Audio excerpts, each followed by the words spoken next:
you anything to find out. It's a no-lose situation. Go with a trusted company. American Energy, 916-520-9990. That's 916-520-9990 or AmericanEnergyAir.com. Jingle Singers, take it away. Call 916-520-9990 now. KHD1 Sacramento, KYMX HD3 Sacramento. From the Power Business Technology Toshiba Studios. Sacktown Sports 1140. Feeding your passion for local sports in the afternoon. It's the Drive Guys with Kevin Gleason and Kyle Drake on your radio at 1140 a.m. Streaming audio at SacktownSports.com and the Sacktown Sports app. You can also watch the show on YouTube at Sacktown Sports 1140. Here are the Drive Guys with Kevin Gleason and Kyle Drake. I'm not sure who's happier. Are the Kings happier to have Dennis Schroder, or is Dennis Schroder happier to be here with the Sacramento Kings? Hard to say for sure after the introductory press conference today. Were you at that press conference, Stripes? No, I was tied up. Tied up. Yeah. Interesting choice of words from Scott Perry talking about Dennis Schroder, as you probably heard it right here in Sacktown Sports. A building block. Dennis Schroder is a building block. Rome wasn't built in a day, and the Kings are slowly building this team. So I don't know if today did anything to dispel some of the dissatisfaction, I'll put it that way, that Kings fans had with the Dennis Schroder signing. But it sure sounds like the Kings right now are feeling like we got a good team. We're going to be competitive this year. And hopefully at the same time, we'll be building towards a brighter future with some young players who, again, are young players and have a lot of upside, but they're going to be contributing now. That's the Kings' plan, for better or worse. Be competitive now while building for that future. Is Jonathan Kuminga part of that? Probably not. Maybe, but there's your plan, Drapes. Win now while building at the same time for a brighter future. Here I come, big fella. Here I come. Here I come. Coming in hot today. Yeah, I mean, I was sitting back there with Jay and Kyle. I just mean you're up really high. No, this must be Alan's old chair or something like that. It's up so high.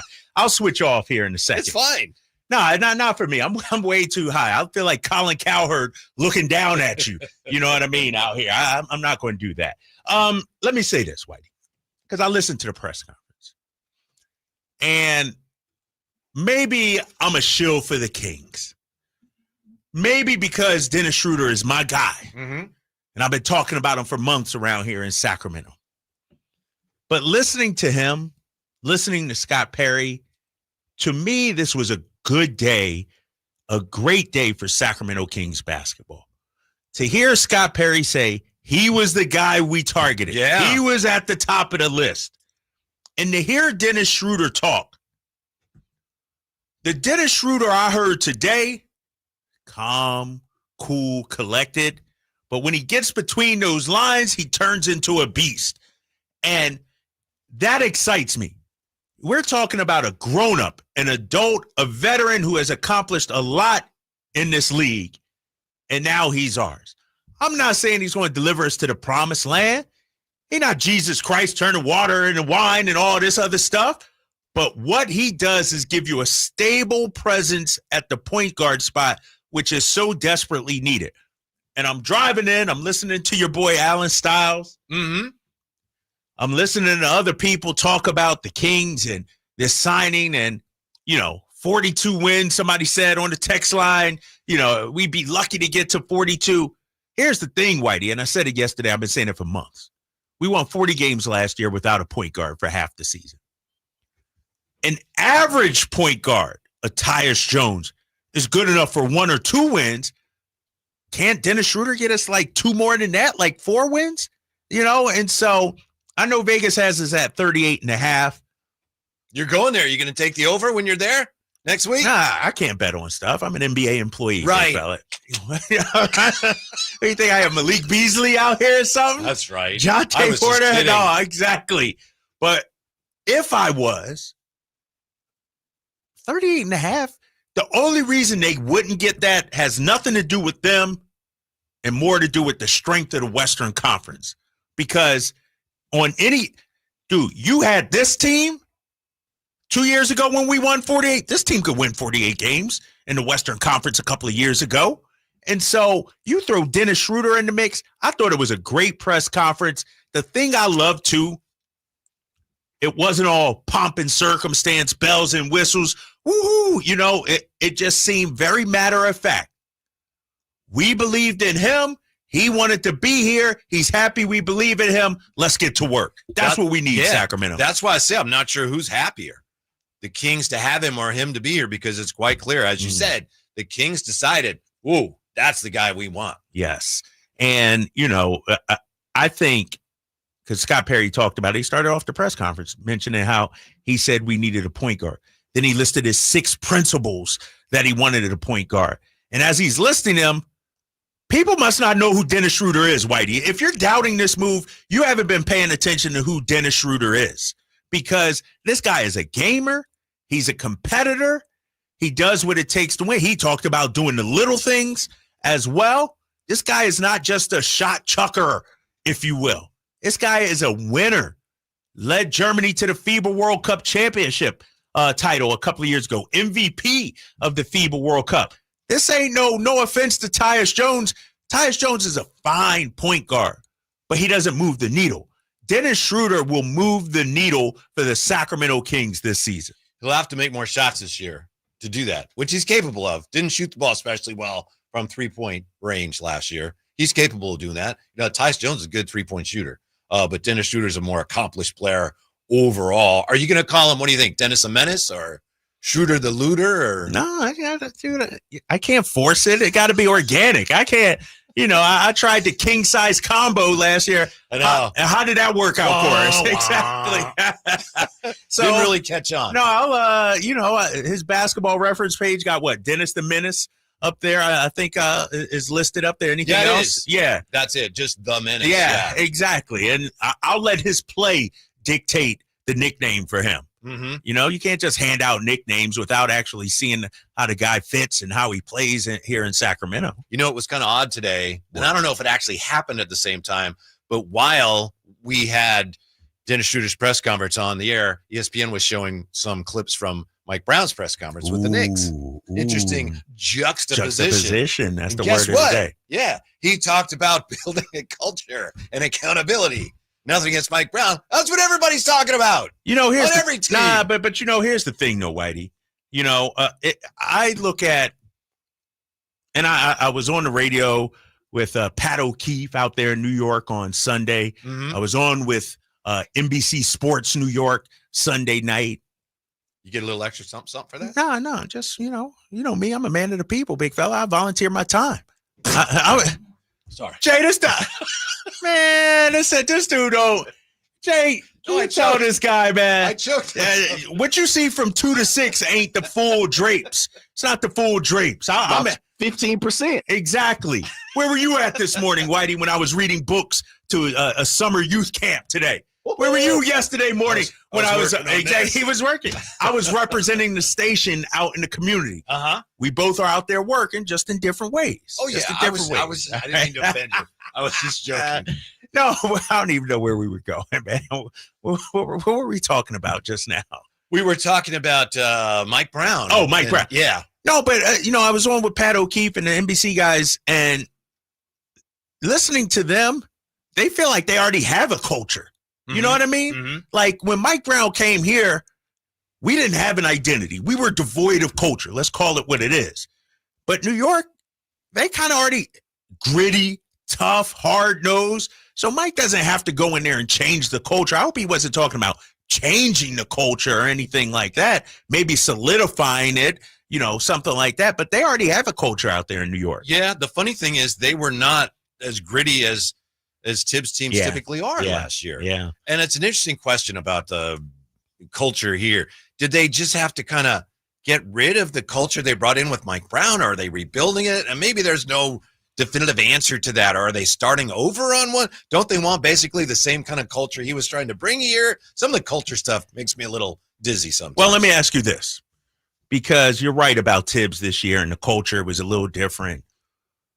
Is that because you bring in a Karl Anthony Towns? Yeah. You know what I mean? Who, as great of a player as he is, he's not a grit and grind kind of, guy.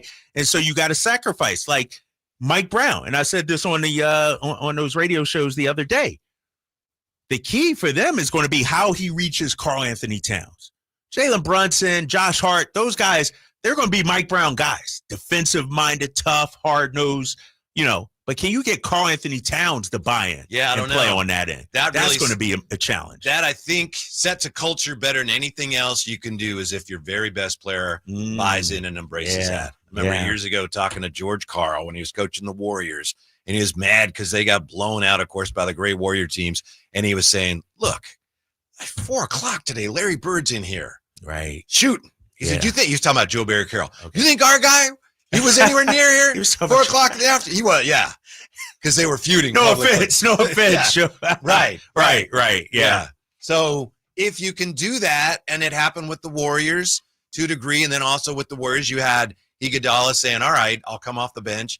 You need things like that to happen. When you have guys that are your best players, and sometimes they're not capable of being that type of player, they're just physically or emotionally not capable, then you got some issues. You just try to cobble it together as best you can. Well, you talk to anybody, all the great players, their teammates will say they're one of the hardest workers out there. Whether it's Jokic, he sets the tone, LeBron, Steph Curry, Kobe Bryant, like whoever you talk about. And that, to me, kind of separates the very good from the absolute great. Think about it like this, Whitey. You're paid handsomely here.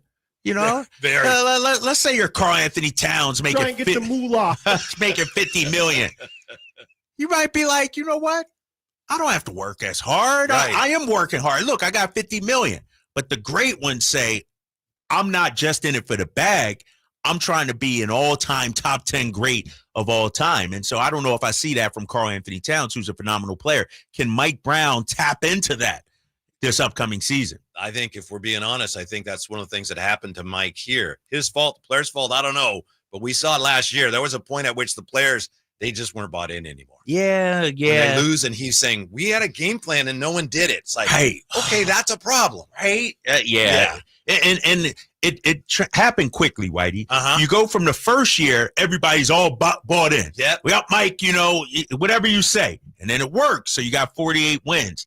And you come back the next year, and it's like, no, we're good. We're a 48-win team.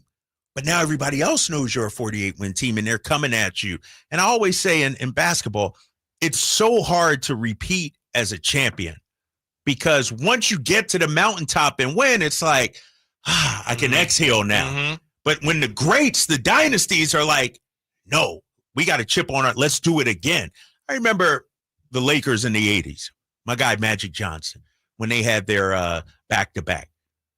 And Pat Riley put them on the, said during the parade, and we're going to do it again next year. Yeah. That sort of put the monkey on there. Like, now you got to go out there and prove your coach right. Mm-hmm. And I remember Magic saying, we wanted to repeat. We wanted to go back to back because nobody had done it since those six Celtics of the 60s. So they had a goal. They had a mission. Nowadays, a team wins. It's like, man, flash in the pan, one and done. And they sort of exhale, or injuries or whatever it may be. And so you got to stay hungry, man. And I think that's what happened here in Sacramento. It's like we started to believe our press clippings in year 2. We're a 48-win team. We arrived. Mm-hmm. And then we got smacked in the face. And then you take it a step farther. Now we're not listening to the coach. Now we're checking out on the coach, Mike Brown. It happens so quickly here. Yeah, and they weren't taking anybody by surprise in year 2. Right.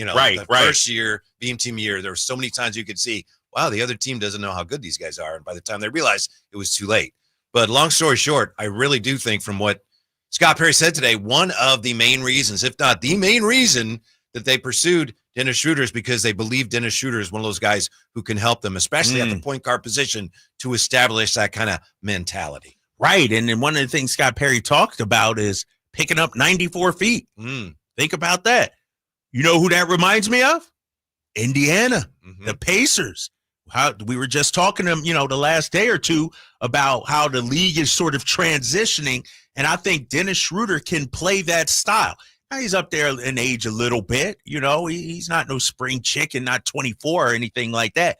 But his style of play, especially if you watched him during the FIBA World Cup, he was locked in. He was dialed in. And I think that's the kind of guy we're going to get, man. I'm excited for this. Jared Williams here in the chat. So New York is going to love Mike talking about how they have to play better defense, but never change anything. Wow. Mhm. Coming after Ouch.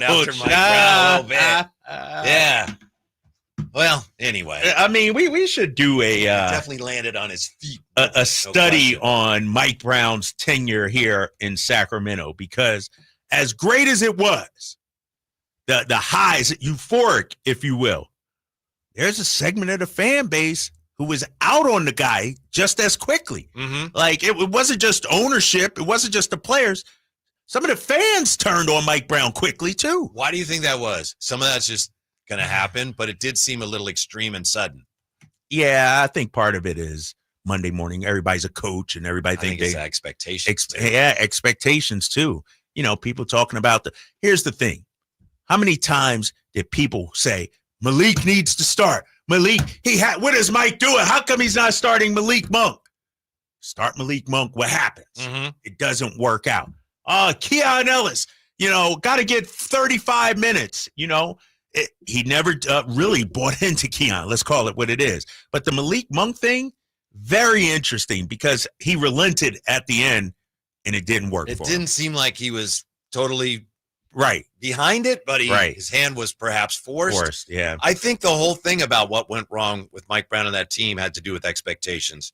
In the Beam Team year, nobody expected much. So it's like, my goodness, 48 wins. This is great. Well, they're young. They're only going to get better. Of course, they didn't for a number of reasons, and fans who expected better. Let's face it. I think some Kings fans felt, understandably, entitled to a better team. We've been waiting all this time. Now we got a good team. Come on, Mike. What's wrong with you? It was just a lot of circumstances coming together. Some of it was just what was going on in the league, and the league caught up to that team, and fans were upset, and they needed somebody to blame. As Mike Brown took a lot of the blame. And some of that, obviously, you're the coach. You deserve some of the blame. Well, I mean, you know how it is, Whitey. And we've seen the reports out there that certain guys sort of checked out, didn't want Mike back. And anytime you lose the players or a segment, you're done. It's that doesn't mean you're a bad coach or anything like that, but you got to have the backing of their players. And it seemed like at the end there, this last season, Mike lost that. Mm-hmm. So what do the Kings need to do from here? Now you've got your point guard. You've still got your mid-level exception, right? Yes. Where do you go from here? I still think if you can, you need to do something to improve defensively. But it's not baseball where, let's just find a really good shortstop. It's a lot harder in basketball to go about improving your defense, especially when at this point, it's like looking for free agents now. It's like going to Target the day after Christmas and looking for Christmas decorations. It's like carnage, man. Right. You may find something. What happened here? Let me ask you this, Whitey. I think we both agree. Yes, we need defense, but it can't come in the form of a point guard or shooting guard, right?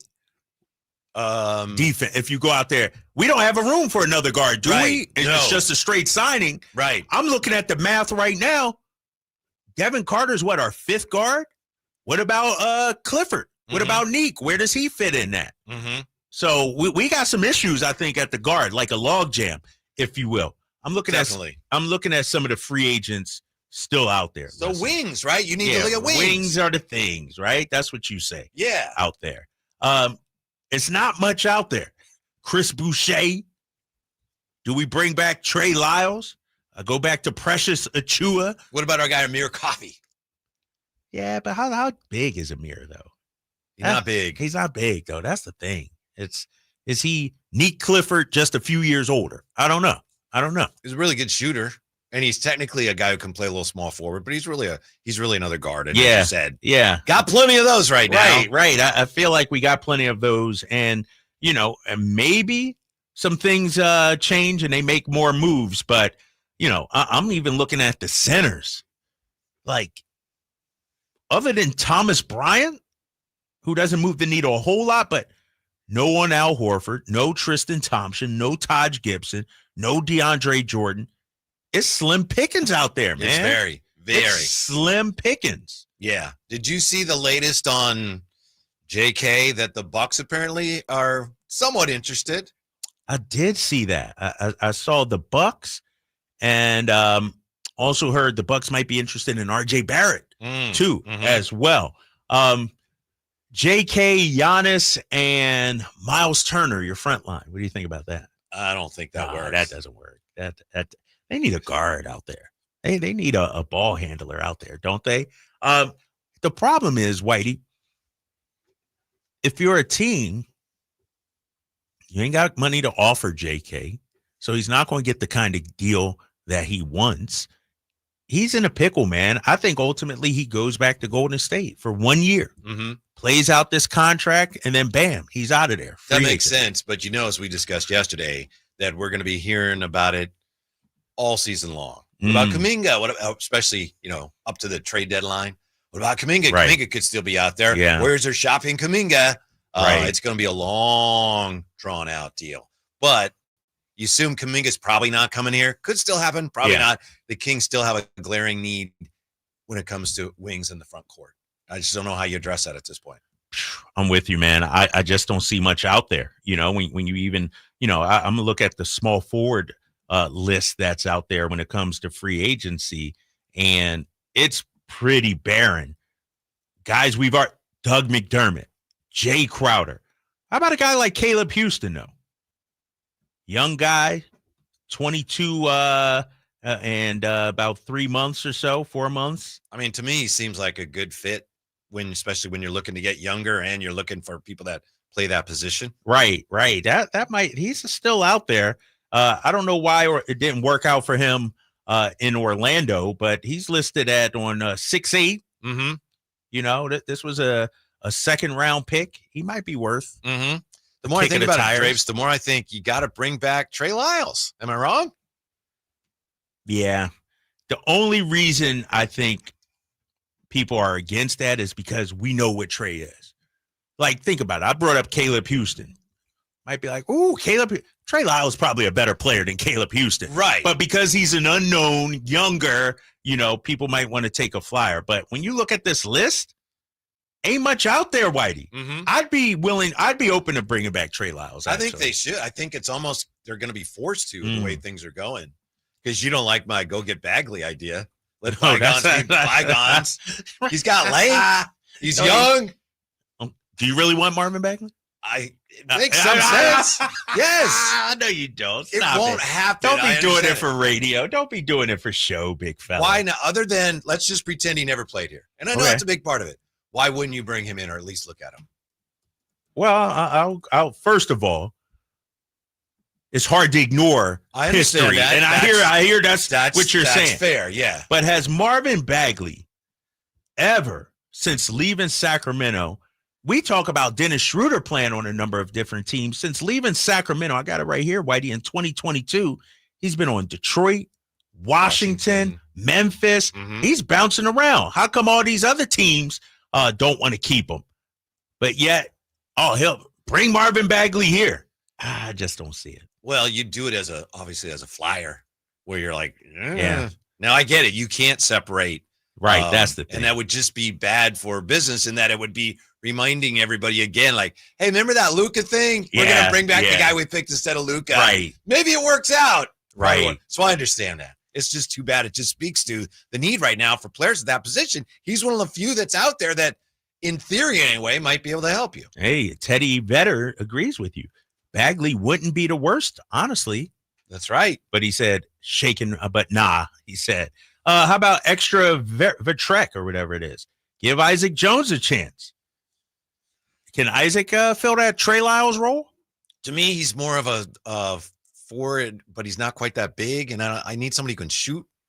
I like him, but I don't know that he fits what I need as far as like a 3-and-D type wing. Am I wrong? I don't think I'm wrong. No, he's not a 3-and-D wing. He's more of a 4. Yes. A little bit. You need like a 3. Yeah.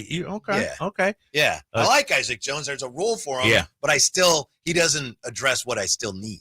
Harry Giles is out there somewhere, says Ron Ultra. Oh, my goodness. How about Tristan G? Is Jason Thompson still available, Whitey? Right. Call him up. Hey, it's slim pickings, man. We can talk him into it. Any interest in McDermott or Jay Crowder bringing them back? No. Nothing against them. Huge fan of both of them, but the milk's past the due date, isn't it? Hey, milk can last an extra week or so after the due I know. date, I big found fella, that out. right? Today the milk ads like July 6th. Well, Let me give it a shot. Score! Exactly.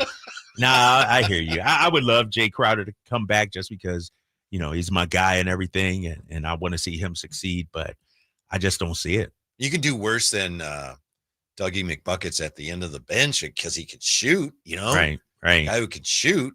But it just, to me, Jay Crowder he couldn't even play last year. Yeah. So I always had that thing on for his bad back. Yeah. I'm looking at the list, man. It's slim pickings. Yeah, you're right. Bo. Any interest in Bo? Bo's only 25 years old. Sign me up. It seemed like Bo been around here forever. Robinson fam, F it, bring back John Salmons. That would be a great exercise. That's where we are. What former King could really help us? How about meta world peace right now? That's what we need. Great. Right. That'd be the guy that could come in and make a difference. Yeah. What former King would you like to bring back to fill the need in the front court? You like that, Jay? Okay. You can't do the normal 6 or 7. Right. Mitch Richmond, Weber, Right. Bibby, Bobby Jackson. Like, give me somebody else. I asked Jerry that question like a year ago, whatever. He said, Hito. How about Hito? Ooh, yeah. Hito at length, game. can shoot, handle Yeah. the rock. Yeah. We're back with that, and why Devin Carter is going to have a chance. I'm sorry, we have what? Well, we got a guest coming up? Yeah, Jay told us about this yesterday. We got a guest coming here. We have a guest coming up. Why you sound? You sound so upset about I'm that. not upset. I just we got a Coach of guest coming. Stanford, Kyle Smith, coach of Stanford hoop yeah. coach, is going to join us when we come back next on Sacktown Sports. Hagen Oaks wants to be your go-to total golf game fitter. Try the TrackMan experience, the very best technology to fit your metalwoods and irons. The new cutting-edge putter fitting studio with its $30,000 worth of technology is ready for your fitting. Hagen Oaks will help you find the best putter for your game. Hagen Oaks offers more technology, more choices, and more service. Schedule your fitting at the Hagen Oaks Player Performance Studio by calling 916-808-2531, 808-2531 for more. At Kids Care Dental and Orthodontics, we're all about summer smiles. During July, we're having our Summer Smiles special with $300 off braces or Invisalign with no money down if you start treatment in July. And you'll have a chance to win Legoland tickets. Go to kidscaredental.com for more information. Get ready for a night out with Jordan Davis. It's Country in the Park 2, Saturday, September 13th at Cal Expo. Along with the special guests Mitchell Tenpenny, Locash, Vincent Mason, and Averyana. Make it a family day out with food trucks, games, dancing, and more. Saturday, September 13th at Cal Expo. Sponsored by Tricks Racing Canes, Chicken Fingers, and Naturewood Home Furnishings. Tickets at CITPFest.com. The Giant Summer Sale is here. Get giant savings on our giant selection only at Folsom Lake Honda, your one-stop Honda shop. Looking to own or lease? Save during the Honda Summer Event and drive a brand new Accord or Civic. See all our specials at FolsomLakeHonda.com. As a family-owned and operated dealership since 2009, customer service is our #1 priority. Our customers love doing business with us, and you will too. Folsom Lake Honda. Go to FolsomLakeHonda.com. Your one-stop Honda shop.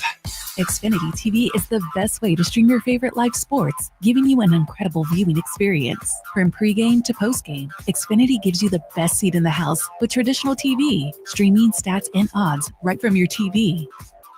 Hagen Oaks wants to be your go-to total golf game fitter. Try the TrackMan experience, the very best technology to fit your metalwoods and irons. The new cutting-edge putter fitting studio with its $30,000 worth of technology is ready for your fitting. Hagen Oaks will help you find the best putter for your game. Hagen Oaks offers more technology, more choices, and more service. Schedule your fitting at the Hagen Oaks Player Performance Studio by calling 916-808-2531, 808-2531 for more. Hey, it's Carmichael Dave. I got to tell you, I am so excited to get this decking project started with Trex Decking and Railings. From the first time I stepped foot in the showroom last week, I was so impressed. So many color options, heat-resistant composite deck What does that mean? That means I don't have to do any maintenance on it whatsoever. They even have a deck designer, so you can go online and see what your dream deck will look like on your house. Just visit Trex, that's Trex.com to get it started. Tell them Carmichael Dave sent you. Come check out Capital Casino, Sacramento's #1 poker room with the most variety of table games in the region in a safe and friendly environment. Plenty of well-lit parking available, conveniently located in downtown Sacramento. And remember, Capital Casino has the best food, the best service, and the best action. 411 North 16th Street in downtown Sacramento. For more information, log on to capital-casino.com, and please gamble responsibly. 1-800-GAMBLER. If you're 55 or older and into that whole saving money thing, T-Mobile has an exclusive phone and internet bundle just for you. Right now, get 2 unlimited phone lines plus 5G home internet for just $30 each per month with autopay, plus taxes and fees. And with 5G home internet, setup is easy with just 1 cord and no technician needed, which is great if you're also into that whole keeping it simple thing. Switch now and experience the best mobile network in the U.S. Visit your local store to start saving. T-Mobile, it's better over here. Based on analysis by Ookla Speed Test Intelligence data Q4 2024 to Q1 2025. Ookla trademarks used under license. Unlimited on our network. Customers on voice plan may notice speeds lower than other customers and further reduction if using more than 50 gigs a month due to data prioritization. Video streams and SD on this plan. Home internet pricing after $20 a monthly bill credit plus $5 per line without autopay. Debit or bank account required. See 5G device coverage and access details at T-Mobile.com.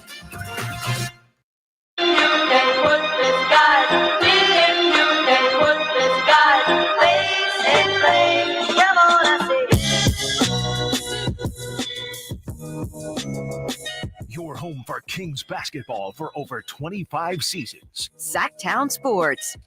Summer League nearly here. When you leaving, Drapes? For Las Vegas. Thursday, bright and early, big fella. Thursday, a huge slate of games, too. You got Cooper Flagg making his debut at about 5. Kings playing at 4:30. So now I'm pumped up, man. I'll be down here for all that. Very much looking forward to seeing the 2 newest Kings, Neek Clifford and, of course, Maxime Raynaud. Nice enough to join us. I know he was on the morning show recently. Kyle Smith, Stanford head coach, Maxime Raynaud's head coach. How are you today, Coach? Thanks for joining us. I'm doing great. Yeah, we appreciate it. Tell us about Maxime Raynaud and what you think suits his game the best for the pro level. You know, Maxime, first of all, is just a wonderful person. I hope he has a big personality, and I hope you guys get to know that about him. And I think he gets such great satisfaction, really joy from his teammates' success. So it's kind of unique quality that way. And then he's just a fantastic talent. How he slipped to 42 in the draft is, I'm a little biased, but I'm a little shocked about it. He's a 7-1 perimeter player, really. I think he's very comfortable in the basket, most comfortable facing the basket. He can shoot the 3, he can shoot mid-range, he can drive the basket. He's also good with his back to the basket. He's a good passer. And he's a good athlete. And he can move his feet. So I think you guys you're going to like what Maxime has to bring, and you'll be excited to watch him grow. Hey, Coach, when I look at Maxime at Stanford and just some of his numbers, we know he can shoot the 3, but he only took about 2 threes per year his junior year. You take over at Stanford, and he's up to 5.5 threes per year. Is that something you challenged him? Hey, we want you to take more threes this last season? I think it's both ways. I think he knows he had that in his game, and he just started coming to his junior year. He knows he needed to probably expand that part of his game, and then he's lucky that I showed up, because I think when I was at Washington State, I think we led the Pac-12 in 3-pointers attempted in 4 out of the 5 years, and we really try to model our offensive package, what NBA teams are doing. And he just looked like a perfect case study, just throwing the ball a lot and let him go to work. Coach, it seems to me that the one thing you really can't teach in a player is just court vision. Players either have it or they don't. How about his court vision, his ability to find open teammates? He's good there, especially his back to the basket, because he played primarily his first 3 years. They kept him, more in low post. Had some older guys he's probably their 4th option, especially his 4th and 5th option is freshman, sophomore year. So he was used to, handling some cover downs. He saw a lot of double teams this year, and he has a really good sense, like most Europeans. And then he'll he'll throw some nice back doors. And, my assistant was up there watching practice yesterday and said he made two passes he hadn't seen before. So I think he's playing with no knock on our team. I love our team, but he's going to be playing with some better players and figure things will open up a little more. They really will. And so I think he's really suited to play with some good, and he's going to learn from one of the best big man passers the team's ever seen. And it's a bonus. And hopefully, what a great guy to learn under. Kyle Smith, Stanford basketball coach, joining us here on the Drive, guys. Coach, I'm looking at Maxim's rebounding numbers. How would you characterize him as a rebounder? Because, as you know, some guys get rebounds because they're tall. Some guys are great rebounders. Where would you say Maxim fits in when it comes to that? He's both. He's got good size, good length, and he has a really good understanding of where the ball's coming off. You'll see. He'll get some defensive rebounds. He'll be significantly above the rim. That he just kind of has a good sense of timing, and then he also knows when he has to block a guy out and get the ball. But he's just he's a good retriever. And I think he had, I want to say, 26 double doubles, led the country in double doubles. So he's good there. He's better on the defensive end, maybe, which is fine. That's how you get stops. It's pretty important to me. And then I think, depending on his role, I think he can help get you some extra possessions too with bat outs, and because he's long, he's fast, and good hands, 2-hand rebounder. So it's hard to lead the country in double doubles. It's hard to average 20 and 10 in the ACC, and he accomplished both.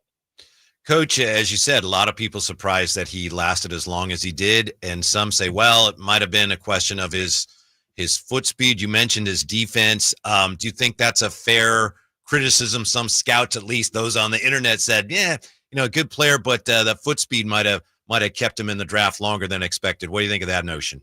I think it's inaccurate. But again, I'm biased. Well, we'll get to see. I just know that he's really good on switching ball screens and keeping guards in front of him. I think you'll be surprised. He can really sit down in his stance and move. Honestly, he kind of looks like he's really well proportioned. He kind of looks like a 7-1 tennis player, to be honest. He moves his feet like that, so he's really good. I'd say he's not that bulky, but he'll get stronger. He's about 240, but in a pretty long frame. So I think he needs to get stronger would be a fair, because and most 22-year-olds do. And then, then I told him, well, we didn't let him block shots.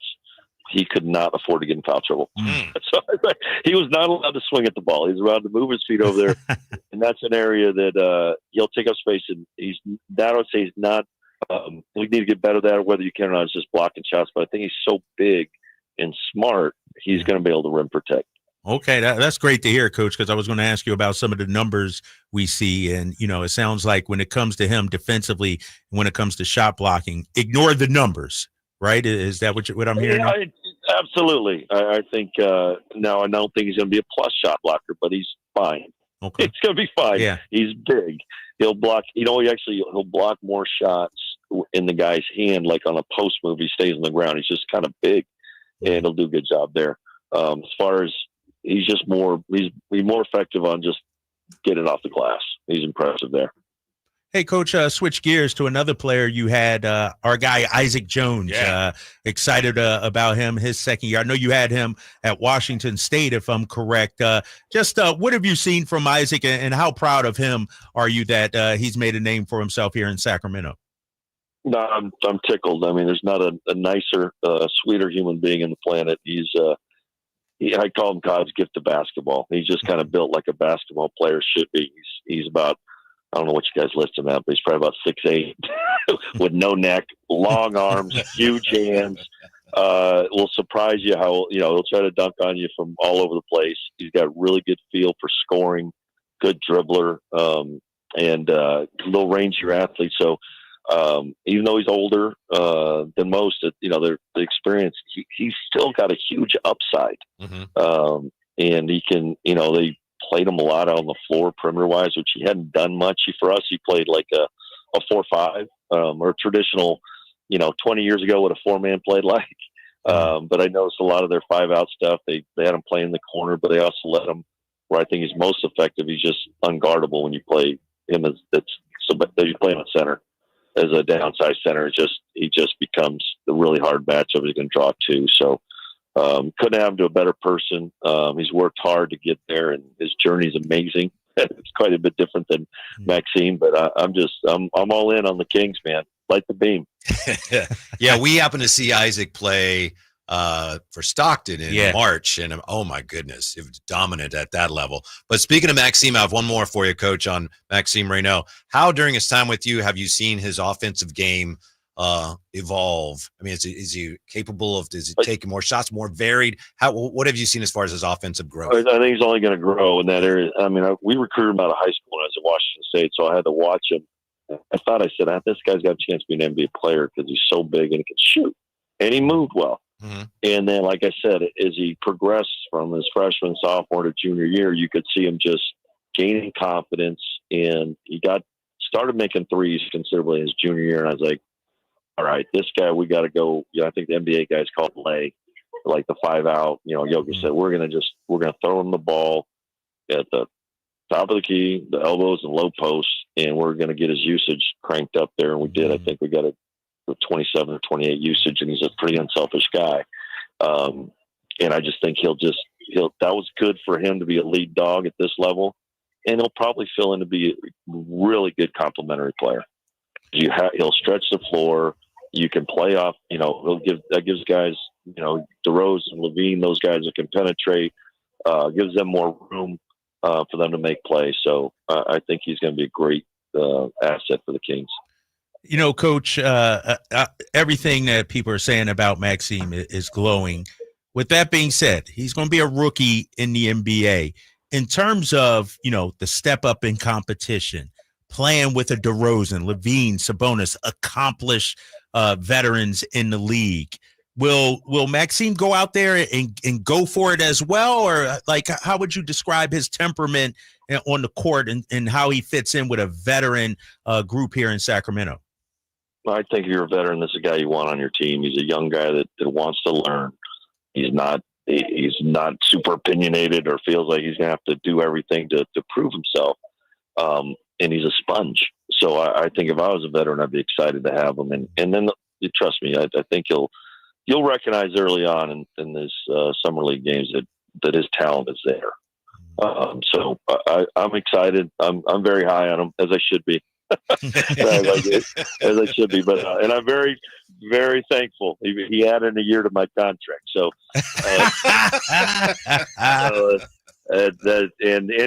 he made my life so easy on the transition and embracing me.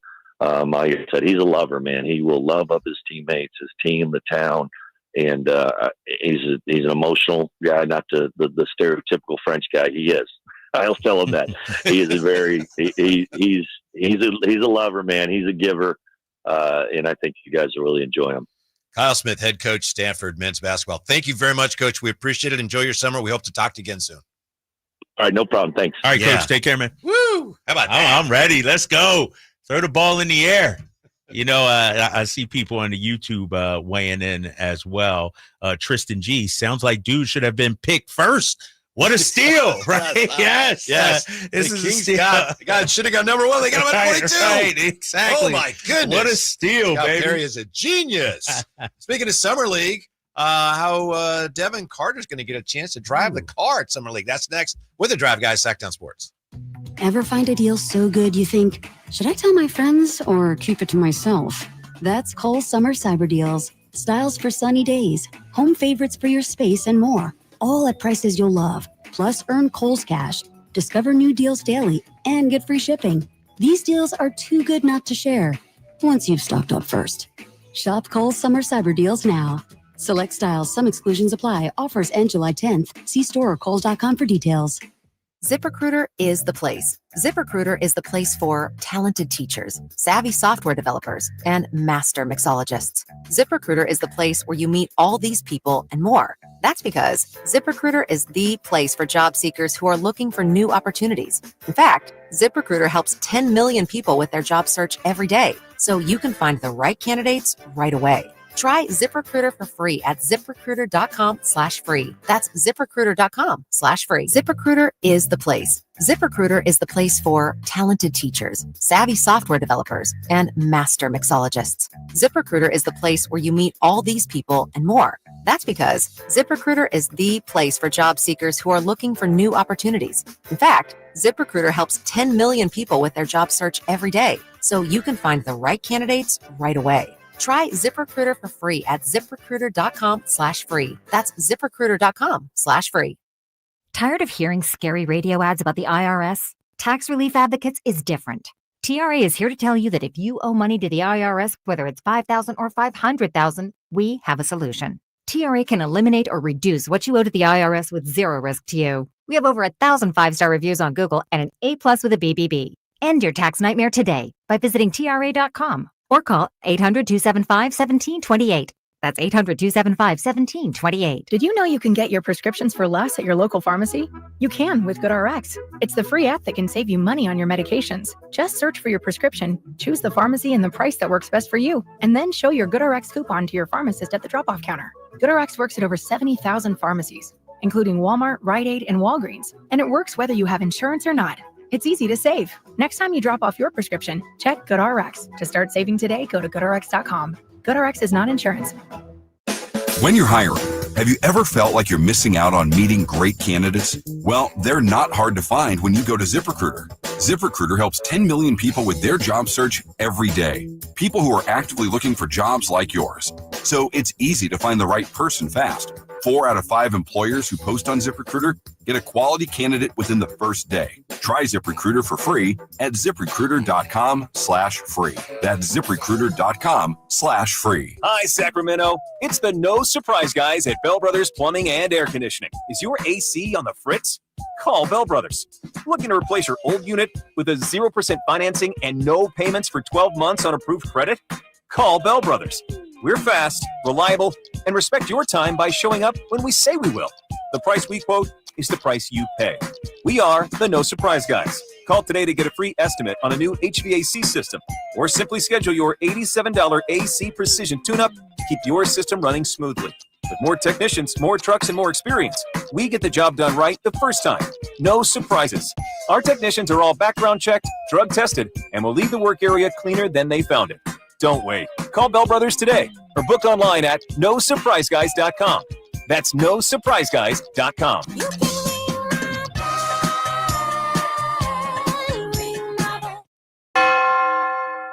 This is the story of the one. As a safety manager at a manufacturing plant, he does everything he can to keep his coworkers safe. From finding ways to reduce risks to keeping safety supplies in stock. And for that, he relies on Grainger. Grainger offers a broad range of quality products and next-day delivery, so he can always play it safe. Call 1-800-GRAINGER, click Grainger.com, or just stop by. Grainger, for the ones who get it done.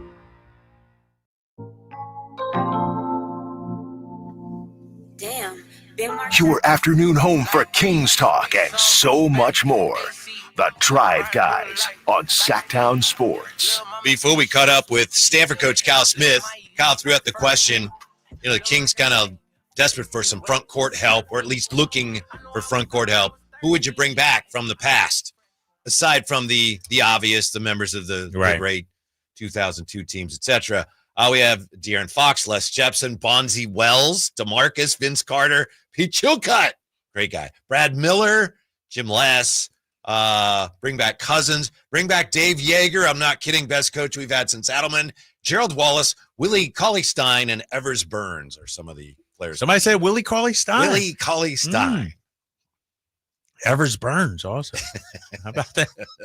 Willie Cauley-Stein, who said, believe he told Hambone, yeah, I don't like to block shots because I cut my finger on the rim once. And then he said, I'm done with that. Yeah. So here we just had Maximilian Raynaud's coach tell us, and I know he told the morning show the same thing recently. He's like, yeah, I told him not to block shots. Don't block shots. Don't want him in foul trouble.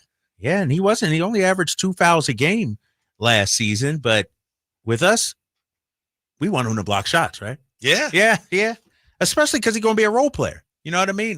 No offense to him, but, initially he's going to be, He's not Sabonis or DeMar. Not gonna play 30. Right, he ain't gonna play 30. Yeah. So go for everything while you're out there. He's Mhm. probably a 15-minute, kind of minutes per game guy to start. So go for it, I'd say. Yeah. I remember when Hassan Whiteside was here. I forgot about that. Yeah. He almost literally would try to block every shot. I remember watching him in, I think, preseason, and it was amazing, Drapes. Because, I mean, he literally, guy'd shoot a 20-footer and he'd be under the basket. He'd try to right. It's like, what are you doing? But obviously, he carved out quite a career for himself. Yes. Had Got more success paid, with too. Miami, yeah. Yeah, got paid down there in Miami. So Mhm. he could be a guy we could use, right? Yeah. For rim protection. Rim protection, Mhm. I don't know about playing alongside Domas, but we could use a shot blocker. I'm excited about Maxime Raynaud and about Nick Clifford. If I'm being honest, which is what we do here, I'm worried that we're getting a little carried away. When you look at where we always do, right? Yes, dude. Sasha Vezenkov was supposed to be the next Manu Ginobili or something, like Hall of Fame. Right. It didn't work out. So yeah, pump the brakes just a little bit, right? Be more realistic. I understand. But no, Whitey, it's not just us though. Everybody we talked to said Raynaud is probably a first-round pick, and we got him at 42nd. So it's kind of a steal. And the thing about it, and I felt with Sasha, this was an issue. He came over with such high expectations. EuroLeague MVP. This is the guy. We hear all about Sasha. The whole organization is out here trying to recruit him to come back and everything like that. I feel like Neek and Maxime just be one of the top 7, 8. You don't have to be the man. I don't need you to come out and try to drop 20. Just be a solid rotation player. Who I would like to see them mirror their games after? 2 guys in Denver. Peyton Watson and Christian Brown. Christian Brown is good. But his first year, he showed some signs, but then he just kept getting better and better and better. And all of a sudden, he became a starter. Can Nick Clifford show some signs? First year, second, third year, become a starter. Maxime, third year, I want to see that growth. That would be nice to get that. They've done a good job there. Who else they have? Julian Strother? Strother, who put up numbers against us this past season. Yeah, they did a good job. They did a good job. Yeah, because they were kind of cash strapped there with as much money as they're paying their big players, and they've done a nice job with that roster. But now, I guess they figured out we got Valanciunas, could be the missing piece. Looks like that may not happen though. Valanciunas looks like What do you think's happening there? He spoke today, right? Did you see that? He did, but it's like I don't know. Right. And obviously, it's not his first language, but he just kind of talked in circles. Yeah. When it becomes official, we're going to talk to them, and they're going to talk to us. The bubbles burst now, right? I didn't know. Yeah, it was kind of odd, but yeah, you're right. But they might get Al Horford. Ooh, my guy, Al Horford. Al Horford is probably at the top of the Drapes guy list. Really? That is my guy, 1,000%. Me and Al, yes, 1,000%. So that would have to hurt you if he went either to Denver or the Warriors. I still cheer for him. Al, go out there and get your 30 points, but lose by 20. That's how I treat it. Al Horford is a class act, man. Love Al Horford. Never going to have me, even though he flamed out there in Philly. I'm not going to forget that, Al. But no, he's a great dude. Man. Love Al Horford. He'd be a really good fit, I think, at either one of those teams as long as he can still. Can't play forever. Right. He's still get up and down the floor. Yeah. Yep. The Summer League getting ready to tip off for the Kings, and Devin Carter looks like he is going to be the point guard. Brandon Nunes on X. Devin Carter said he's been functioning as the primary point guard for Sacramento early in their Summer League practices. The guard said he put a lot of time into improving in that role, making reads this offseason, and is excited to show it in Vegas. I like this. It's intriguing. If he can play point guard, and we're probably not going to know one way or the other for sure, just based on some Summer League games. But, that opens up a lot of things for the Kings this year. Yeah, and, he becomes our ideally backup point guard, and there's no need to go out there and get a Russell Westbrook or anybody like that. And, it sort of reminds me, though, Whitey, a little bit. Remember, they tried Keon Ellis at point guard during Summer League last year. But I thought, my recollection is last year, they knew that Keon didn't have much of a handle. It's like, we need you to improve your handle, not see if you're a point guard. Okay, all right. Whereas maybe. This is more, hey, run the you're offense. A point guard. Let's see if you can run the offense. Right. Yeah.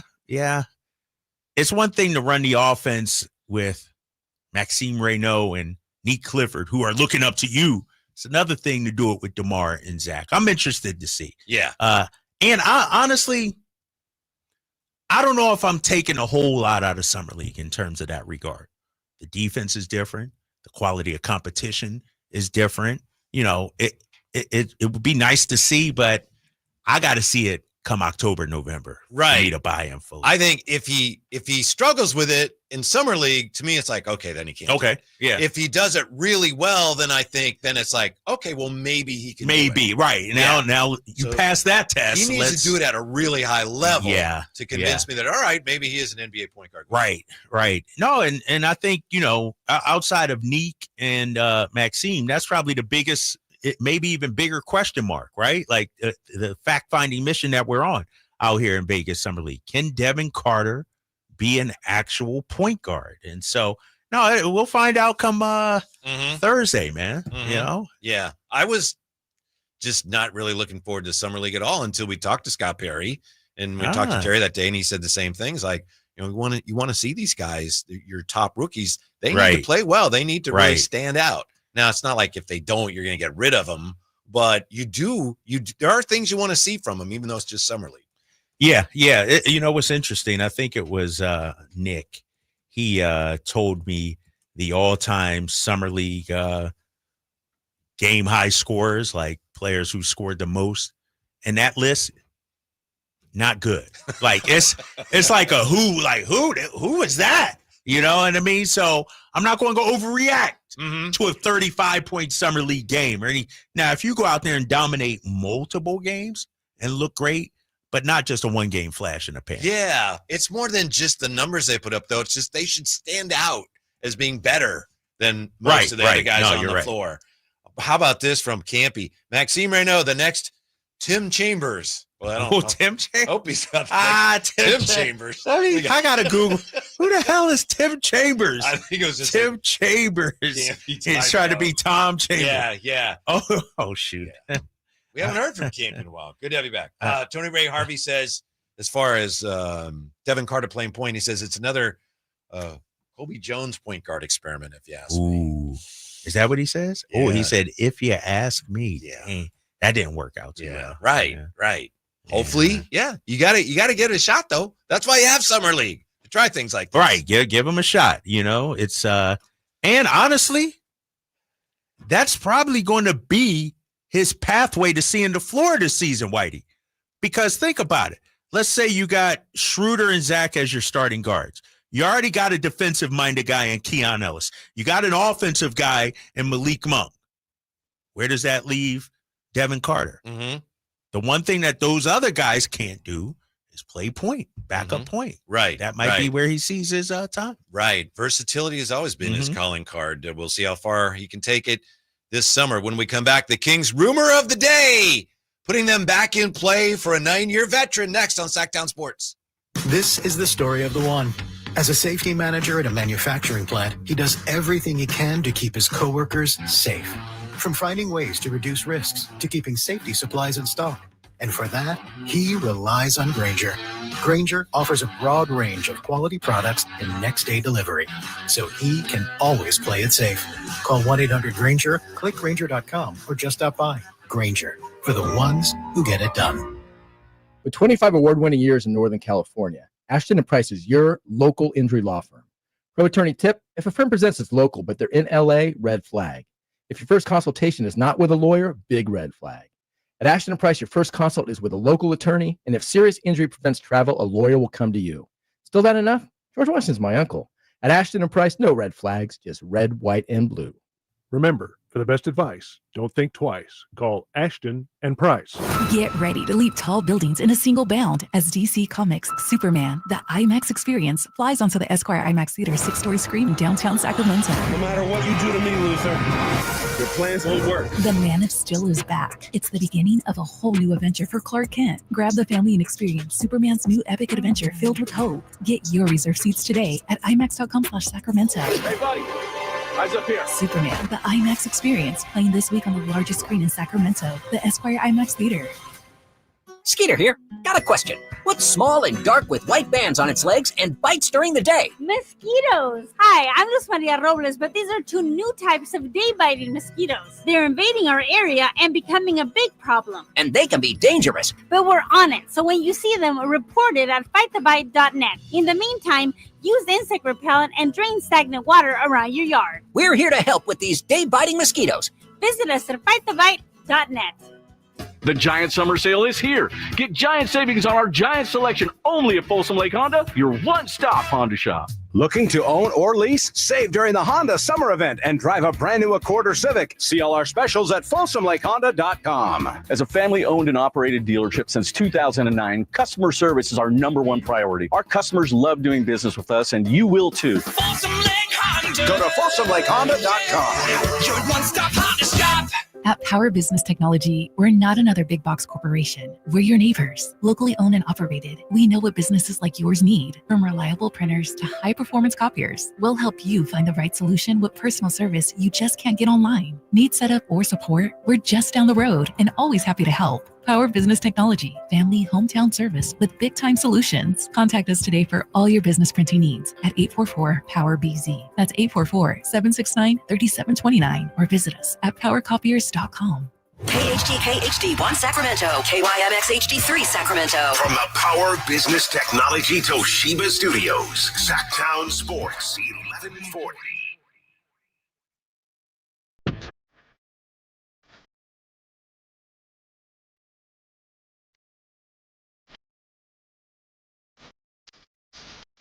Live and local, it's the Drive Guys. Watch the show on youtube.com/Sacktown Sports 1140.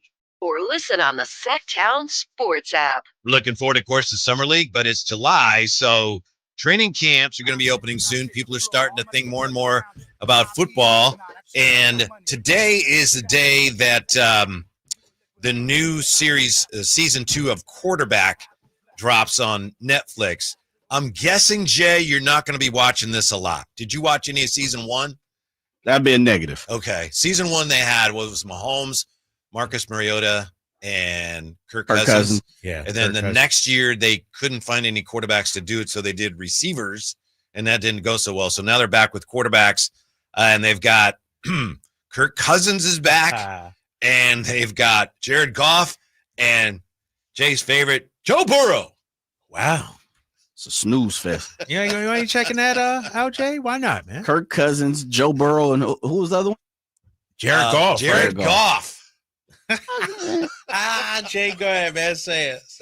I mean, you know, where's the flavor? Yeah, ain't no seasoning on that one at all. No. That's Panera bread. Panera bread. Among the highlights, let's see, Joe Burrow explained that he decided not to buy a Batmobile. He was going to get a full-size Batmobile that ran and everything. But do you remember that he was one of those guys that unfortunately was victimized by those thieves that went around and they robbed? Yeah. He got robbed, and I guess after that, really? for some reason, he decided, I'm not going to get my Batmobile. So I don't know if you want more details, check out Quarterback on Netflix. I'll skip that one. I need something to watch on the plane, but I don't think that'll. Why is Kirk Cousins back again? He ain't got nothing else to do. No, actually, Kirk Cousins' story is he must have been the most interesting one, right? And remember they drafted Penix. Yes, he talks about that. Yes, he said he was a bit misled, felt a bit misled. Right, it's real controversial. Penix. Yeah, so I see why you could would want him back. Compete for a spot. A highly drafted rookie on the team as well. I could see that. Yeah. That's the only drama probably in there, other than Burrow's Batmobile that he didn't buy. Jared Goff. Oh, he's a good player, but so boring. Snooze fest. Did you guys happen to see Hard Knocks when the Rams were on when he was a rookie? No, I'll I never didn't. forget this because the coaches were really hard on him. I think Jeff Fisher was the coach then, if I'm not mistaken. And it was before that, McVay came in and they took off. But he didn't know that the sun rose in the east and set in the west. Really? Yes. And they made a thing of it. The coaches are yelling, you didn't know that? And then unless it was a bit, and I don't think it was, and then he's talking to the lineman. Goff's talking to the lineman later on during drills. Hey, did you know that the sun? Oh, my God. Yeah, I couldn't believe it. On. Jared Goff? An NFL quarterback. He went to Cal. Maybe he's never left the time zone or something like that. Like, it's weird, man. All right. I don't know, but there you go. Quarterback, no streaming. Interesting thoughts here in the chateau. People are excited about Maxime Raynaud. Dynamic Butterfly says Maxime going to be like Dirk with better dunks. We're getting ahead of ourselves a little bit. I like that. Yeah. And somebody's very excited about Isaiah Stevens. Yeah, Stephen A. Excited about the Isaiah Stevens two-way deal. His dad was my boss in my previous job. Great family, and Isaiah's a winner. So that's nice. Good for him. Yeah. I mean, what am I supposed to say to that? I will shout out Jared Williams. Did you read this one already? No. Baby steps on Maxime. Let's not put pressure on him. Let him be a Bobby Portis, grow into a Chris Bosh, and then potential max out as Dirk. That's how you do it. Take it easy. Yes. Here's today's Kings rumor of the day, and it comes via Mark Stein, the Stein line. And it has to do with the player that we had already heard the Kings may have interest in. I'll just read it here. Wizards are open to sign and trade discussions to facilitate Malcolm Brogdon's exit from Washington. And a slew of teams have registered varying levels of interest in the 32-year-old. That list includes the Clippers, Suns, Lakers, as well as the Warriors, Timberwolves, Pelicans, Bucks, and Kings. So there it is. The Kings have been linked to Malcolm Brogdon. I wonder if that in any way, shape, or form is at all a Domas thing, having played with him. I don't even think it's a thing. It ain't a Domas thing. Me personally, it doesn't make a whole lot of sense. Because if I'm correct, it said sign and trade. Right. It does say that. Are we getting rid of Malik? Like, what else are we getting rid of Devin Carter? Like, it doesn't make sense to me. Not for Malcolm Brogdon, his age, his injury history. And so I guess. Yeah, it just to emphasize your point.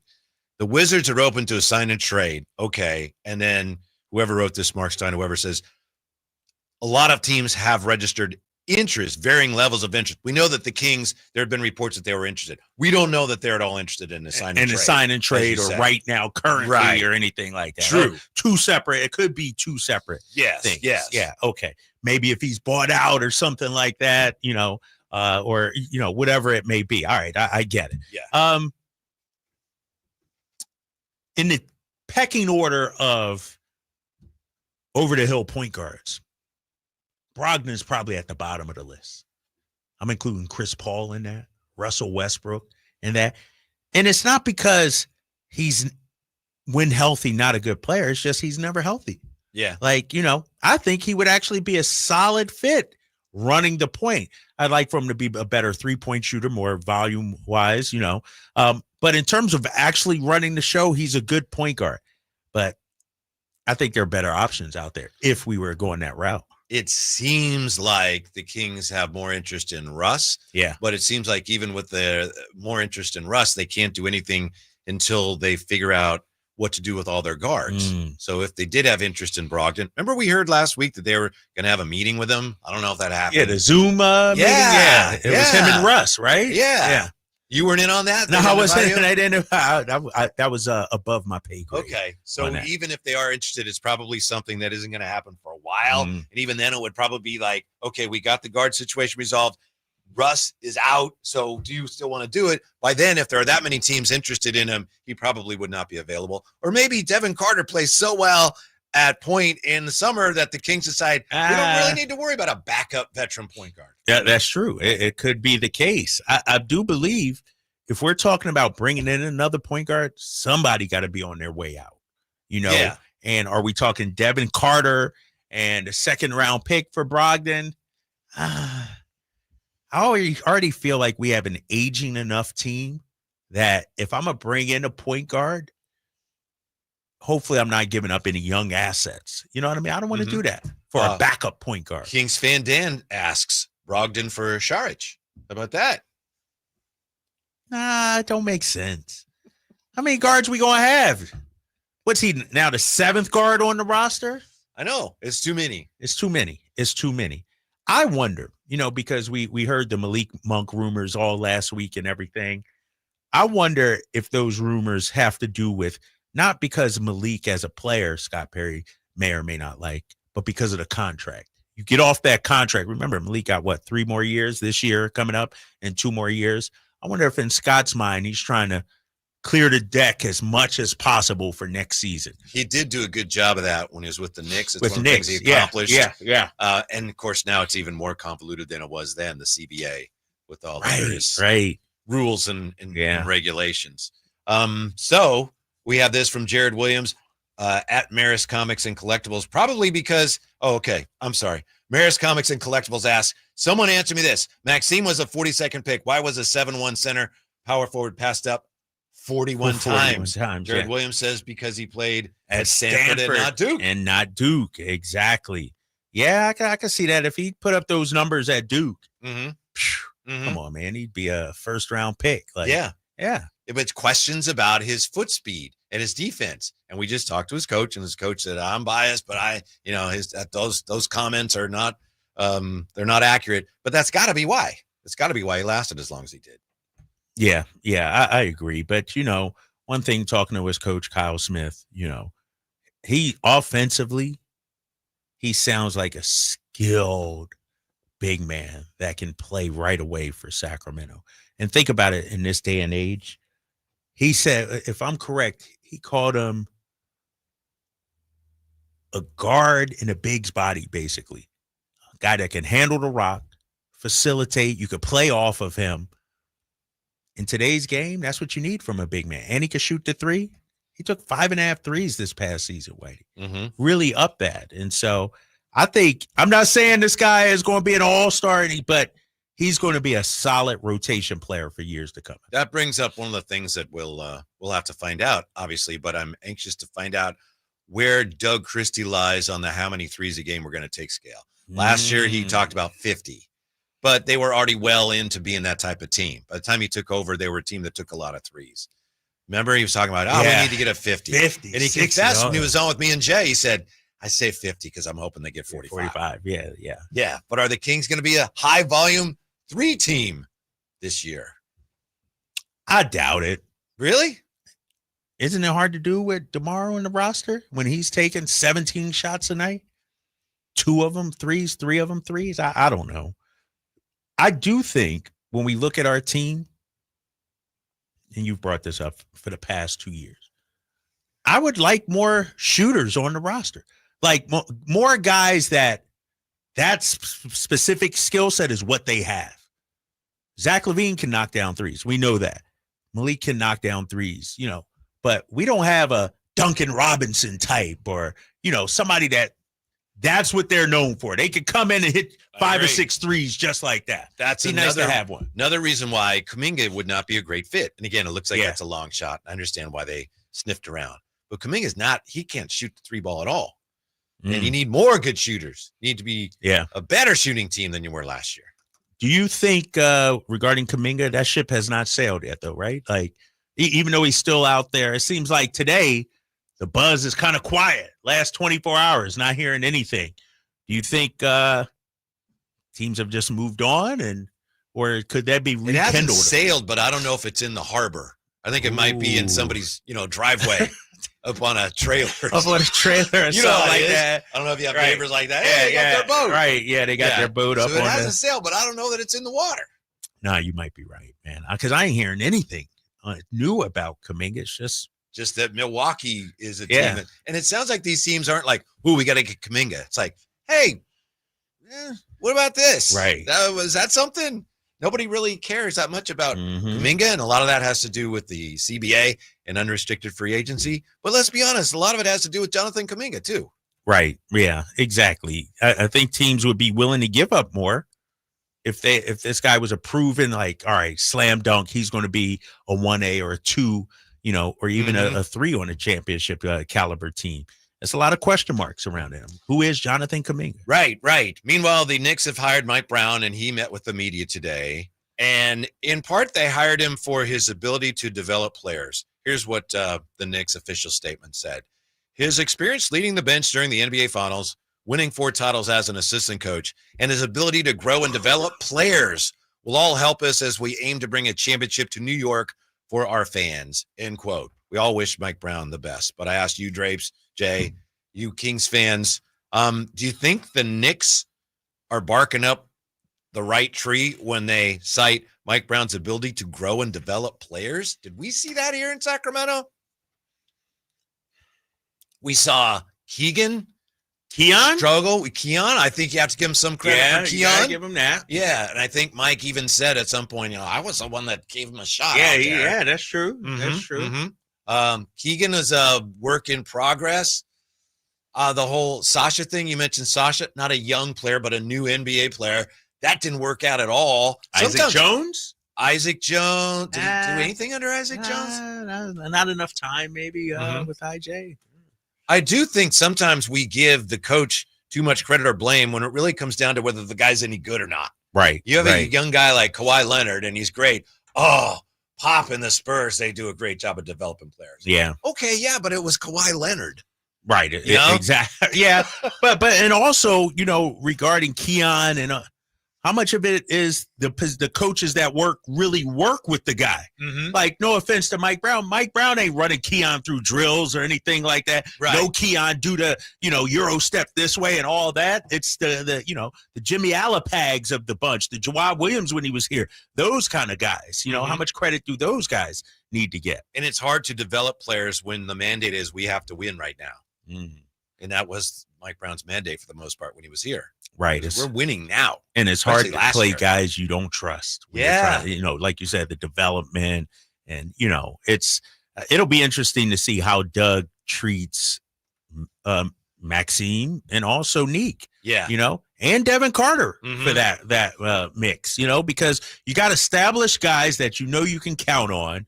Are you going to give these rookies, these young players, enough leash to go out there, make some mistakes, and learn on the fly? I think you just made a really interesting point when you said it's hard for the coaches to play guys they don't trust. And that takes me back to Steve Kerr and Kuminga. There's a lot of Bay Area fans like, oh, Steve Kerr ruined this guy. Yeah. And Steve Kerr has said, if I'm supposed to win, I can't play him. Right. So whose fault is that? I don't know.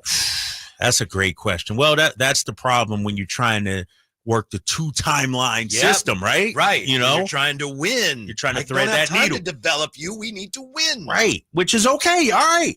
But then you're going to sacrifice your young players. You go back to Steve Kerr. When they were great, they had veterans they were counting off the bench. The Livingstons, the David West of the world, if you will. Not Wiseman or Moody or, we don't have time.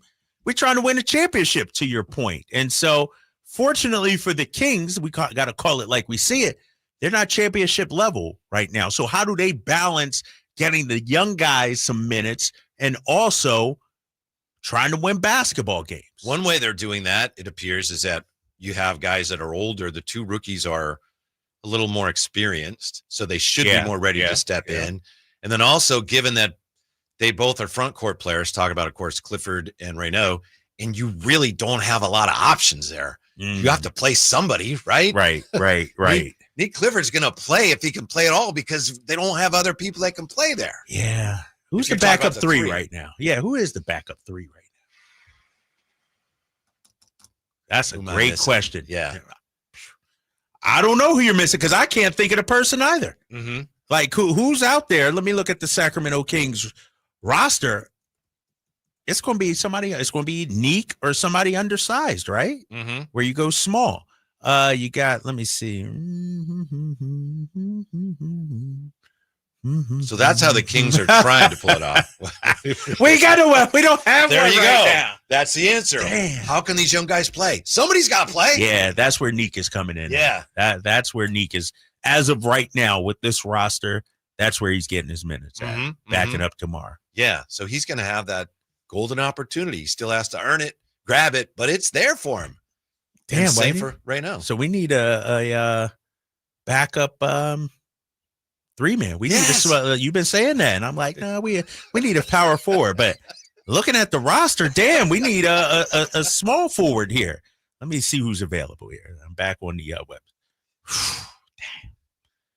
McDermott, Crowder, Caleb Houston, Lindy Waters, Torrey Craig, Lamar Stevens, Kevin Knox, Kessler Edwards. Kevin Knox. I forgot about Kevin Yeah, Knox. Kevin Knox, dude. I got to look up Scott Kevin Perry Knox. guy. That is. He drafted him. You're Yeah. right about that.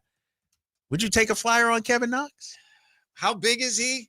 Isn't he only like 6'4", 6'5"? Nah, Basketball Reference has him at 6'7". Yes, then I would. Yeah, I might also. Problem with Kevin Knox, he's supposed to be a shooter, but he can't shoot.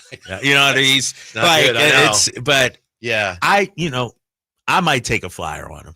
Mm-hmm. What is he? 26 years old, listed at 25, be 26 in August. He was with the Warriors a little bit last year? Yeah, with the Warriors.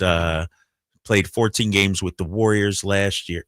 Damn, he only played 14 games last season. Yeah, it's funny because we sit here, you and I and fans, and we go, I'd take a flyer on that guy. And you know that there are scouts and coaches, and they've seen these guys play. And if they could be honest with us, they'd say, there's no flyer to take. The guy can't play. Yeah. You know? Yeah. There's yeah. nothing there. Take a flyer. Take a flyer. I mean, 2 seasons ago, he averaged 7 points per game in 31 games with Detroit. And he's still out there. That's probably Scott He's Perry still probably out looks there. at it and says, well, I know we can get him if we need Yeah, him. he's in the back pocket. Yeah, he's going to be Yeah. there. So I might do it. Yeah. That's How like high an was he 11th man. picked? Oh, Kevin Knox, he Yeah. was he was a lottery pick, 9th overall. Yeah, seeing if the Kings get hey, he was 9th overall pick. Ooh, Let's go. Scott saw something in him, right? Coming out of Kentucky, he was a baller. I know. He was. I don't know what happened, man. I don't know either. But I also don't know that we can say Mike Brown developed players here, but I don't know that that was his fault. And I wish him luck with the New York Knicks. But I don't know if I would. One of the things I'd say about him, you know, if I listed Mike Brown's qualities, developing players, I don't think it would be on my list. I would say he holds players accountable. Very good defensive coach. Yeah. But let me ask you this. How much of what we saw from Mike Brown the last full season, I'm talking 82 games, was A, trying to win, and B, coaching for his job? So when you don't have the luxury, we don't right. When you don't have the backing and the confidence from the organization, Mike, you'll be here no matter what. It's hard to when you're coaching for your job, Whitey. It's hard to rely on Sasha Vezenkov. I've been there. Those 8th grade parents, man. I'm telling you, man, they're about to fight. So you play your best players because, like you said it earlier last season, Mike is coaching to win the game. Mm-hmm. You know what I mean? And so, and I would imagine too, in New York, it would be similar. The expectations are even higher out there in New York. Mm-hmm. What kind of development? Who's he developing? Brunson? Yeah, Drapes. I was coaching once. I was the assistant coach in this team in the parochial athletic league, and we took a bunch of players out, and I was just the assistant coach. Take them out, and I was getting heckled by the parents of our own team. Like, where does it say in the Bible that only the good players get to play? People actually say yes during the game. During the game. Oh yeah. shit! Dang. That's awesome. That PAL league. That's the PAL league or whatever. Yes. Police athletic league. And I didn't, but I wanted to say it's Numbers 3, chapter Right. You should. 16, verse Leviticus. 22. You should Leviticus. Yeah. That would have been Yeah, awesome. but you know, so I know what the pressure is like there. I'm Mike Brown. 339-1140, 1-800-920-1140. Coach Savage joining us on Sacktown Sports. Hello, Coach. What's up? Well, let's see. I've called in a few times, but you know, I was listening to you guys just now, and you guys are saying we need a small forward. I'm saying, are you guys crazy? First of all, we have no power forwards, and we haven't had one in 20 years. Now, do you guys agree with that right away? I mean, Keegan Murray he's a tweener. We don't know what he really is. He doesn't grab a lot of rebounds, and he's kind of a borderline small forward.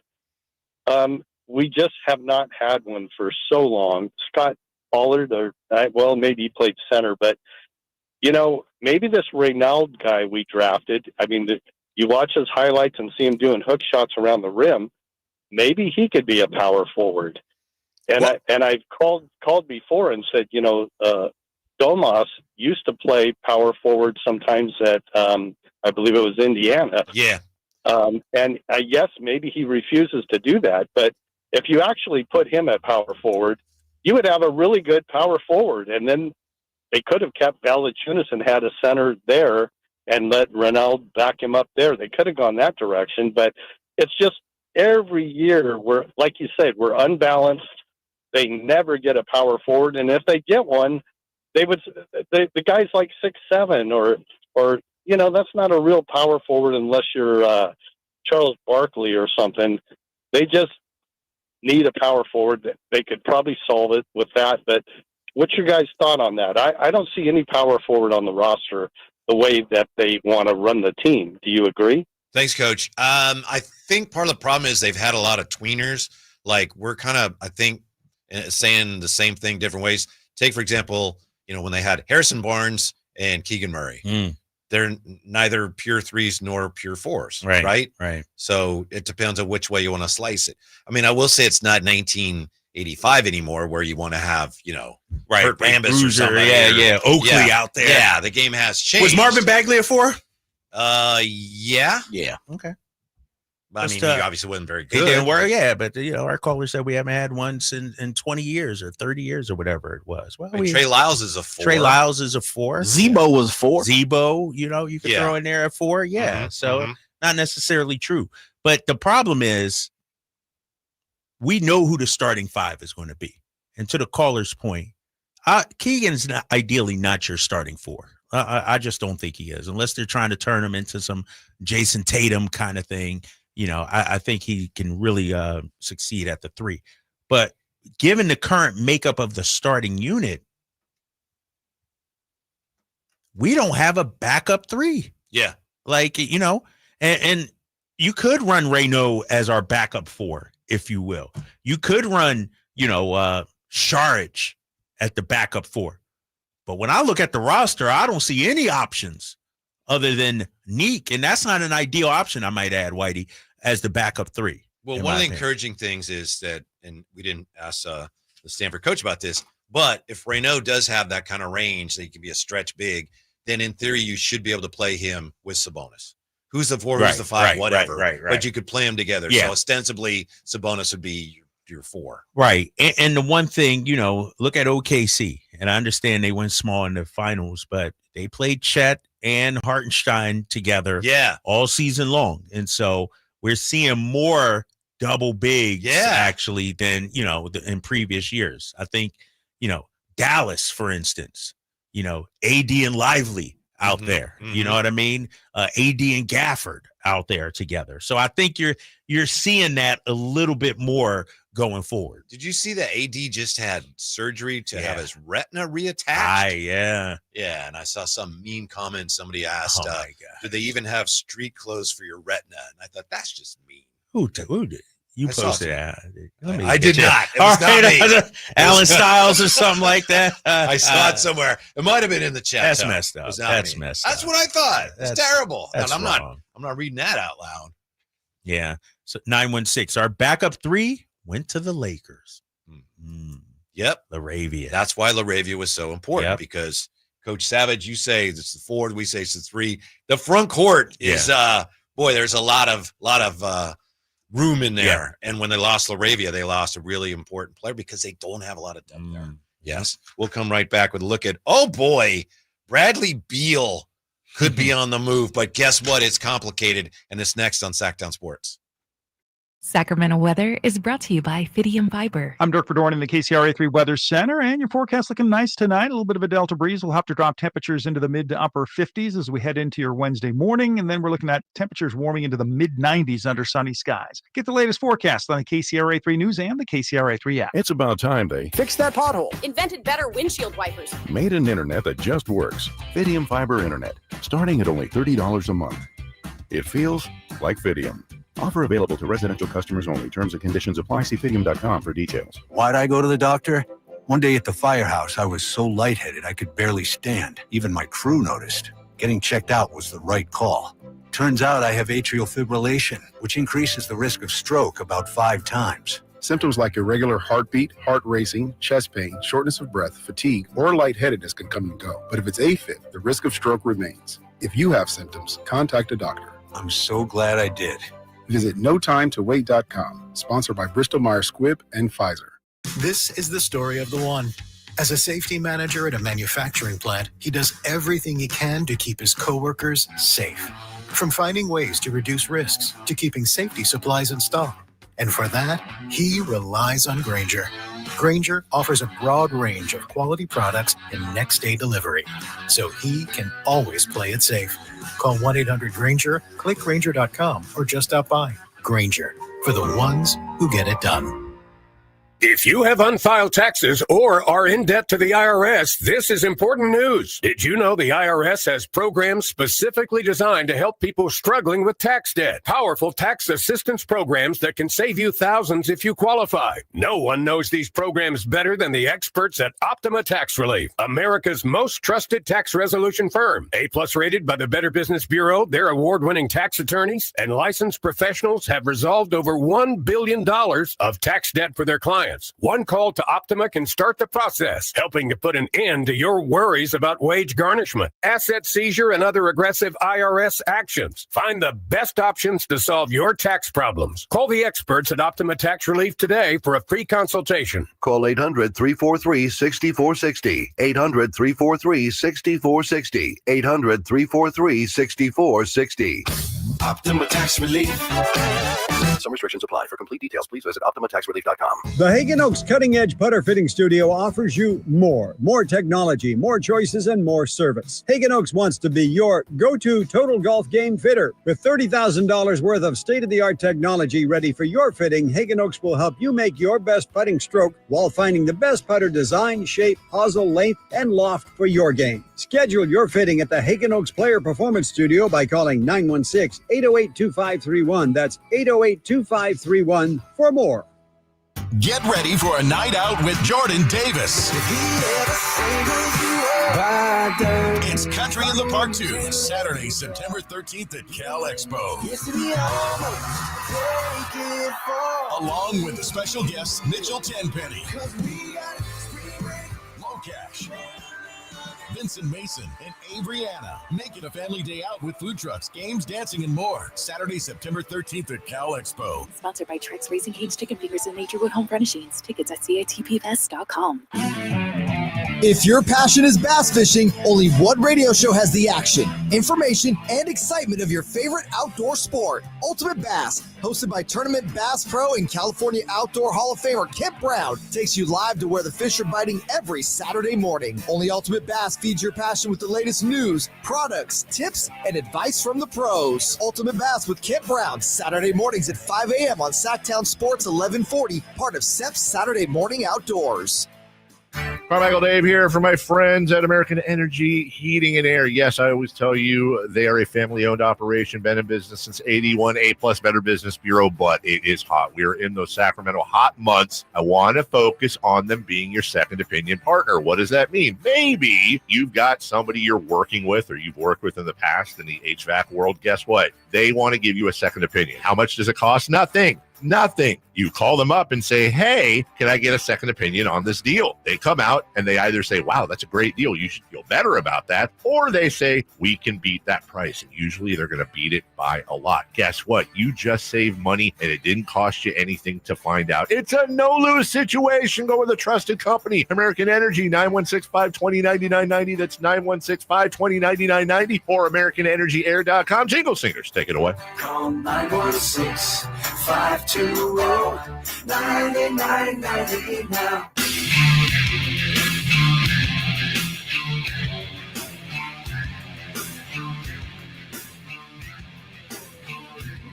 The Tribe Guys powering your afternoons Monday through Friday on Sacktown Sports. Anybody remember about 2 years ago when the Wizards announced that Bradley Beal was going to be made available? And there was a report that the Kings were looking at that. Yes. Oh. It shocked me. I couldn't understand why in the world. And maybe something was exaggerated. Maybe they were just like, oh, let's just look into it. I don't know. But Bradley Beal could be on the move again, but it's complicated. It would have to be a buyout, and he would have to essentially give back about $13 million to the Suns. And then, well, that would be all right? Because he could go somewhere as a free agent and presumably pick up $13 million to play for somebody. Right. But the market given what it is right now, that's not necessarily a given. He might not be able to get that. Bradley Beal.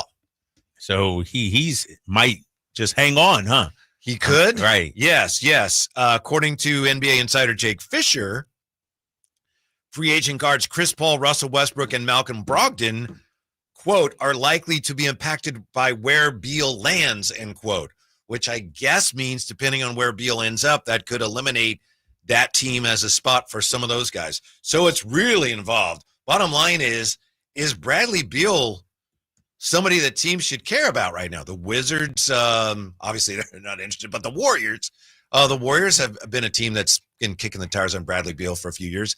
I just don't know how good he is anymore. He can shoot. There you go, Whitey. That's Mr. Basketball Reference sitting across from me. I'm looking at his Basketball Reference numbers: 17 points per game, 38.6% three-point shooting, 49.7% overall shooting last season. 53 games. Sounds like a solid player to me. If you could get him at a discount because he's still getting paid by the Suns. Right. I'm not talking about for the Kings. Can we agree on that for the Kings? Yeah. No, there's just no room at the I end. I actually like Bradley Beal, the player, and I still think he has something, just not for us. For Golden State, it makes sense to me. Mm-hmm. I think it makes a whole lot of sense for Golden State. It also, for me, makes sense for the Lakers as a scoring guy coming off the bench, as an elite scorer, six-man for them. It would make sense. We'll see if he, foregoes that money. But I looked at Brett. He's not that old, 32. That's not that old, Whitey. I mean, we got 35, 36, been banged 30. up a lot lately. Been banged up. He did play 53 games each of the last two seasons. Those last couple Washington seasons, they weren't playing for anything. It's hard to be motivated. I believe Brad Beal on a contender can be rejuvenated, if you will. He's not going to play any defense or anything like that. That's why I think six-man would probably be a really good role for him coming up, with the Lakers. But I know there's this narrative about him and people are out on him, but damn, the numbers are solid. It's the contract. Yeah. Really, This is written by our friend Fred Katz. I say our friend because he was the one that broke the news on Schroder coming here. Yeah.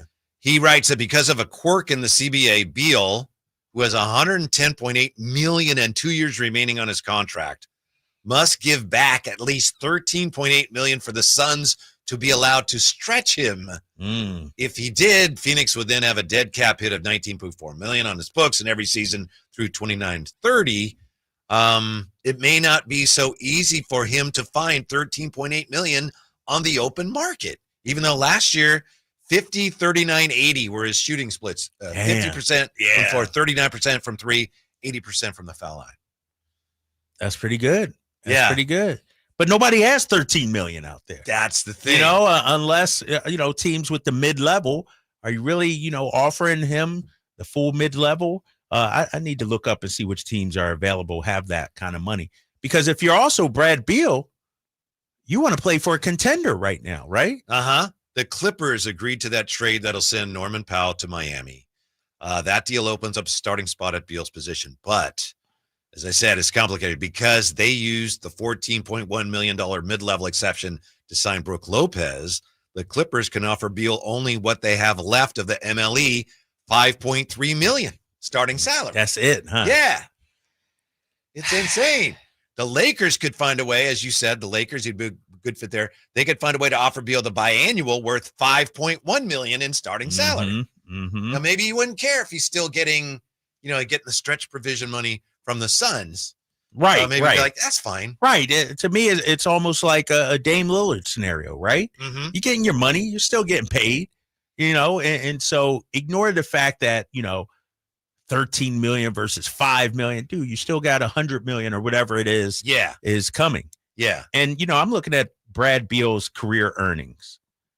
Phenomenal player, all NBA guy, 3-time All-Star.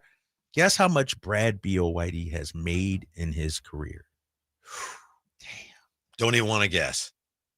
$268 million. Oh, my God. Brad Beal up. Ooh. Take care of that chicken. Ooh, that's a lot of money. Yeah. Ouch. Damn. How about this? Golden State. They would like to find a sign and trade to send Kuminga elsewhere, but no traction. If a deal is made for Kuminga that doesn't bring back any money to the Warriors, according to Fred Katz in The Athletic, then they would have access to the $14.1 million in MLE, allowing them to offer Beal more money than the Clippers, the Lakers, or the Bucks. But they got to get the Kuminga thing. Got to get that done. Sorted out. Who would you rather have if you're Golden State, Kuminga or Brad Beal? Bradley Beal, because they're going to play him, and Kuminga, they're not, it's going to be the same thing with Steve Kerr and Kuminga. Just, I can't play him. I can't play him now, and he's going to be unhappy. Yeah. Jared Williams makes a good point. The salary structure has hurt teams, but makes a more competitive product. Talking about the CBA and everything. Compio has the NBA salary structure hampered teams negatively. I think so. I think you get more parity around it, but and I was thinking about this earlier, actually. The stars, they're taken care of. They're fine. The best of the best, the Jokic's, the Sheas, they'll get their $70 million. It's the middle tier guys that are being squeezed out right now. You got a lot of minimums, smaller, younger deals out there. But like a guy like Jake LaRavia, $6 million, that's kind of 5 years ago, he would have got a 4-year, $25 million or whatever it be. He got 2 years, $11 million, $12 million. I mean, come on. I feel like the middle tier guys are sort of being squeezed out a little. I understand that people, especially here in a smaller market, would embrace the idea that, this new CBA is going to bring more parity. That's a good thing. But as a lifelong basketball fan, I don't like it. We used to have a lot of dynasties. And you know what? They were okay. I mean, we had some great teams. Yeah. Now with the CBA, you're to the point where you have a team like Boston that has to do things that don't make any basketball sense. Right. To avoid the second April. They have to get rid of players they don't want to get rid of. Think about it. If you're Boston, that's not a good thing. You thought you were putting together almost a dynasty, a team that could compete for 5 years. Yeah. But because of the apron and Tatum's injury, it's like, we look at Indiana. They let Miles Turner go, even though I know, they say that Turner never gave him the option to match but you're right, man. Real quick, this guy on Twitter says a source close to Beal calls it inevitable that he will land with the Clippers upon contract buyout with Phoenix. Okay. This guy, Aaron Report, ARY Report, he's been on a few things, you know what I mean? I don't know how reliable, but he says Brad Beal's deal with the Clippers with upon completion of the buyout is likely to span 2 years, aligning deals with Beal's deal with Harden's and Kawhi Leonard. That seems very on brand for them. Okay. Yeah. Then they got Collins, and then Beal's replacing Powell, essentially. Yep. The West getting tougher. Yeah. Everybody's getting even the Lakers with LaRavia, and I actually like the DeAndre Ayton move. Every team in the West, it seems like, outside of Utah and Portland, but Portland got Drew Holiday, they got stronger. Nobody got worse. Yeah, that's tough. Are you ready for a Round Ball Rock remix? We're back with that next on Sacktown Sports. I'm still going for it, even with higher stroke risk from atrial fibrillation, an irregular heartbeat not caused by a heart valve problem. Over a 3-year study, Eliquis apixaban tablets reduced stroke risk better than warfarin, and over 97% of Eliquis patients did not experience a stroke. A first stroke occurred in 2.9% of warfarin patients versus 2.3% of Eliquis patients.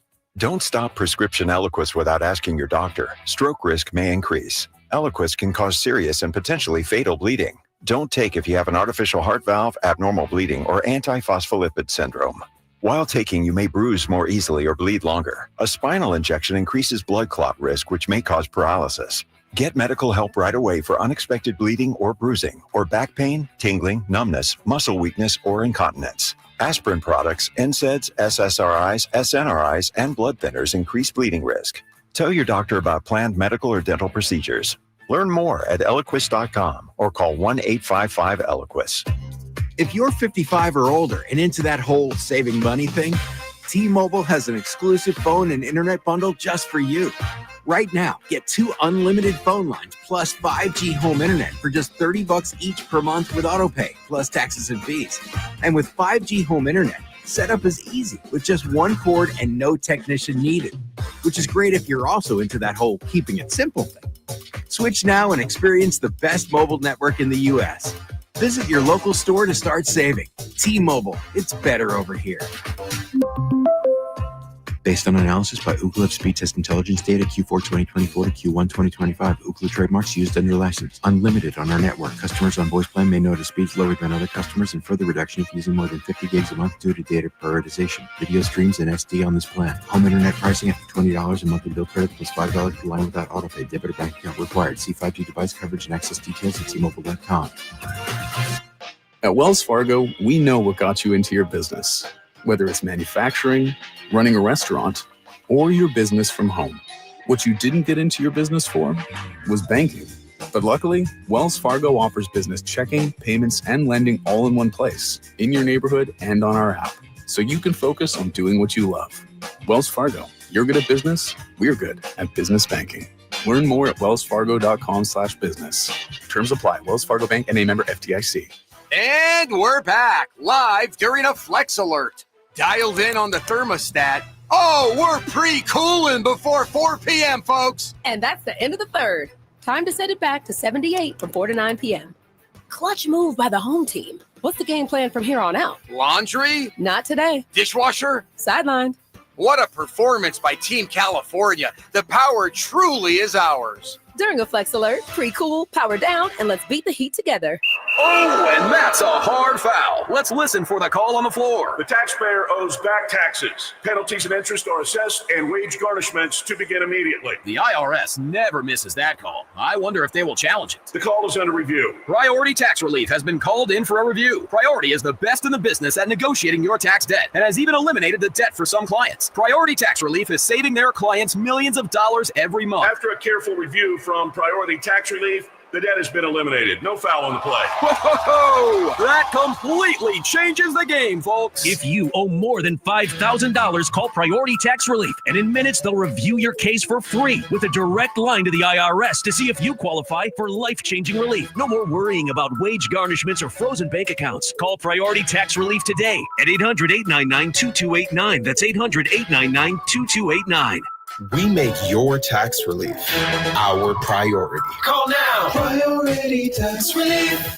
Get ready to leap tall buildings in a single bound as DC Comics' Superman, the IMAX experience, flies onto the Esquire IMAX Theater 6-story screen in downtown Sacramento. No matter what you do to me, Luther, your plans won't work. The Man of Steel is back. It's the beginning of a whole new adventure for Clark Kent. Grab the family and experience Superman's new epic adventure filled with hope. Get your reserved seats today at IMAX.com/Sacramento. Hey, buddy.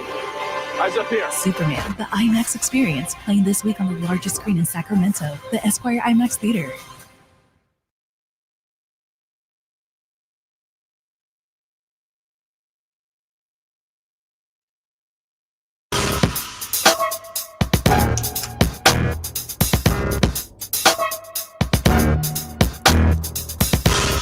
Your afternoon home for Kings talk and so much more.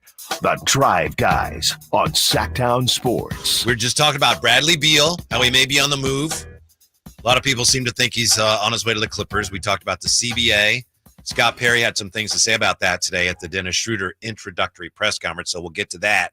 But interesting comments as always in the chateau, comparing Bradley Beal to Boogie Ellis. How about that, Drapes?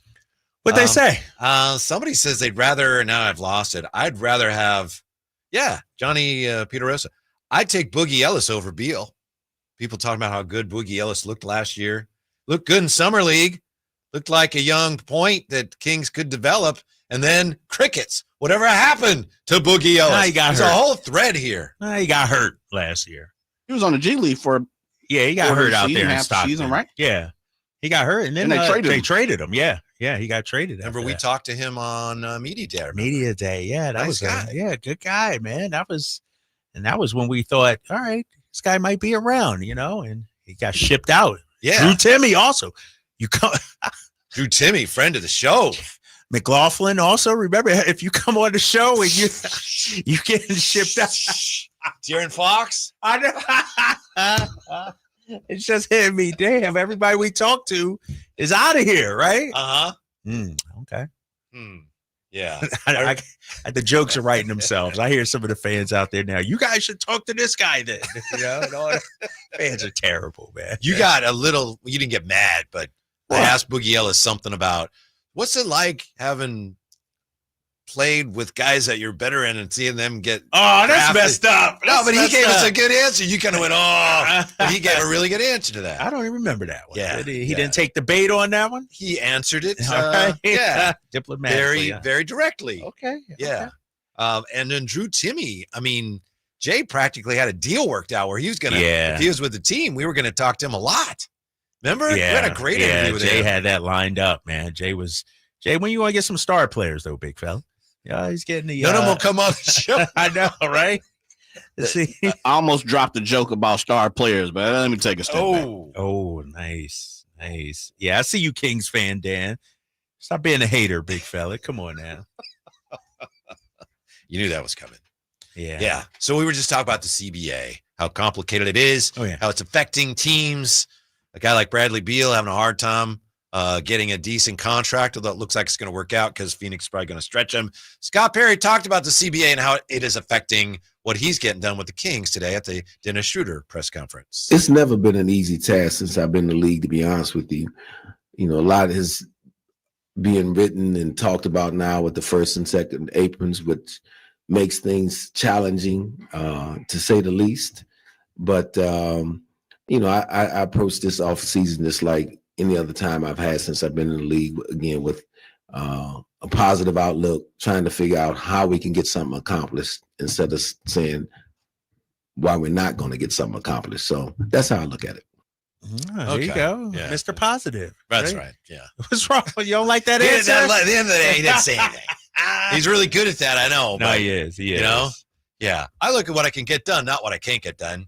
Thanks. Yeah. No, I mean, he got to work around it somehow, right? The reality is every team has to deal with it, but I like the way he put that. Mm-hmm. Yeah. 339-1140, 1-800-920-1140. Derek has been hanging on. Let's see what's on Derek's mind. Hello, Derek. How are you doing?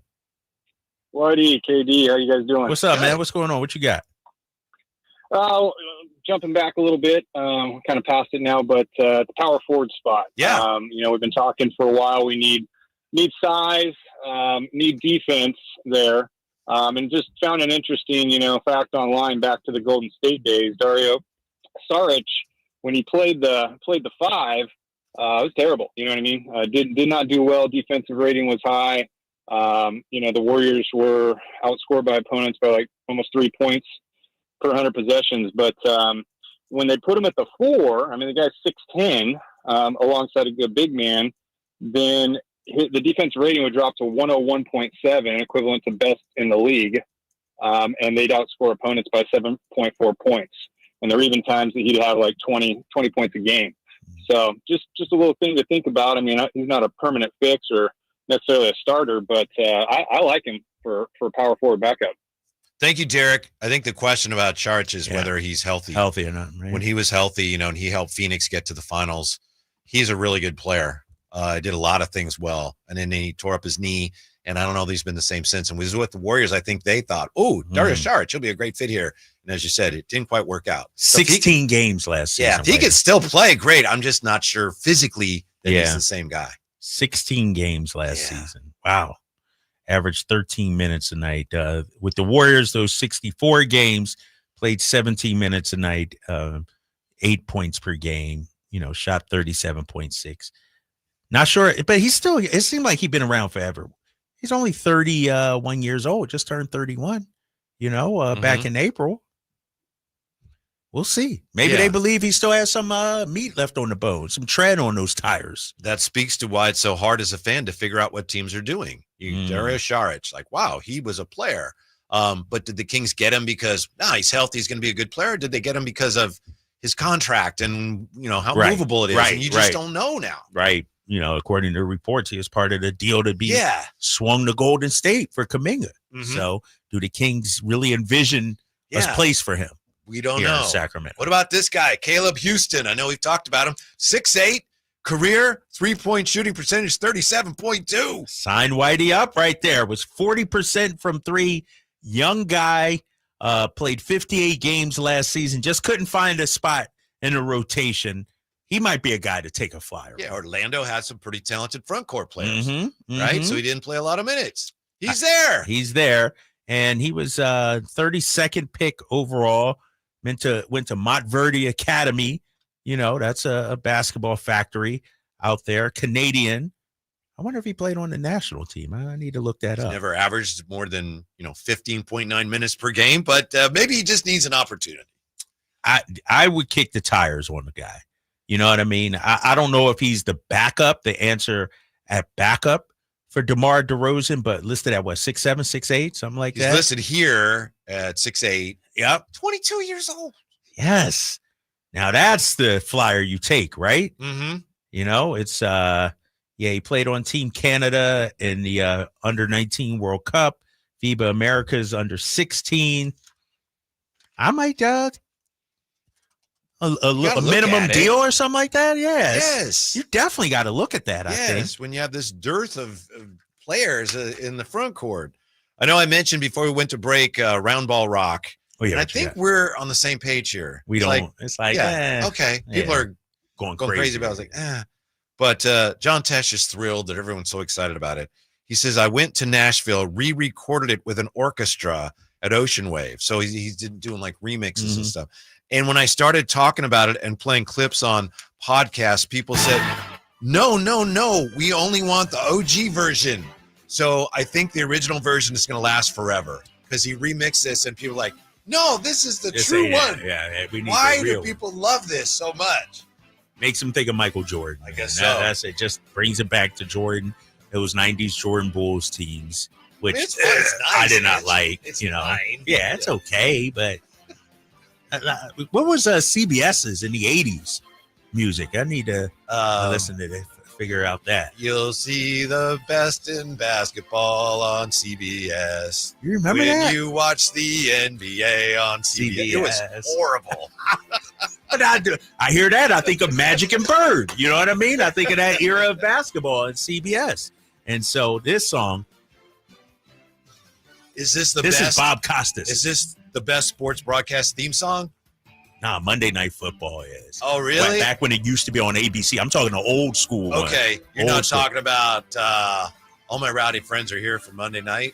No. Okay. No. Good. I don't like that. Jay, can you pull that up for next break or something? The old school Monday night. Yeah. Oh, I get goosebumps.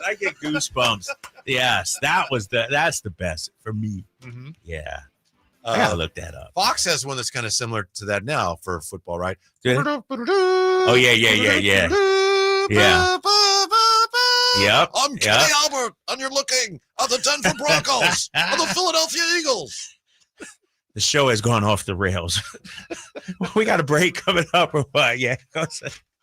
This guy needs a timeout. You need a timeout. I'll take a full, and when we come back, we'll look at Dennis Schroder's introductory press conference today. Next, I'm Kenny Albert on Sacktown Sports. This is the story of the one. As a safety manager at a manufacturing plant, he does everything he can to keep his coworkers safe. From finding ways to reduce risks to keeping safety supplies in stock. And for that, he relies on Grainger.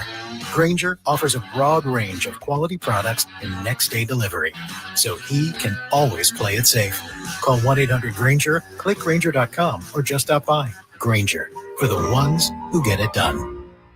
Introducing the new Dell AI PC, powered by the Intel Core Ultra processor. It helps do your busy work for you, so you can fast forward through editing images, designing presentations, generating code, debugging code, summarizing meeting notes, finding files, managing your schedule, responding to Jim's long emails, leaving all the time in the world for the things you actually want to do.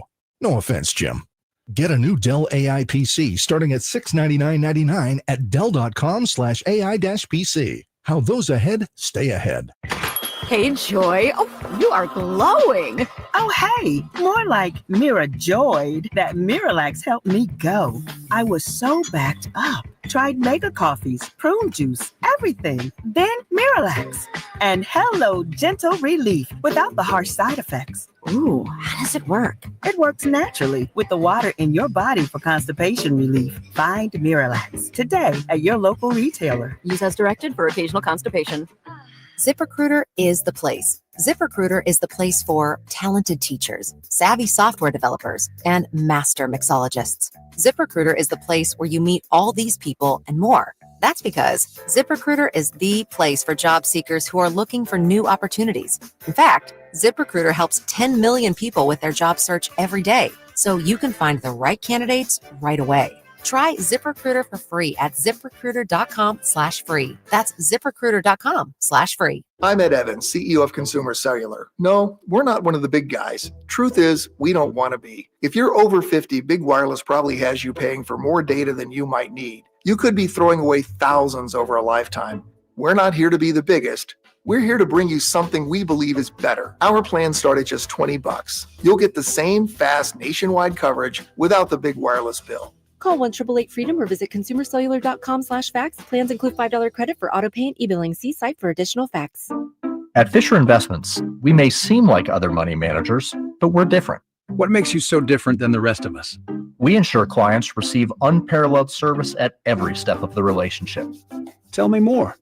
Our investment counselors focus on service over sales, prioritizing clients' needs. How do you make money? We don't sell any commission-based products. We have a simple management fee based on the value of our client's portfolio. So we do better when our clients do better. What about client portfolios? We get to know each client, their finances, family, health, lifestyle, and more. And then we tailor a portfolio based on their specific goals and needs. Your clients really come first then, huh? Yes, we make them a top priority. Our goal is helping them achieve a comfortable retirement. Wow, maybe we are different. At Fisher Investments, we're clearly different. Learn more at FisherInvestments.com. Investing in securities involves the risk of loss. Hey everyone, it's Kyle Draper here. If you're in the market for a new car, let me tell you about my experience with Mercedes-Benz of Stockton. From the moment I walked into their state-of-the-art showroom, I knew I was making the right choice. There was no pressure from the sales staff, and if I'm being honest, I felt like a kid in a candy store. I settled on the all-electric EQS SUV, and let me tell you why. First of all, the comfort. After a long day at work, I actually look forward to being in my car. It has several different massage settings, including my favorite, hot relaxing back. Plus, the seat heating and cooling features are perfect for the hot summer or those chilly mornings. Mercedes-Benz has the reputation of making the finest cars in the world. Now it's your turn to experience what I already know. Mercedes-Benz of Stockton is the best car buying experience you'll ever have. They're just a short drive down I-5, or you can shop online anytime at mbofstockton.com. That's mbofstockton.com, and tell them Drape sent you. With 25 award-winning years in Northern California, Ashton & Price is your local injury law firm. Pro attorney tip: if a firm presents as local, but they're in LA, red flag. If your first consultation is not with a lawyer, big red flag. At Ashton & Price, your first consult is with a local attorney, and if serious injury prevents travel, a lawyer will come to you. Still not enough? George Washington's my uncle. At Ashton & Price, no red flags, just red, white, and blue. Remember, for the best advice, don't think twice. Call Ashton & Price. KHD-KHD1 Sacramento, KYMX HD3 Sacramento. Your home for Kings basketball for over 25 seasons. Hammer time thrown down by the league. From the Power Business Technology Toshiba Studios. Sacktown Sports, 1140.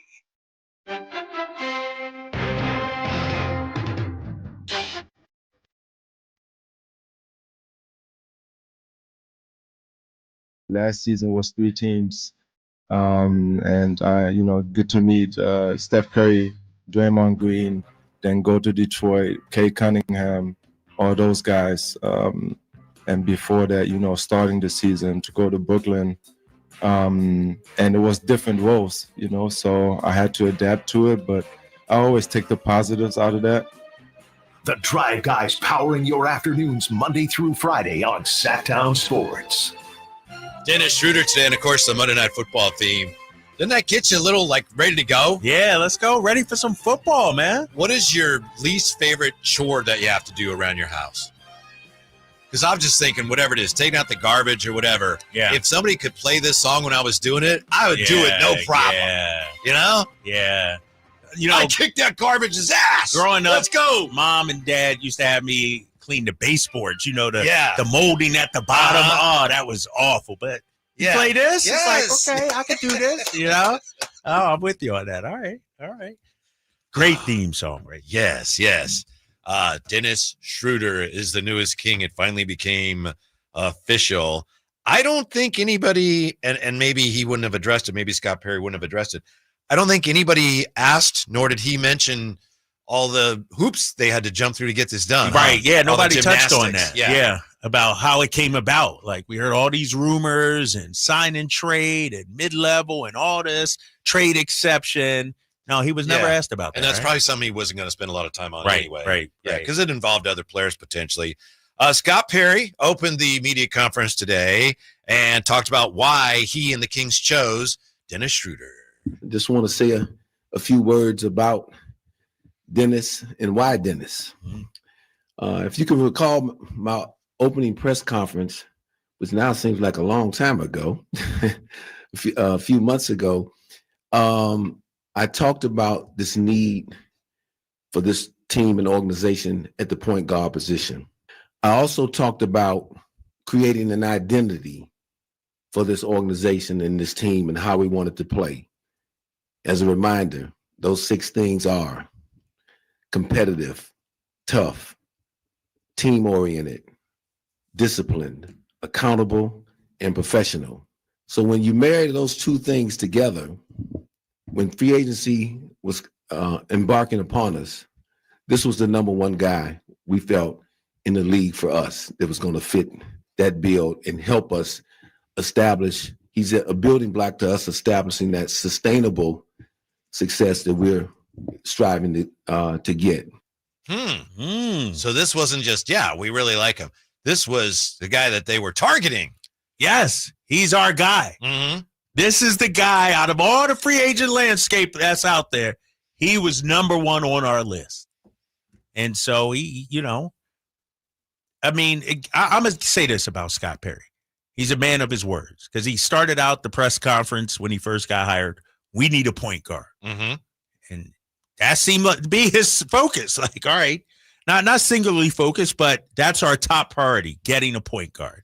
And so he went out there and got his man. Mm-hmm. I'm okay with that. Now, he mentioned, he used the word building block. Scott Perry talking about Dennis Schroder as a building block. And here he expands on that thought a little bit. He is very tough, energetic. He plays the point guard position really with no fear. So I have a great deal of respect for that. I've watched him over the years at a number of different organizations and quite frankly, been on the wrong side of some of his good games. But he really feels the need for us, another building block as we move forward.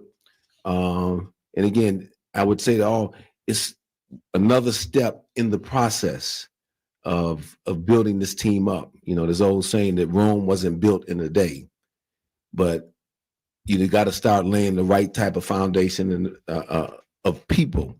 And Dennis not only is a great basketball player, but he's the type of person that we desire to have in this organization. I understand that when you bring someone in, you have to be very, very respectful. But I mean, that's not the things you typically would say about someone you're bringing in as a bridge, right? Talking about him, he's talking about him as a building block. Yeah. That's just interesting. But you can't say, I'm bringing him in as a bridge, right? Right. But you don't have to say he's a building block. No, he's one of the small blocks at the bottom. You need this. You need to big blocks at the bottom, or everything's going to fall apart. You need to set the foundation. I get what Scott is saying. He's saying he's part of the transition, if you will, to get us to where we want to go. Is he the foundational piece that's going to be around forever? No, but he'll get us to. Whitey, come on, man, don't do that. I'm being honest. That was when I first heard that. It's like building block. I think that's interesting. But the more I think about it and listen, I think what he's saying is it's more than just Dennis is a building block. He is bringing the qualities in that we are going to build on. I think that's what he's saying. But here's more from Scott Perry on how Dennis Schroder embodies what the Kings are trying to build.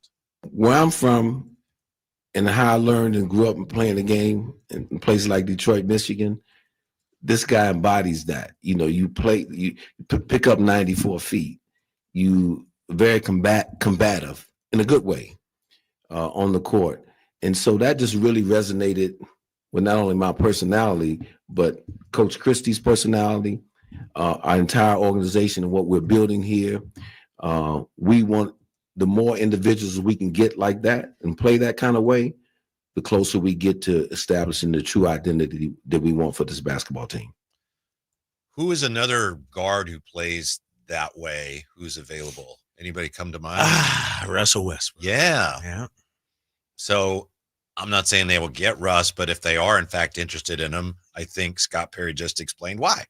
Well, how much do you think what Scott is doing, to your point about Schroder last a few minutes ago, he wants to build the right culture. Mm-hmm. You know what I mean? Mm-hmm. And it may not be these guys are, you know, on their team when it's time to win the championship, but if they can build a culture, you know, I liken Schroder to a lesser extent like our Fred VanVleet. VanVleet's a, you know, more accomplished player, champion, scores high, but he embodies what Ime Udoka and the Rockets, and they went out there and got him. You know, if they did the Westbrook, same thing. You know, we're bringing in guys that play our style, our identity that we can identify with, you know, and so that's what I see that's happening. You know, Scott also talked about the draftees, the picks as well, Neek and Maxime. Mm-hmm. Same thing with them. And so I think they're trying to get the right guys in to create that culture from practice time, on the road, on the court as well. Here's what I love about that. We're going to hear from Dennis Schroder in just a moment. But I've talked about this. You go back to the Beam team year and the Kings, they took a lot of teams by surprise.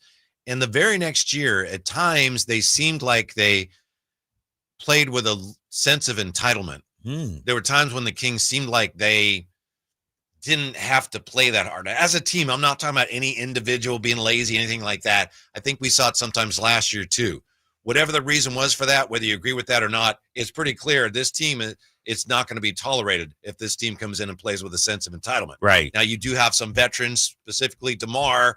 DeMar's going to play like DeMar plays. He's earned that right. But a guy like Dennis Schroder is going to be one that spearheads the efforts to make sure that the other team is not enjoying playing against you. Yeah. Kind of a pest out there. Yes. You know what I mean? And you know, not only Schroder, like that's what Doug Christie wants too, right? That's and I can't tell you how many times this past season, Whitey, I sat there and I seen Doug yelling at his guys, get up, pick up full court. Some guys responded, some guys didn't. It's hard. Sometimes they did. Right. It's hard. It's hard. It's hard to do that time and time again. Yeah.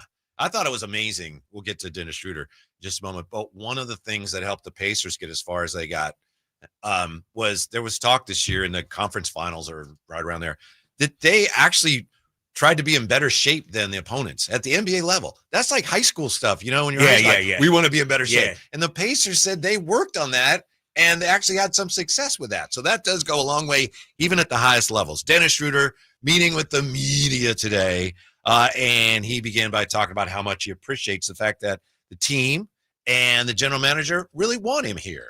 I mean, it's always, I'm always grateful for an opportunity like that, that a organization believes in me, a GM believes in me.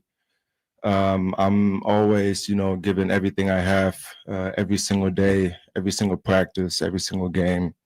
I always try to leave it all out there. So I'm extremely happy to be here. To be a part of, you know, the Sacramento Kings moving forward, try to set a culture. I'm really grateful for this opportunity. And I can't wait to get started. Lots of people talk that way, but I think he has proven that he can back that up. As far as being, I play really hard. I give it everything I have. Yeah, he's a competitor, man. And, even at, what is he, 31 years old, I think, he still competes.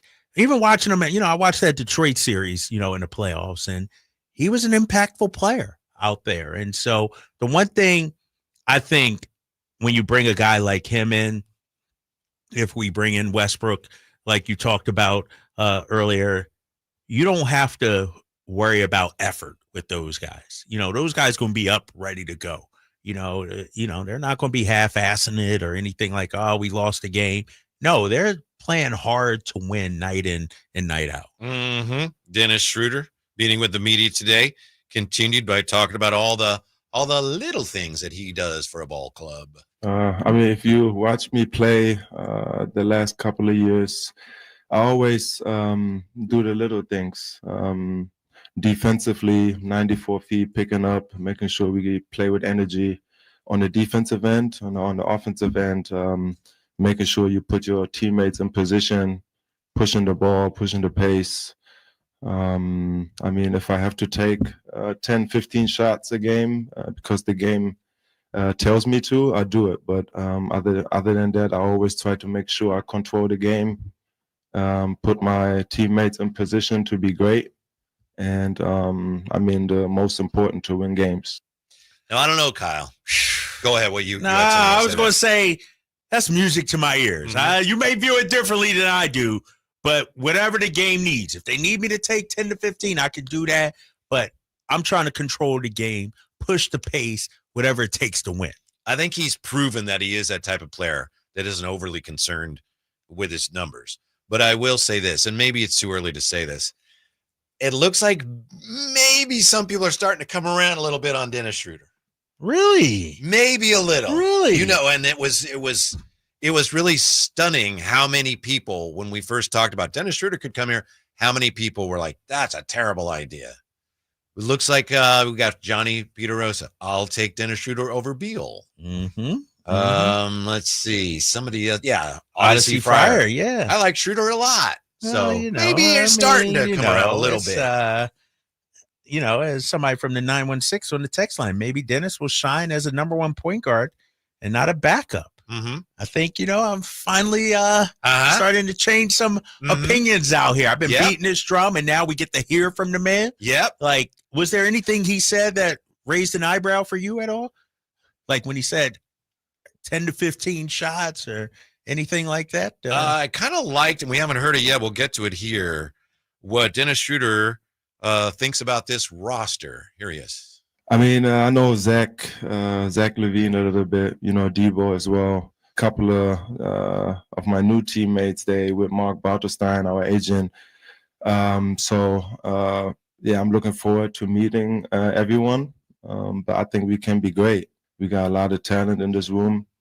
I think we just got to, build the chemistry all together and prioritize winning, making sure that every single game counts, and we want to go out there and make sure we beat everybody's ass. And that's what we're going to do. That's what we're going to do. Come on, man. That's I like that. We may have to get a T-shirt made of that. No, that's perfect. That's what Kings fans want to hear. We want to go out there and beat everybody's ass. Mm-hmm. We need that. When's the last time a Kings player said something like that? Couldn't tell you. It's been a while. I can't remember. Interesting point from Kings fan Dan. Ultimately, they need to take care of the crib. Being under 500 at home isn't going to win anything. You're right. You're right. Yeah. Hopefully that's not an issue again this year. Better not be. I feel like with Doug a full year now, you add Schroder. I feel like we got guys, how should I put this, that have a pulse, that understand protecting. I will say this, in defense of Zach last season, I felt like Zach came in to a storm that he wasn't prepared for.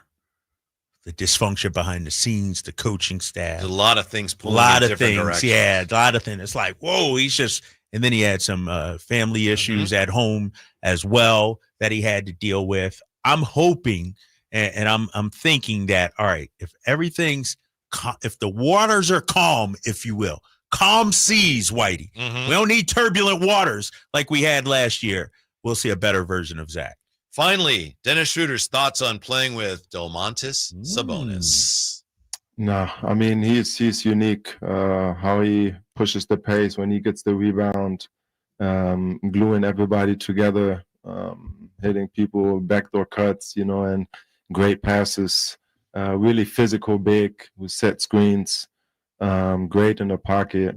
Can shoot it. I mean he's unique. So I'm really looking forward to compete with him. We had a couple of battles in Europe as well. So now he's on my side. We're on the same side. So really looking forward to compete with him. But I'm going to tell him I am the point guard. Give the ball to me. Give the ball up. Stop dribbling. I am the point guard now. Dennis Schroder meeting with the media. Shout out to Schroder. Yeah. Shout out to Al him. Draper says it went great for the Kings. Fantastic. Let me ask you this, though, because when I heard that question being asked, and I want to stay on Schroder, but real quick as an aside, do you think the Domantas Sabonis handling the rock, facilitating, is that still a real thing, or are people hanging on to the Domas from the past? Like, do you think in this upcoming system this year, Domas will be doing a lot of facilitating? I hope not. Facilitating, yeah, but as far as bringing the ball up the floor, I think that was something that there was an advantage there. Teams were not ready for it, and I think it got to a point where they were more or less ready for it. And I think he, turned the ball over a lot. I hope they don't do it as much. He's a good passer, so yeah, he's going to facilitate. Maybe not as much DHO stuff. Right. That's what I would. Yeah. To me, that's what I do. But he's a good passer. He's a good passer. Right. That's what I was wondering too. It's like we don't want to take away his superpowers. Yeah. So I think we got to figure out a way for Schroder to have the ball and Domas to have the ball out there as well. Mm-hmm. And, here's the thing, though. I look at a team like Indiana. Tyrese is the point guard.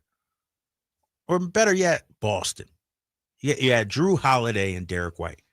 But Tatum was a facilitator. Brown was a facilitator. Like, you could have more than one facilitator. And I felt like at times, one of our issues was we only had Domas as the facilitator, especially when we traded away De'Aaron Fox. Wouldn't you say that if you look at any great team in NBA history, they're going to have a number of guys who are good passers? Good passers, yeah.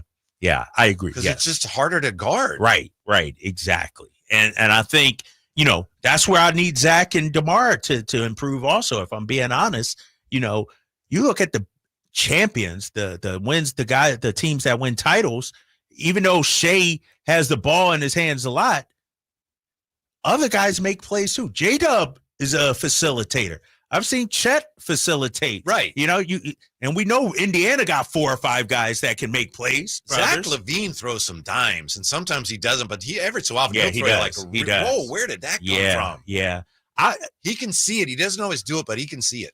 I would not be surprised if we're a much more pick and roll heavy team. Yeah. Pick and roll, pick and pop. Play out of that. Yeah. Because like you said, the dribble handoff, that kind of, I don't see it. But with Schroder, Zach, to your point, Domas, like it just makes sense. There's not a lot of teams that run a ton of DHO, and there's a reason for that. Right. Yeah. 339-1140, 1-800-920-1140. It's time for Check It with Mike TC. Check. What's up, TC? TC. Hey, yes, sir. Fired up, man. I'm fired up. Drapers, Whitey, what's up, man? Whitey, holler at the homie Jay. What's up, man? Hey, Drapes, what's up, man? Talking about TC. I was just keeping it 100 yesterday, bro. That's all it was, but I'm not even going to go down that road. You get me? Hey, one thing about me, bro, I'm always keep it 100, bro. You know what I mean? Just like what I'm going to say right now. We got 2 dogs. Already told you about Perry. Schroder is a dog. This fan base going to love that dude as soon as he hit the court. I'm guaranteed Schroder is the one, bro. Scott Perry, not only did he talk, listen, I love the press conference. He was talking to everybody. He said, hey, he was the number one priority that we needed. He heard all the records, everybody yelling, we need a point guard. Well, Perry stood up there and said, I got a point guard. Now let me put this team together, y'all. Let me push the Warriors in the bushes. Let me put the pressure on them. If we get Kuminga, we don't. But at the end of the day, I did that because I'm putting respect on Sacramento name. I'm going to make the league respect this. Let Perry cook, bro. That's all I got. Thanks, TC. I hope he has at least one of those old, or maybe they still wear some of them, the Twins hats. Twin Cities TC. Oh, yeah. I hope TC has the a TC hat. one? Yeah. That'd be cool to have. Yeah. Right? Get him in his own hat. He might say, I'm not a Twins fan. I'm not wearing that. But I hope he does. How about this here from Jay Sanchez? Kings don't have any top 20 players. How is this all going to be relevant? Ignoring the deficiencies and negatives won't will wins or the playoffs. Hey guys, his life must be miserable. My gosh, dude, this, as LeBron says, go out there and make a damn plate of food and enjoy the July 4th holiday. Dude, it's 90 degrees and sunny out here in Saturday. Don't come in here with that negativity, Jay Sanchez.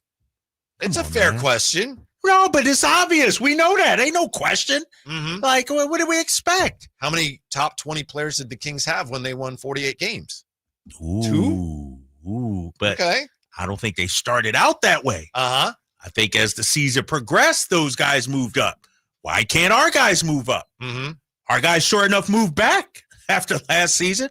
Why can't, I'm not saying DeMar will be top 20, but can Domas be a top 20 player? Yes. He has been. He has been. Exactly. Yeah. Yeah. That's all I'm saying, man. Just as my friend Kyle Draper pointed out earlier today, the West is somehow, some way getting even tougher every year.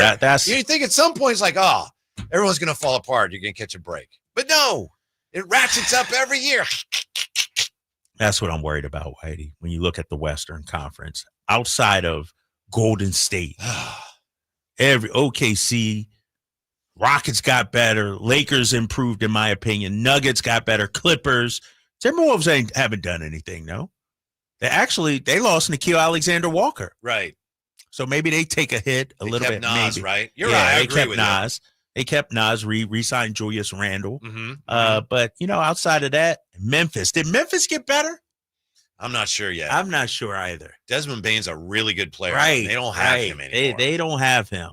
So I don't know about that. Dallas. Did you see Dallas over-under prediction? No. I think somebody had them at 37.5 or something like that. I think they're going to be better than that. With Cooper Flag and Kyrie's hurt though, or yeah. AD's a good player if he's healthy. I know that's kind of ridiculous. Can we be better than Dallas this season coming up? Can be, yes. Okay. Better be. Should have beat them last year in the play-in. From N, I think we're definitely turning to more PNR next season. Our D was and is still the main issue. Yeah, I agree. The Kings were, 12th second half last year. That's mediocre. They're capable of being better than that. They still need to be top 10 offensively, and they can be. But the defense has to get better somehow, some way. Maybe Schroder at the point of attack defensively, maybe he'll help with that. Right. He's a good on-ball defender. He's a good on-ball, right. And that's what I think you need. Like, that's where we were lacking. Guys could just go right around us and cause havoc with our defense out there. Mm-hmm. More on Dennis Schroder, the newest King, when we come back. Also, do the Kings need to bring back Trey Lyles? That and more on your calls, 339-1140, 1-800-920-1140. To drive guys on Sacktown Sports. Progressive knows when you're on your boat, you're already on vacation. And Vacation You forgets all your worries. Vacation You doesn't even keep track of time and knows that time is a meaningless construct designed to control us, man. But Regular You knows you don't want to be too far out in the water after the sun goes down because Vacation You doesn't know how to navigate in the dark yet. Vacation You and Regular You really need to get on the same page. So bundle your boat with your home or auto policy and earn an automatic discount from Progressive. And spend the savings on the both of you. Progressive Casualty Insurance Company affiliates and other insurers. Not available in all states or situations. ZipRecruiter is the place. ZipRecruiter is the place for talented teachers, savvy software developers, and master mixologists. ZipRecruiter is the place where you meet all these people and more. That's because ZipRecruiter is the place for job seekers who are looking for new opportunities. In fact, ZipRecruiter helps 10 million people with their job search every day, so you can find the right candidates right away. Try ZipRecruiter for free at ZipRecruiter.com/free. That's ZipRecruiter.com/free. Carmichael Dave here for my friends at American Energy Heating and Air. Yes, I always tell you they are a family-owned operation, been in business since 81, A+ Better Business Bureau, but it is hot. We are in those Sacramento hot months. I want to focus on them being your second opinion partner. What does that mean? Maybe you've got somebody you're working with or you've worked with in the past in the HVAC world. Guess what? They want to give you a second opinion. How much does it cost? Nothing. You call them up and say, hey, can I get a second opinion on this deal? They come out and they either say, wow, that's a great deal. You should feel better about that. Or they say, we can beat that price. And usually they're going to beat it by a lot. Guess what? You just saved money and it didn't cost you anything to find out. It's a no-lose situation. Go with a trusted company. American Energy, 916-520-9990. That's 916-520-9990 or AmericanEnergyAir.com. Jingle Singers, take it away. Call 916-520-9990 now. Ever find a deal so good you think, should I tell my friends or keep it to myself? That's Kohl's Summer Cyber Deals. Styles for sunny days, home favorites for your space, and more. All at prices you'll love. Plus, earn Kohl's Cash. Discover new deals daily and get free shipping. These deals are too good not to share. Once you've stocked up first. Shop Kohl's Summer Cyber Deals now.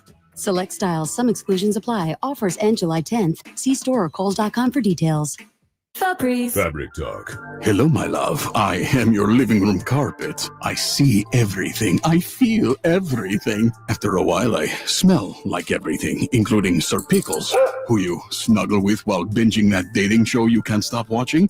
So, how about we freshen things up with Febreze Fabric Spray?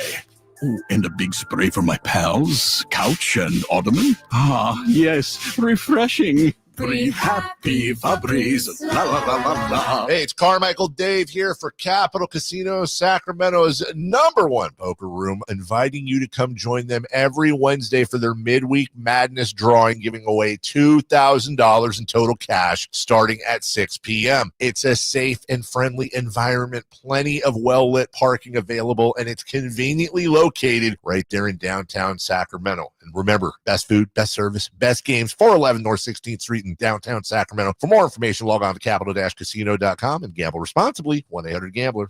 And we're back live during a Flex Alert. Dialed in on the thermostat. Oh, we're pre-cooling before 4 p.m., folks. And that's the end of the third. Time to set it back to 78 from 4 to 9 p.m. Clutch move by the home team. What's the game plan from here on out? Laundry? Not today. Dishwasher? Sidelined. What a performance by Team California. The power truly is ours. During a Flex Alert, pre-cool, power down, and let's beat the heat together.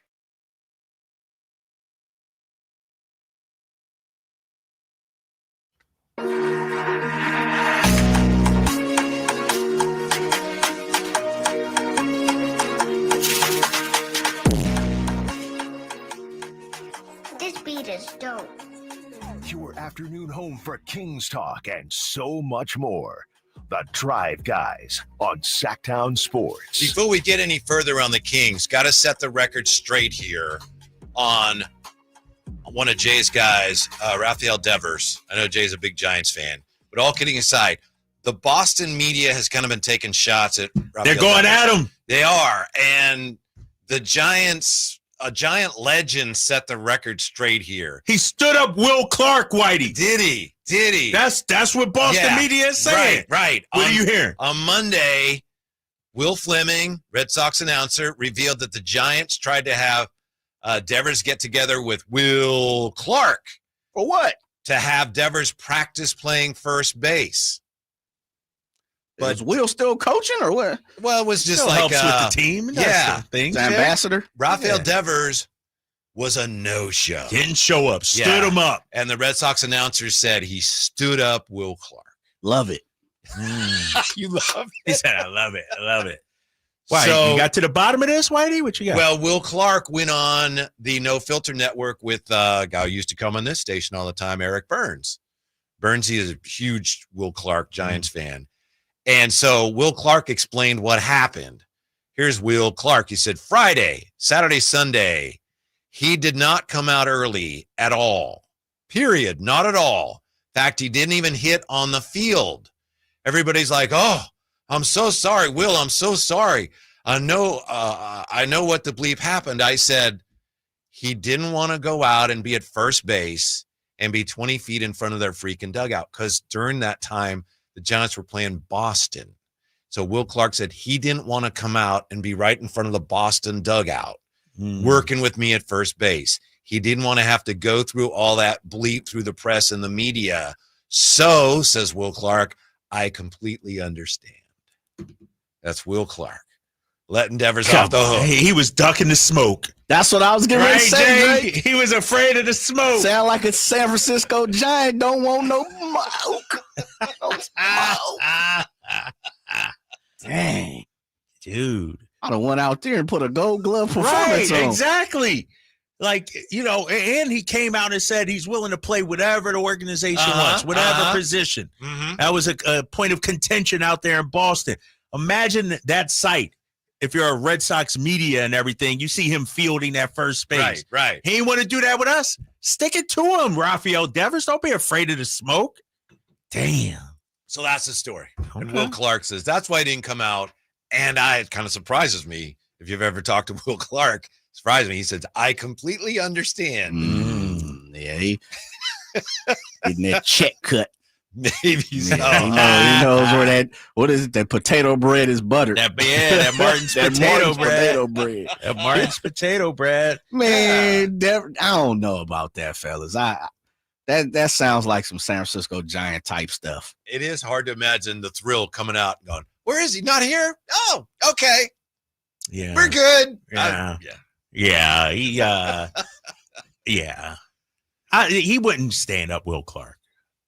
Right? He did. No, but I mean, Clark's explanation makes sense. Yeah. You know what I mean? Not just I'm a diva. Who's Will Clark? I don't, you know what I mean? It's Red Sox, their media. I get it, but come on, man. You got to, I would, trust me. Like Jay said, I'd be out there diving, backhanding things, everything, man. I love this. 3 different gloves. Right? I should have tried this a lot earlier. Right. Oh, man. I had the glove guy, the glove guy coming over, switching gloves with me and figuring it out. Seriously, man. Locker room guy over there, equipment manager, all of it. All I'll say is if that was the case, if you weren't going to come out, then someone's got to let Will Clark know he ain't coming. Right. And don't let Will just out there. Yeah. Well, you know what this is? 22 hanging out it is the San Francisco Giants organization. Here you go, Jay. Showing they have a lack of communication within their organization. They're not on one accord, fellas. That's what it sounds like to me. Miscommunication, you saying? Absolutely. Out there, not on the same page. Typical Giant. Yeah. Jay, Los Gigantes have won 5 out of 6 right now. If the playoffs started right now, they'd be in. Really? Yeah. Get out of here. They'd be the hit your wild card. Yeah. Guess what? Now we'll start to look at standings. They beat Drapes Phillies last night. Yeah, but that's one. You mean that's not said, dude? We Phillies are awesome, man. Come on now. Hold up. Giants would be in, huh? As of right now, yeah. Okay. It's gonna be pretty tight. How many wild card teams? 2? You got 3. 3? Oh yeah. Yeah, they'd be in there. Damn. Have a game up on your Padres, it looks like. Is it? Right, well, that's the problem. I mean, what are we doing down there? Whitey's team is, I know, right? Per not usual, much. letting us down. Yeah. Not much. Rafael Devers, by the way, is not really hitting the cover off the ball. No, he isn't. He isn't. Came to San Francisco. It is super tight, though. Like, literally. Yes. What the Brewers in front of them, Giants, the Padres, Cardinals are in there. Right there. Arizona's kind of creeping up. So, yeah. Down the stretch, it's going to be probably pretty exciting. The Dodgers are getting absolutely hammered lately. The Astros disemboweled them, and then Milwaukee crushed them last night. It don't even matter. Why do they still got a 6-game lead in the division? I know. They're still going to win, but they're going through one of the worst stretches ever in terms of the last 4 games, the run differential. Yeah, they've been pretty destroyed. So bad, I see Milwaukee media out there trolling the Yankees, talking about $300-something million payroll versus, and I'm like, come September, October, the Dodgers will be okay. They'll be there. They probably be okay. Are the Kings going to be okay, even though they have need for more front court player stripes? They have time. Trey Lyles, you bring Trey Lyles back. You got your point guard now. You're all set. Backcourt looks good. Too much. I got too much going on in my backcourt. Well, I don't know if this is worth the stinger or not. Ooh, sting it. I'm not. When it breaks, we have it first. Yeah. Sacktown Sports breaking news. What do we got? No, Whitey says sing it. What do we got? I did not call So for the Whitey stinger. Green mentioned the stinger. I That's did right. not call for it.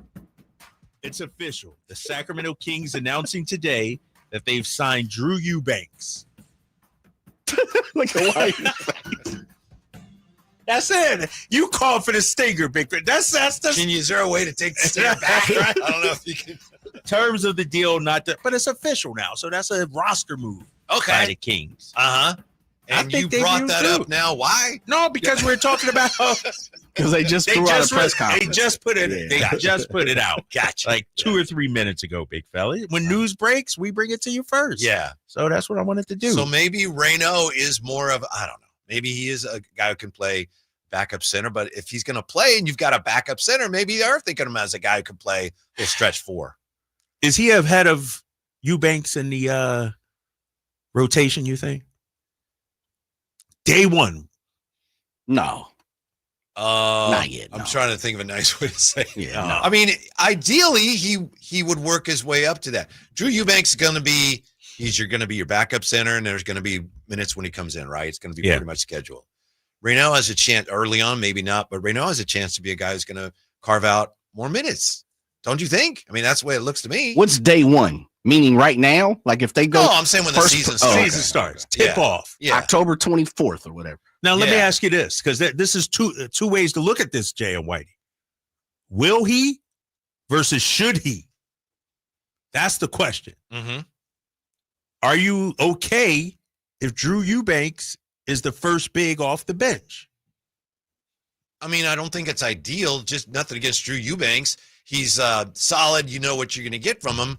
But at some point, and to Jay's question, you can't expect an opening night. But at some point, Raynaud is going to be playing more of those minutes if everything goes the way you want it to go. You know? And he can play more than, he might be able to play a little 5, play a little 4. You see how he plays with Domas. You got to still, it's easy to draw it up now. You just have to see how it comes together. But ideally, Raynaud is going to play more minutes next year than Drew Eubanks. Yeah, I wish I would have, and I'm not dissing any local media. I'm taking a day off from doing that. I'm not going to do that today. But I would love to know how, and maybe I'll text Scott, how do you envision the 4 or 5 rotation going? I know you got Drew Eubanks, you got Isaac Jones, you got Raynaud. Are you leaning on the young rookie to play 15 to 20 minutes a game? Or do we need to go out there and get somebody? You know what I mean? Yeah. Like, I would love to know how does he envision the front court rotation working? Well, I think he mentioned again today that these guys are going to have a chance to play. These guys being, again, Raynaud and Clifford. So I have to think that's the way they're hoping it comes together. But obviously, this isn't anybody's first rodeo there. They know that doesn't. In fact, we had Scott Perry on, and I asked him about, do you see Raynaud as a guy who could play with Domas? He said, well, yeah, you hope so, but you just have to see how it plays out. So that's the idea and the hope. Right. And it might not, and it may not happen day one. Yeah. We're talking about a rookie here, but the plan, the hope is, to your point, at some point he can play with Domas and be out there. I envision that. I think it can work. We just got to see. I'm looking forward to Thursday. I want to see how the young fella looks. We had his coach on, Kyle Smith, earlier. It sounds like this guy is ready to go, though. I've been told he's in the gym twice a day. First one in there, putting in the work and everything. Like, he's eager to get started. So this will be a big find. He could solve a lot of our problems at the 4 or 5 spot. More on the newest King, Dennis Schroder, and the Kings going forward, and Summer League tipping off just in days. That's next with the Drive Guys on Sacktown Sports.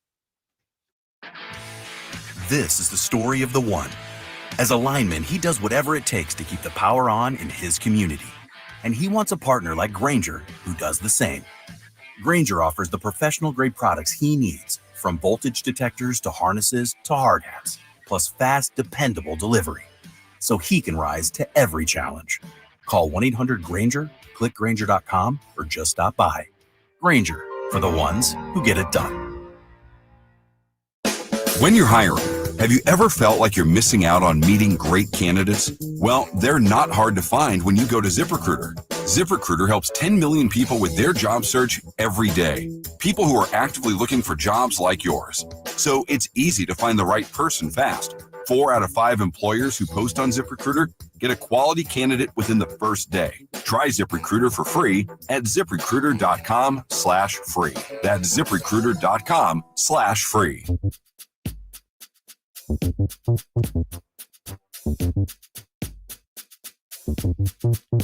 You know, terrible story. Last winter, dead of winter, our heater collapsed. And if you recall, it was very, very, very, very, very, very, very, very, very cold. So we were in a spot of trouble. So we tried to tie it over as best as we could, space heaters, blankets. But at some point, we knew we had to get a new HVAC system. But where to turn? There are so many places to choose from. And a friend recommended we check out Lee's Air Plumbing and Heating at leesair.com. And that was a smart call. Lee's Air Plumbing and Heating, they were ready to come out the day we called. They recognized, oh, you must be freezing. We'll come out right now. We said, no, tomorrow's fine. But we appreciated that. So why choose Lee's? They offer that 100% satisfaction guarantee. We were 100% satisfied. They get 4.8 stars on Google. A lot of friends recommend them. They've won awards for their service, and they've spent more than 40 years serving the Valley's HVAC heating and plumbing needs. The thing is, you can trust Lee's with installation and repair of your AC, furnace, water heater, plus residential and commercial plumbing repair, commercial HVAC services too. You can find out more at leesair.com. Check out their mission statement. It's all about serving customers and community. Check on their $99 HVAC tune-up service with the hot weather bearing down on us. You want to let Lee's take care of you the way they took care of me, treating us like family while setting us up with an HVAC system that has improved our quality of life. Lee's Air Plumbing and Heating. That's the way to go. License number 635355. I'm still going for it, even with higher stroke risk from atrial fibrillation, an irregular heartbeat not caused by a heart valve problem. Over a 3-year study, Eliquis apixaban tablets reduced stroke risk better than warfarin, and over 97% of Eliquis patients did not experience a stroke. A first stroke occurred in 2.9% of warfarin patients versus 2.3% of Eliquis patients. Don't stop prescription Eliquis without asking your doctor. Stroke risk may increase. Eliquis can cause serious and potentially fatal bleeding. Don't take if you have an artificial heart valve, abnormal bleeding, or antiphospholipid syndrome. While taking, you may bruise more easily or bleed longer. A spinal injection increases blood clot risk, which may cause paralysis. Get medical help right away for unexpected bleeding or bruising, or back pain, tingling, numbness, muscle weakness, or incontinence. Aspirin products, NSAIDs, SSRIs, SNRIs, and blood thinners increase bleeding risk. Tell your doctor about planned medical or dental procedures. Learn more at Eliquis.com or call 1-855-ELIQUIS. Only one radio program captures the excitement of hunting and fishing as it happens. The award-winning California Sportsman with Sep Hendrickson. Only California Sportsman takes you where the action is. Live on the water, live in the blind, and live with the top pros and experts in outdoor sports. California Sportsman with Fishing Hall of Famer Sep Hendrickson is your premier destination for all things outdoors. Sep's Saturday Morning Outdoors. Ultimate Bass and California Sportsman, 5 a.m. to 8 a.m. Saturdays on Sacktown Sports 1140.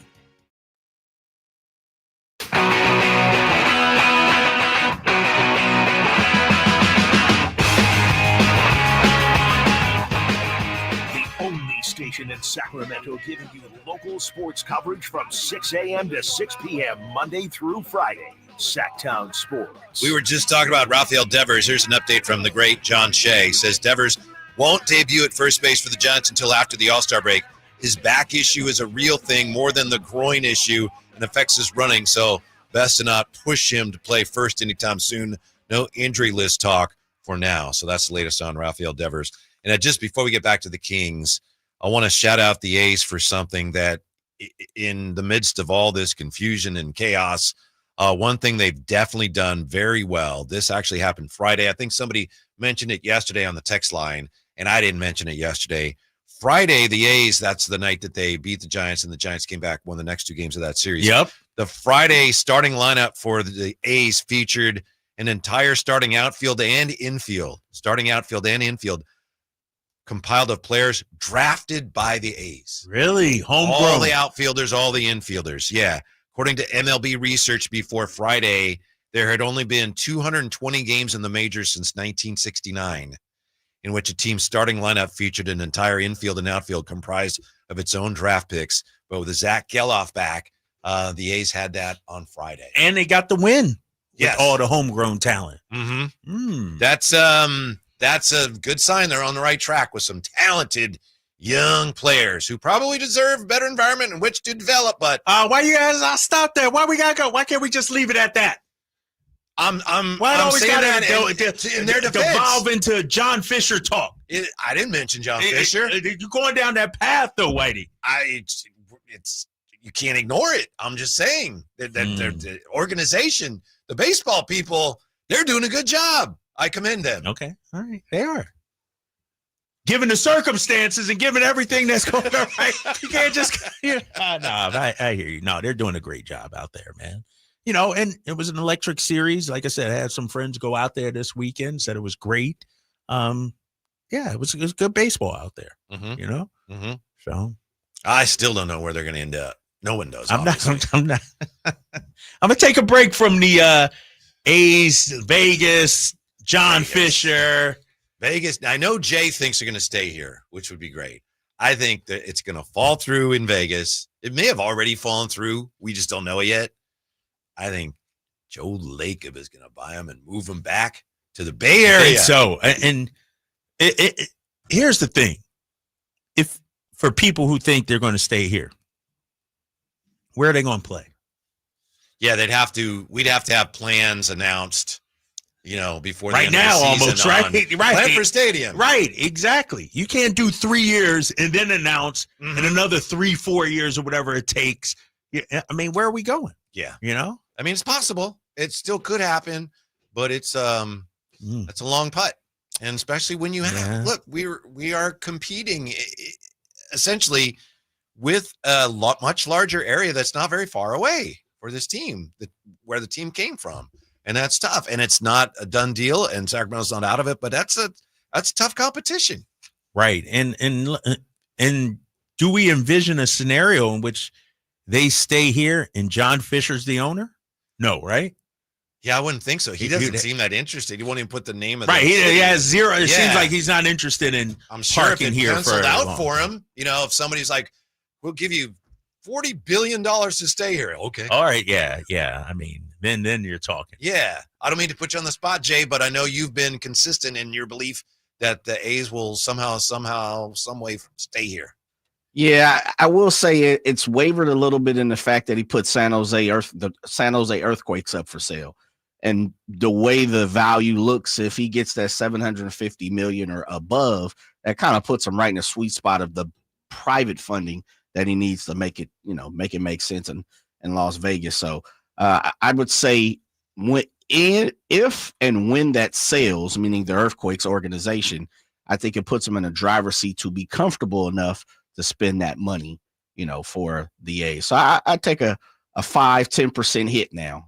So I'm probably about 65%. Yeah. Yeah. You want to get really negative. There's some people that say after next season, if I have my numbers right, we may not have any baseball for a while. A lot of people think there's another big labor dispute coming. I think it's after next year, lockout or whatever. Yeah. Now, I know a couple of years ago we had it and it looked like the end of baseball and they figured it out. So hopefully they'd figure it out. But got that. We're staring down the barrel of that as well, which would mean we wouldn't necessarily have them here for the whole 3 or 4 year period. Oh, that would be awful. That would be awful. Yeah. That'd be brutal. I'm hoping that somebody figures out a way around that. We don't want that. Yeah, we don't. Yeah, we don't want that. Yeah. I know you got some stuff planned, but Not really. I got to tell you about my night last night. Okay. Because I wanted to. You never told us about the rodeo, by the way. Oh, I got to tell you about the rodeo. Let me start about last night, then I'll get into the rodeo. Me and the kids hanging out. We go to Lifetime to play pickleball.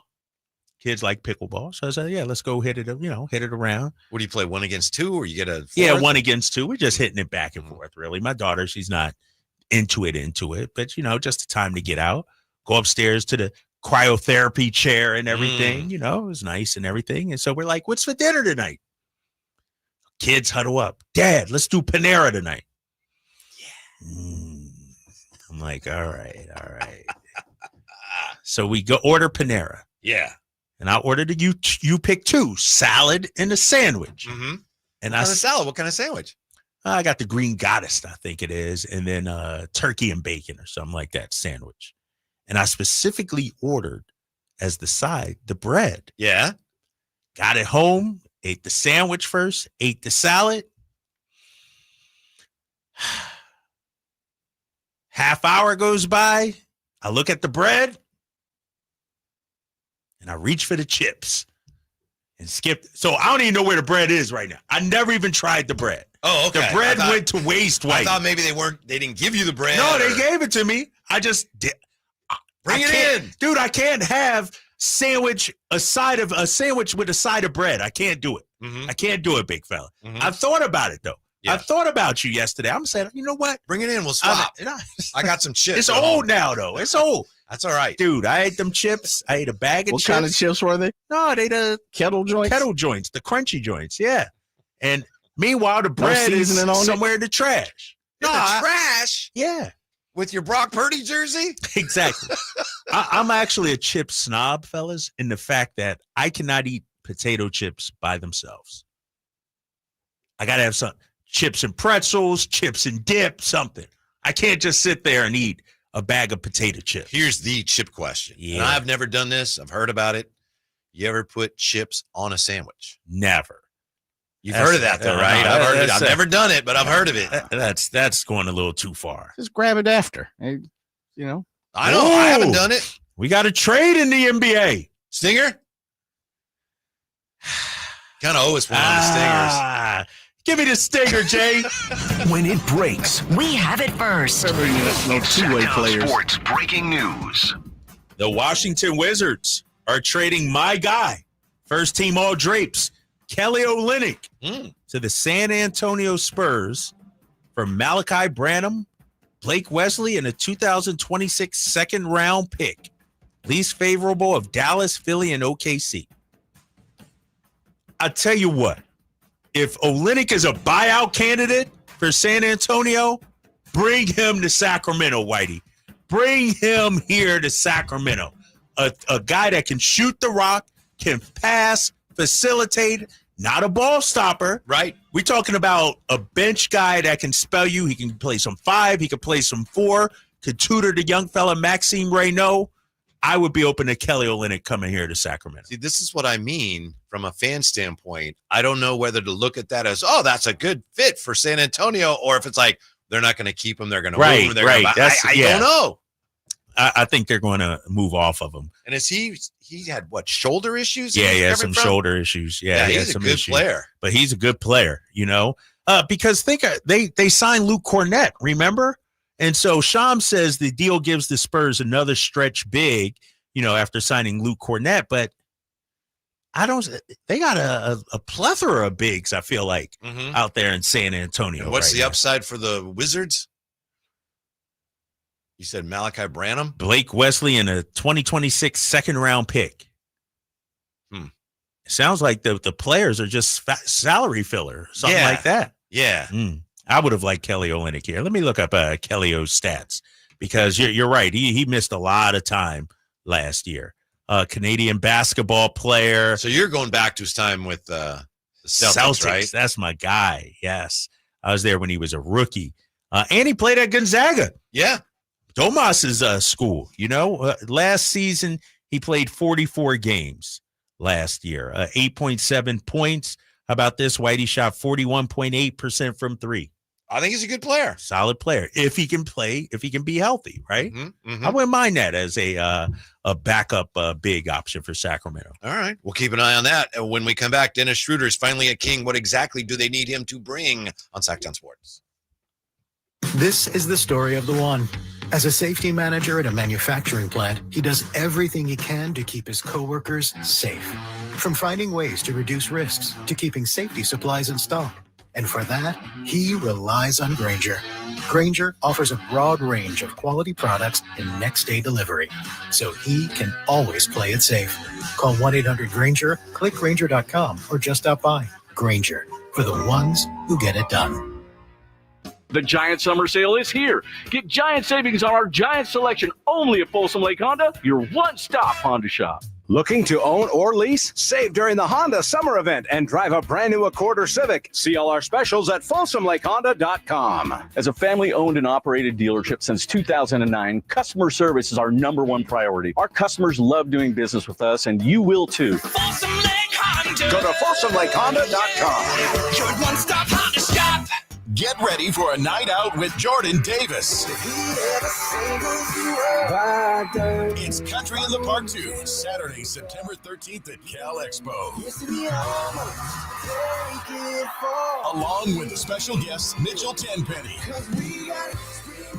Locash, Vincent Mason, and Averyana. Make it a family day out with food trucks, games, dancing, and more. Saturday, September 13th at Cal Expo. Sponsored by Trex Racing Cage, Chicken Fingers, and Naturewood Home Furnishings. Tickets at CATPFest.com. Alan Stiles here with your Sacktown Sports Injury Update, brought to you by Downtown LA Law Group. Jacob Wilson has missed a couple games with that right hamstring soreness, but the belief is he could return at some point during the A's homestand. Zach Geloff, out with that stress reaction in his ribs, has played a couple games for the AAA Las Vegas squad and also should be returning during the A's homestand. That was your Sacktown Sports Injury Update, brought to you by Downtown LA Law Group. Hey, I'm Alan Stiles. Have an injury? Call Downtown. Downtown LA Law Group, an injury law firm, has many happy clients in Sacramento and the surrounding areas who have called Downtown. Get paid for your injuries from slip and falls or auto accidents. One of their most recent settlements was $1.5 million for a motorcycle accident. Have you had an auto accident? Call Downtown. Text injury help to 40222. That's injury help to 40222 and visit them at calldowntown.com. Hi, Sacramento. It's the No Surprise Guys at Bell Brothers Plumbing and Air Conditioning. Need a new water heater? Call Bell Brothers. Need a free plumbing estimate? Call Bell Brothers. Have a clogged drain? Call Bell Brothers and we'll unclog it for only $67, plus free camera inspection, valued at $250. We don't guess at plumbing and drain problems. We used advanced camera inspections and diagnostics. We're fast, reliable, and respect your time by showing up when we say we will. The price we quote is the price you pay. With more technicians, more trucks, and more experience, we get the job done right the first time. No surprises. Our technicians are all background checked, drug tested, and will leave the work area cleaner than they found it. Don't wait. Call Bell Brothers today or book online at nosurpriseguys.com. That's nosurpriseguys.com.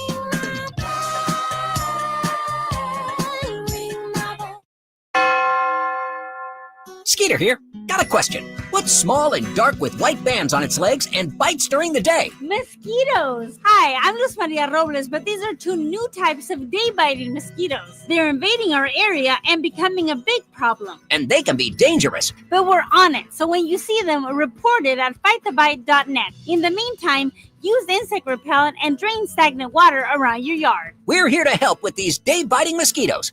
Visit us at fightthebite.net. KHD HD1 Sacramento, KYMX HD3 Sacramento. From the Power Business Technology Toshiba Studios. Sacktown Sports 1140.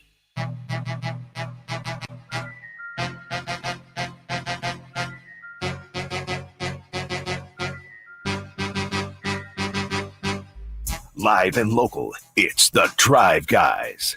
Watch the show on youtube.com/Sacktown Sports 1140. Or listen on the Sacktown Sports app. As you know, the Kings introduced Dennis Schroder to the Sacramento media and Sacramento fans today. And it sounds like some fans anyway, I don't know how many, I don't know if it's close to a majority, but based on what we're hearing from fans, some fans are warming up to Dennis Schroder. Apparently, people around the league aren't sure what the Kings are doing, at least if we are to believe this from Evan Siddery. Jay, friend of the show, Evan Siddery?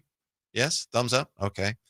Evan Siddery, a few hours ago on X, social media, he posted the Kings' current projected starting lineup next season. Dennis Schroder, Zach LaVine, DeMar DeRozan, Keegan Murray, Domantas Sabonis. Then he adds, this is Evan Siddery, Drapes. He says, rival teams are befuddled by Sacramento's strategy to seemingly stay in win now mode after trading De'Aaron Fox in February. Rival teams are befuddled. What teams are we talking about, Evan Siddery? Yeah. How befuddled are they?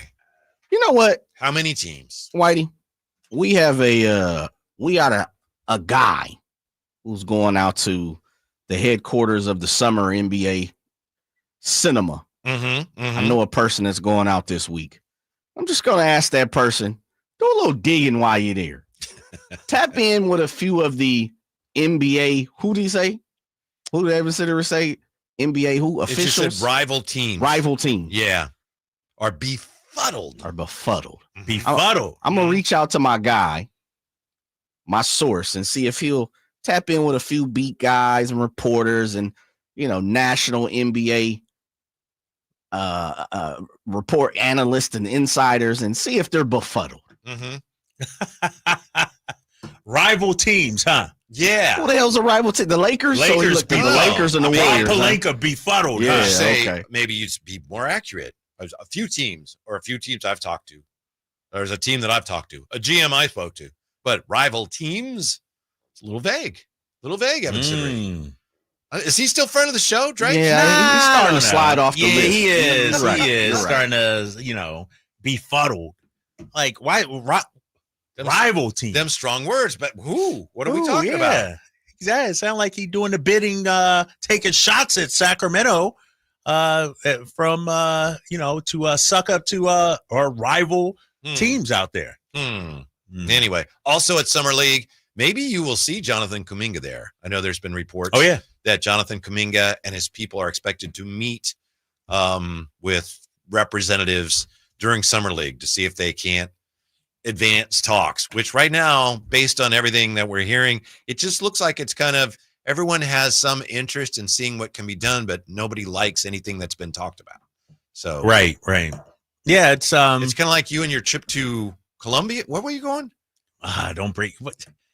That's a sore subject, Whitey, because my boy's been sending me pictures and videos. Right. I was going to Colombia, Medellin. Colombia. Yeah, like you'd like to go there, but you didn't go to Colombia. I didn't go, but my guy is there. I'm going to text him right now and get the update, because every time you bring it up, it's like, no offense here. This lovely studio, and I don't even know what part of Sacramento we're in, but I knew I've worked with you long enough. The way you talked about it from the jump, when you read it, said, my buddy's going to Colombia. I could just tell you weren't going. I can tell when you're going to do something and when you're not. Yeah, because if it wasn't for the kids, these damn kids I got to take care of. You know what I mean? I've been having the kids all week. I seriously, if Carmichael Dave can do it from location, I'd be on the beach in Colombia right now doing the damn show. And so where is Dave? Do you know? I know he's I don't know, somewhere on a beach. Is he still out? I think so. And he's been posting pictures. And I texted him yesterday, and I realized I don't know where he is, and I don't know what time it was. And he answered me, but I was wondering if I texted him at the middle of the night or something. So, dude, how much vacation time does he get? Well, he's on the air. It's not vacation, right? He's working. Really? Is that how this works? I'm guessing. Is that how this works? Oh shit! If he does his show, is it vacation? What's the time difference between? Because I'm going to Singapore coming up next month. So 11 at night. Yeah, I'll be doing it at 11 at night, dude. Seriously, you think I'm joking? I might take back that vacation time. Time in Singapore. 8:05 a.m. 8:05 on Wednesday. Right now. Yeah. So it's what? Damn, that's a lot. That's Grapes a will big pop time in beginning of the show. Hey guys, I'll be right back. Go play golf. Right. Come back at 5:55 our time. Oh man, great show, guys. Show. I put in my time. It's 8:05 a.m. So that's what 7. That's 15 hours, Shay. Oh, my bad. Is that correct? You said 8:05? Yeah. Where we at? 5 o'clock? Yeah. 5 to 5 is 12. 12. Plus and then another 3 more. 3 more, yeah. Damn. That's actually doable. It is, but I would fumble. I would mess it up. It wouldn't be worth doing because you wouldn't enjoy your trip, but you could do it if you want. I could. So at 2 o'clock, you would be 5 a.m. 5 a.m. Yeah. That's not bad. That's not bad. Plus, you get jet lagged when you go. I usually don't. Yeah. You could knock out you have time to knock the show out, get a nappy in like another 3-4 hours, bounce up by 1 p.m. and now you're cooking. Now you're talking, big fella. I'm all for it. It ain't happening. Yeah, I'm all for it. If Jose tried to big boss me, you don't have vacation time. Like, hey, I'm not taking vacation, big fella. I'm doing the show. But Jose is a great boss. And where's the other place you're visiting? Bali. And what's the time there? Let me look. Probably time in Bali. Same time. Yeah. Now let me look up Sydney, Australia. It's probably pretty similar. Here you go, right Plus here. or minus an hour. 2 hours different. Oh. Damn. In front? Yeah. So it's 10? So it's 10:07 there on Wednesday, July And it's 9th. is it winter there? That's a great Southern question. Hemisphere? Yeah, but let me see. Temp. I mean, it's in not like it's Sydney. I'm not saying it's snowing or It anything, ain't but Antarctica. Yeah, 60 degrees right now. 60. The high today looks like it's 65. Take your trench coat. Yeah, a little parka. Something like that. So wait a minute. Australia will work because it would be 7 a.m. 7 a.m. Come on, that's the norm right there, brother. Mm-hmm.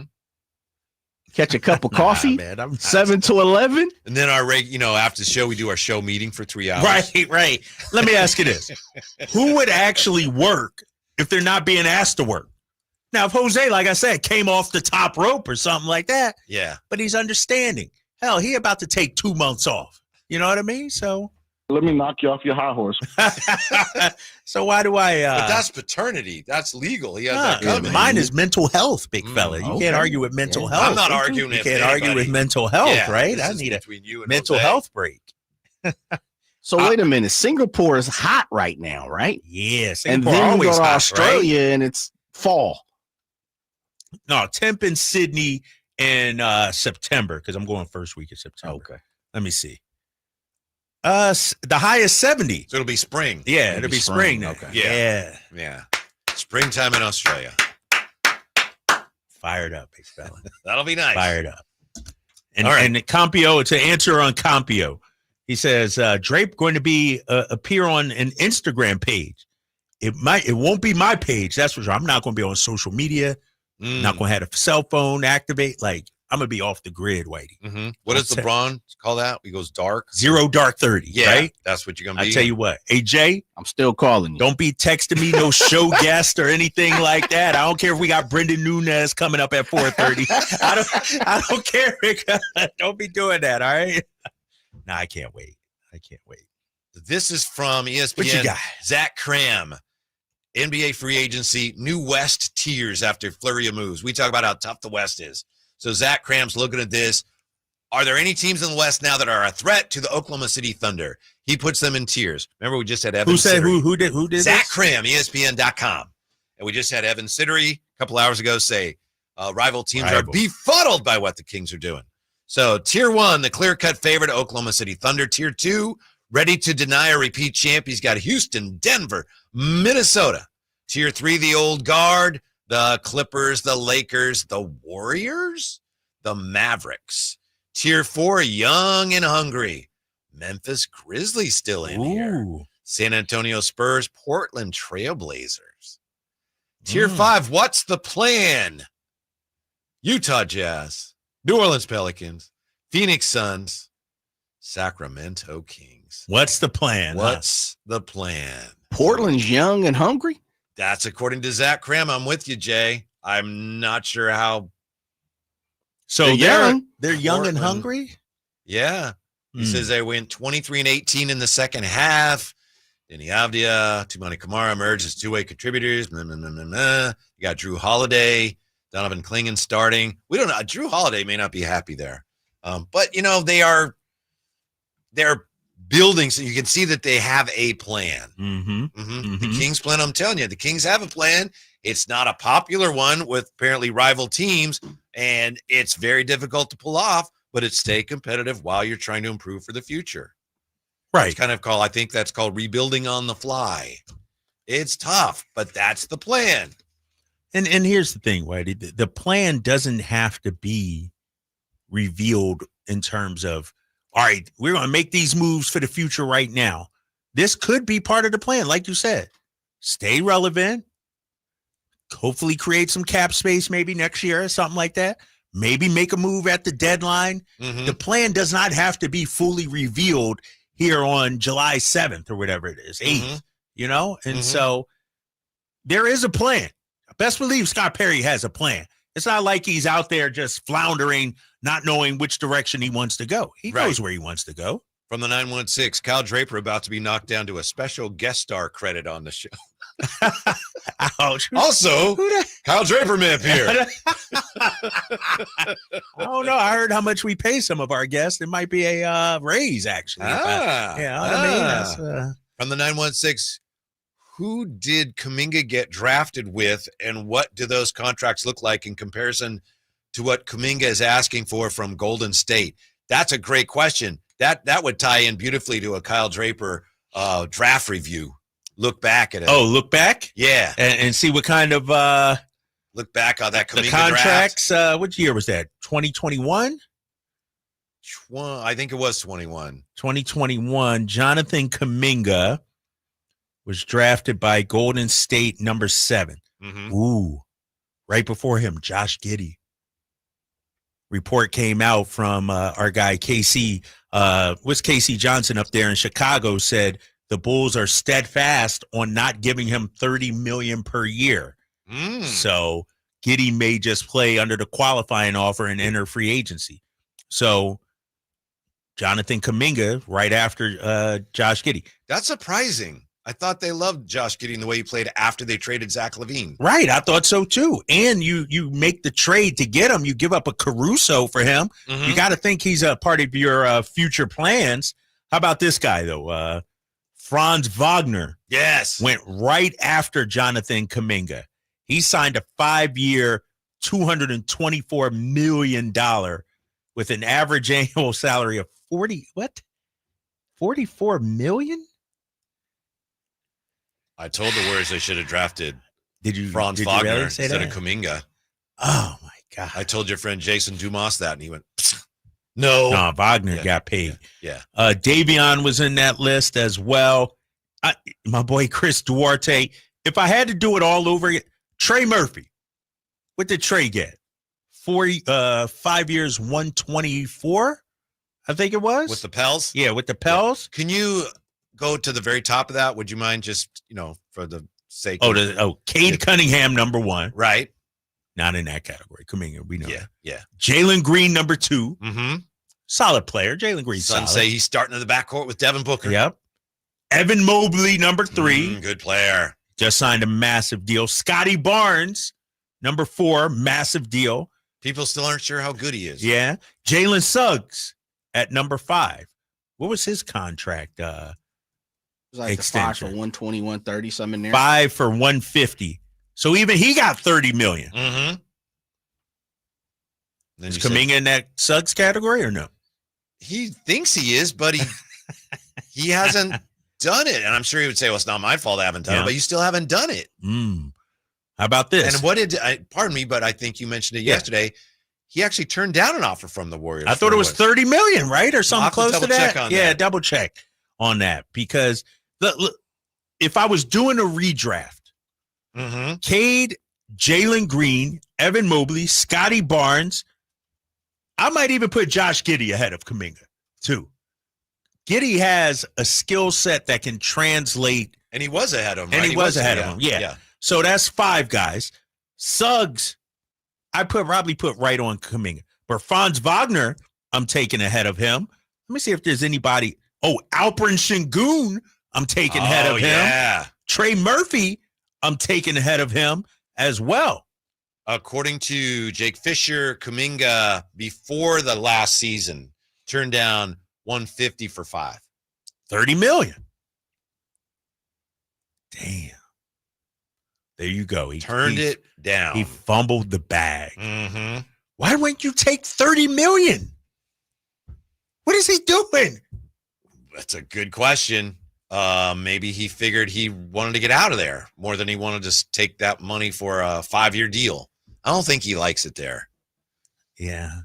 Yeah, he just wants out, right? I think. He wants out. Yeah. Which may mean he's going to play on that qualifying offer and then get out of there as a unrestricted next season.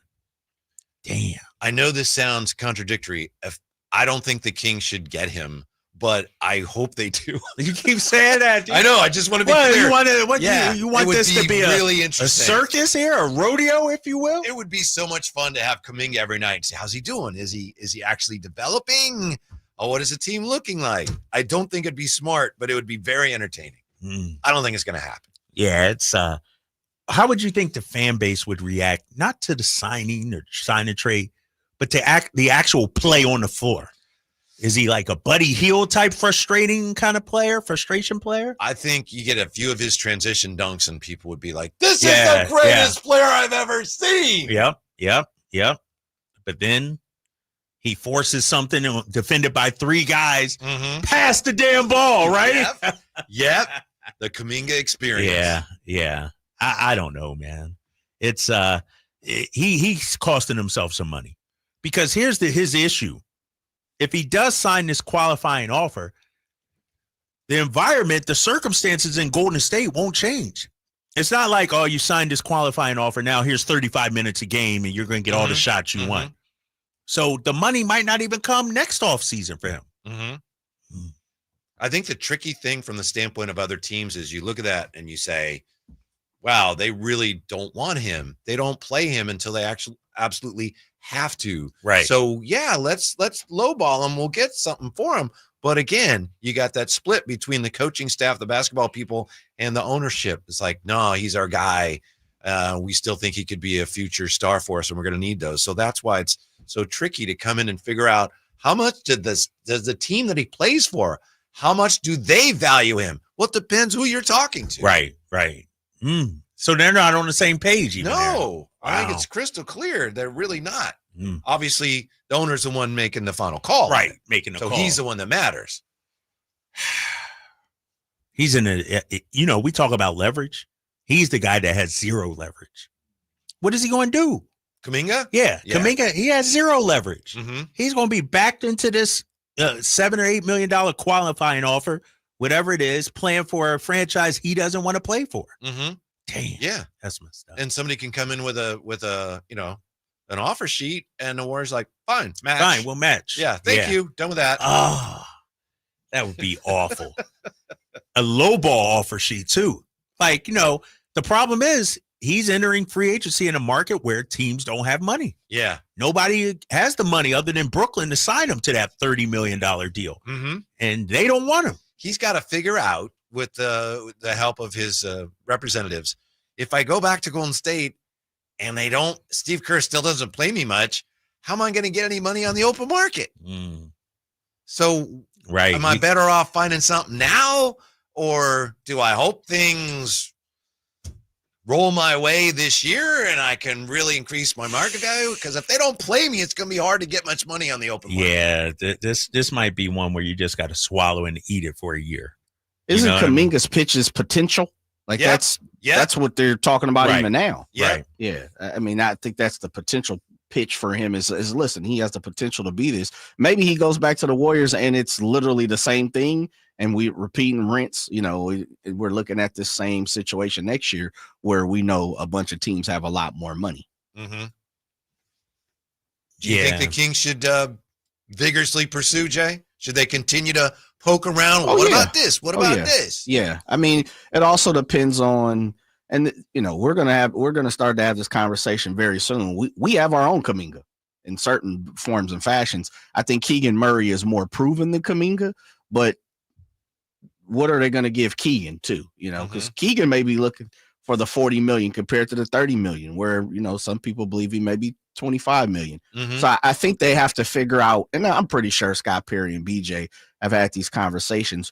Where does Kuminga fit on our calendar when it comes to, how we have to pursue Keegan as well? Would you guys say the text line? I would say this. Would you agree? The text line is a little more edgy. Yeah. And I think it's because you can be anonymous. That's why I always ask you, put your name on it. But you can come in and say whatever you want. We don't know who you are. Whereas if you do it in Chateau, we at least know what your handle is. From the 916, if fans think Debo is a ball stopper, wait till Kuminga plays on the team. At least Debo makes a majority of his shots. Damn. That gets to what I thought was the most interesting thing Anthony Slater shared with us yesterday, which was this. In his opinion, if the Kings brought in Kuminga, that would require some pretty significant change to the roster. Right, 100%, right? Yeah. Because I asked him, well, wait, those guys wouldn't fit. Well, they might not have to. If you bring in Kuminga, there could be some changes. From the 916, you asked the question, Drapes, how would fans react to him? I think Kuminga would get a reaction closer to Bogdanovich. Huge plays that make the arena erupt, but a lot of games where fans are left wondering where he was. Is Kuminga the Warriors' Marvin Bagley? And stop it, Jay. Stop comparing JK to Keegan. Keegan is proven and way better. Yeah, but watch them get the same value contract, you think? So. Yeah. Kuminga's going to get 30, right? Kuminga's not the Warriors' Marvin Bagley. No. Marvin Bagley had the whole thing of they shouldn't have picked him, should have picked the other guy. And Kuminga is like, there's nobody there where the Warriors say, oh, we should have taken Franz Wagner. They don't, that's not a thing. Yeah, and, And Kuminga's actually done some good things for them. I mean, Kuminga is not a bust. Some people are making Kuminga out to be just garbage or something. Like, there's something there. I don't know if really it's well in the playoffs against Minnesota. He really did. He really did. And so it's not like this guy is, hasn't shown flashes. And I get, if I'm him, wanting an opportunity to show more. When you were playing, when they traded for Jimmy Butler, for me, if I'm Jonathan Kuminga, I'm looking at it as, all right, I'm not the guy. They don't view me as the guy, next to Steph Curry. They went out there and got a number 2. They don't view me as a number 2. So I get it. His only issue is he doesn't have any leverage right now.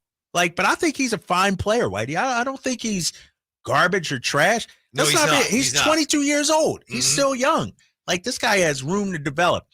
My only problem is, all right, Jonathan, you're going to put up your numbers as the main guy, but you're not going to win. Ideally, you're on a team that you can develop. You're maybe a third option, something sort of like Tatum was in Boston. When Tatum got drafted, let's not forget, they also went out there and got Kyrie and Gordon Hayward. They went out there and got Al Horford. They went out there and got Kemba Walker. It wasn't like, Tatum, here, you're our guy. But over the years, Tatum assumed that role. You know what I mean? Where can Kuminga do that? He could never do that in Golden State because it's Steph Curry. You got Draymond there too. Yeah. Now Jimmy Butler. That's why ultimately I don't think Kuminga fits here. It's not just a matter of the roster because, they could change the roster.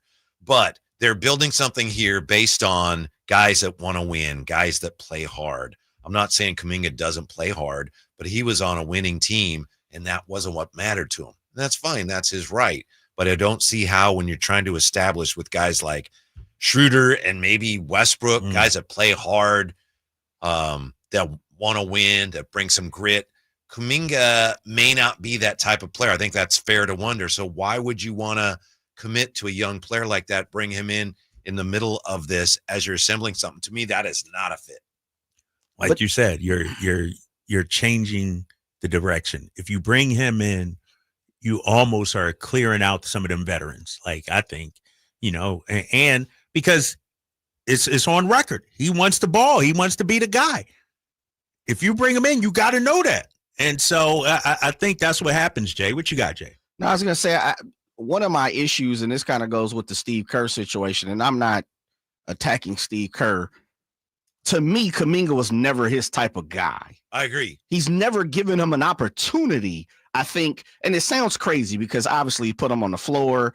He's needed him to play in positions. But when I say that, I'm really digging deep in the form of just go out there and make some mistakes. And whatever happens, you're still going to be able to play and be you and be free. I feel like Kuminga's always been, he's got the choke collar put on him. He's never been able to be who he is. And that's where I think he's like, let me spread my wings and let me see. Now, as Drape said, I think you got to believe he's going to be a guy. But I think if you're the Wizards or even the Kings can say we as we know, they're going to move into a different direction. We want to see if you can do that. Mm-hmm. But I think there's aspects of his game that he's shown he's not concerned with. And some of them are things that help you win. Specifically, like Monty Poole told us, rebounding. You look at him physically, he should be a decent rebounder. Yeah. But it doesn't seem to matter that much to him. Okay, fine. That's you. You can do you, but I don't want you on my team. Right. That's all. But is he a product of the system he has come from? I'm not sure what system he's come from. And I'm not saying that's a bad question. He played G League Elite.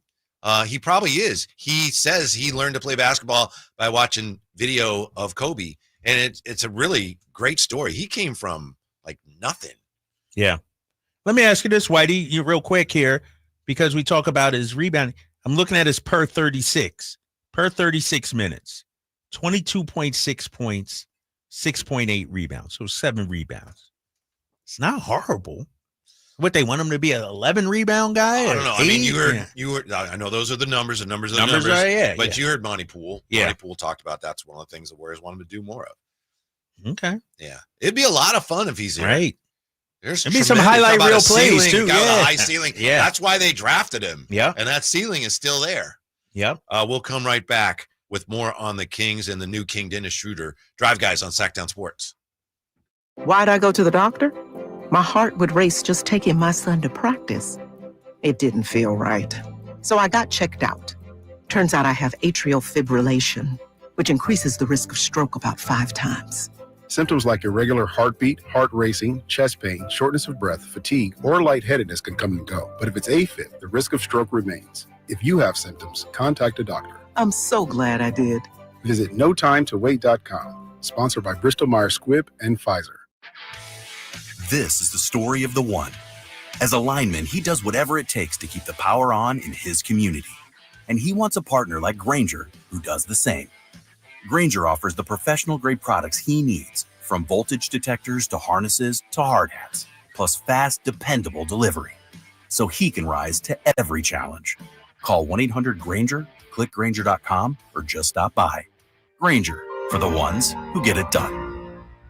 This message comes from Viking, committed to exploring the world in comfort. Journey through the heart of Europe on an elegant Viking longship with thoughtful service, destination-focused dining, and cultural enrichment on board and on shore. With small ships that bring travelers closer to the destination, there's more time to explore. And every Viking voyage is all-inclusive, with no children and no casinos. Discover more at Viking.com.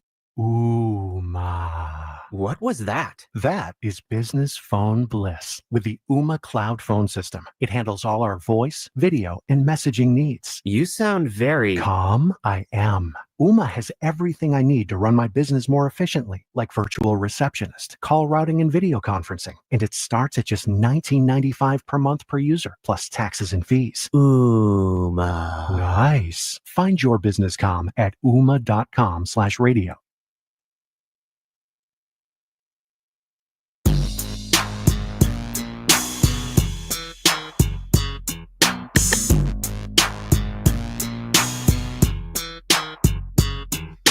Your afternoon home for Kings Talk and so much more. The Drive Guys on Sacktown Sports. I know Dennis Schroder is a story today, meeting with the Sacramento media for the first time, but we had an interesting conversation early in the show today with Kyle Smith, Maxime Raynaud's coach at Stanford, and I know he was on the morning show short time ago, but he's very high on the big fella. And says fans are going to love me. He says he's a lover, right? He said, like, he's a stereotypical French guy. I'll go ahead and say it. Yeah, he did say that. Yeah, he's a lover. No, I think fans are going to love him here, and we'll see him Thursday. He's going to play some 5, some 4 for us this upcoming season. And so, I'm looking forward to it. Mm-hmm. He's a guy we don't have on the roster. Yeah, Drapes will be ooh la la and all that. Yeah. Right? Is that what I'll say? Wee, something like that. No. No, his agent is the same as Wembanyama. Oh. Yeah, and Boris Diaw, like all those French guys. connection. Yeah, French, legit French connection, yes. Speaking of guys from other countries that play here, did you see that Dennis Schroder will tie, well, not tie, he will set a new record. He hasn't played for the Kings yet, but he'll be the first guy born outside the United States who will play for 10 different teams. It's neither here nor there. It's kind give of a him a random plaque deal. or something. Yeah, I don't know. Right? Is I don't that know. something to be proud of if you're Schroder? It's more just okay. It's like a piece of trivia more than any kind of accomplishment. Yeah, there's like 3 teams last year. Yeah, that's true. That's true. But he talked about during his press conference, the fact that he's had a 12-year NBA career, coming from where he comes from, and it sounds like he keeps a positive mindset wherever he goes. You know what I mean? They asked him about, I think Sean Cunningham might have been the one to ask him about, all these teams you've played for the last couple of years. How much were you looking forward to, getting somewhere? He's like, he said his wife travels with him too. Does she go to city with him on the road? I'll have to find that out. But who the heck is, man, I tell you, sorry about that, Whitey. I need to go get my iPhone fixed. I can't turn off the ringer. Oh, really? Yeah. Even when I turn it down, it's sorry about that, big fella. Sorry about that. I'll take it home. I'll take a look at it. No, sure. I'm sure you will. I'm sure you will. But yeah, no, he's always looking at the positive. I mean, you kind of have to after you fumble the bag in LA, right? Like that would crush me. Like I'd be like, 80-something million. How much? I was going to ask. Do we know? What was how much? it? 88 million or something like that, and then he signed what? A $10 million deal with Boston or whatever it was. So, he has the right attitude coming in. I mean, not many people could say they've had a 12-year NBA career. I don't care how many teams. And the thing about it, it's not like he's just some bum that's not getting minutes. He's playing everywhere he goes, though. He's a key rotation player. Dennis Schroder blames his agent. This is from Basketball Network in 2024. Yeah, what was it? Dennis Schroder blames former agent for fumbling $84 million Lakers deal. My mom didn't raise me that way, he says. Yeah, he turned down a reported 4-year, $84 million contract extension offer from the Lakers, went on to sign a 1-year deal with the Celtics.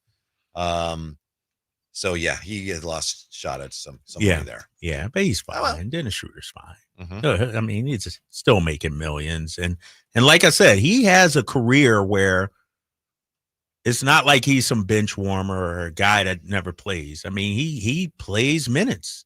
He gets out there. Bonzi Wells, I remember this. He declined $36 million from the Kings, ended up with a 2-year, $5 million deal from the Rockets. Ouch. I remember when he came back and they were playing against the Kings, he was down at the baseline and ball went out of bounds and somebody yelled, $36 million. No way. Somebody did that to him? Yes. Yeah. Bonzi Wells. He's a good player. No, that's all right. Yeah. Dennis Schroder looks like, I don't know if he's going to be a bridge player, but the Kings talked today. Scott Perry today talked about him as a building block and a guy who may be here a while. Yeah, and I mean, 3-year deal, 2 guaranteed, 3rd year, heavily partially guaranteed. It's going to take a while for the culture to be rebuilt. And I think we talked about it even before the signing was announced. 2 years seems about right for Dennis Schroder. That 3rd year will take stock of where things are, but I think one of the issues the Kings have struggled with is stability. And so I'm okay with 2 years of Dennis Schroder as our starting point guard. Maybe you go out there and draft somebody next year, be his understudy. Maybe you go out there and make a trade for a younger guy, somebody like that. But 2 years, I'm okay with that. What's the mid-level right now? It's like 14.1? 14.1. And what's he getting per year, Dennis Schroder? It was a 344, so a little less than 15 per year. So why are some people saying they're giving him too much money? Honestly, I know that's a large sum, Don't get but me started. Per year, I mean, that's like basically he's getting the mid-level for 3 years. I mean, it's a ton of money, but it's the NBA, and people they act like he's getting $80 million a year or something. Right. I really don't understand that. Yeah, I don't understand it either. And the Kings still have the flexibility to use that mid-level. Like the trade exception that they had.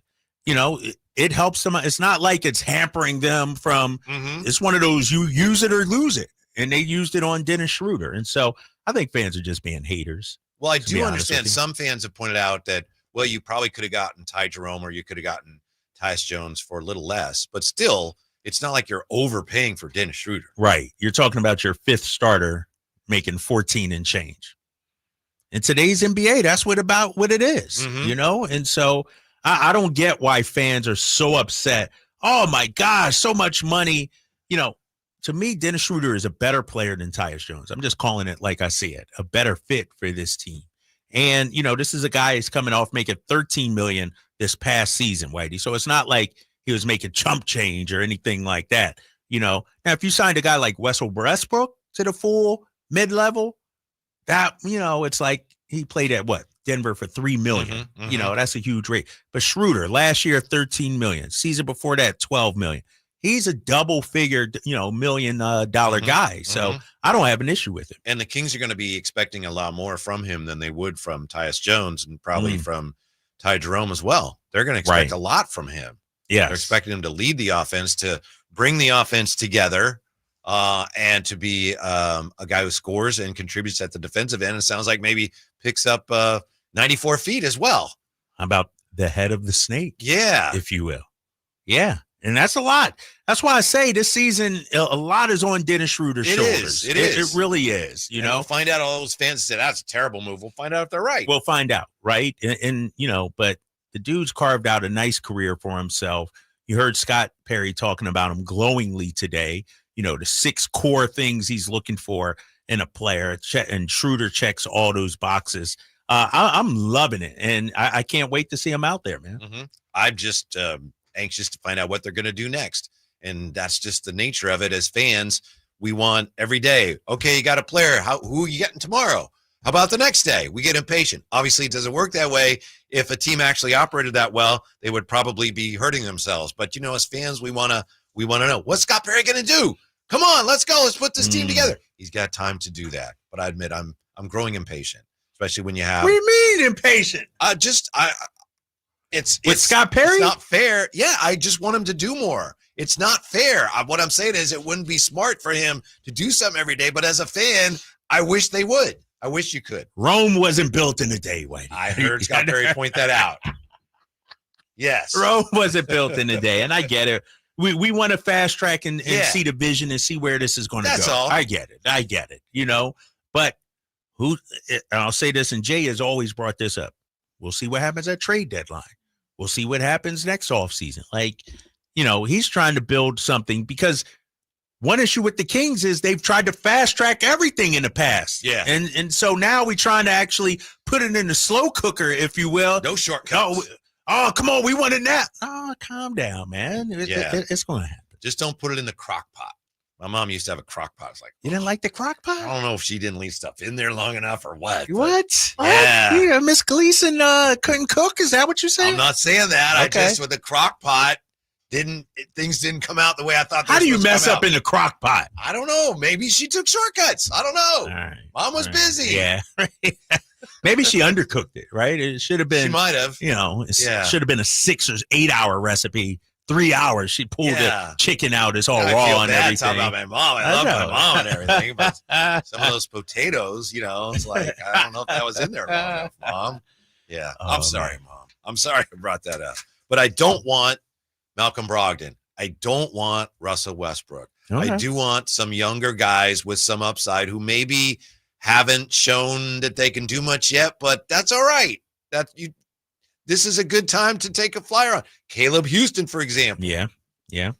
Bring him in. I like a young wing. See what you have in him, right? You know, kick the tires on him. You know, I think honestly, one of the things Scott is looking for in the organization is building the culture. And that's why the interest in Westbrook, let's say. Yeah. You know, like that's, you know, building the culture. You can have young talent, but if they're not part of your identity that you're trying to create, maybe that's why he was, they didn't want to get John Collins, let's say, you know, even though John Collins I would have been high on. But if he didn't fit the culture, they're not going to bring you in. I just don't think you need, if you have Russ and he's going to be here maybe a year, right? Mhm. Maybe 2. I think there's other ways you can impress upon your younger players. Like Doug Christie can do it to a degree, and I know he's not playing, but I can Russell Westbrook really playing a limited role coming off the bench really have that much of an impact on your young guys? Aren't there other ways to accomplish that? I would suggest there may be. What other ways? Like, who else you going to get? You have DeMar DeRozan on your team. I know he doesn't play that way all the time, but DeMar DeRozan. You have Domantas Sabonis. Domantas Sabonis plays hard.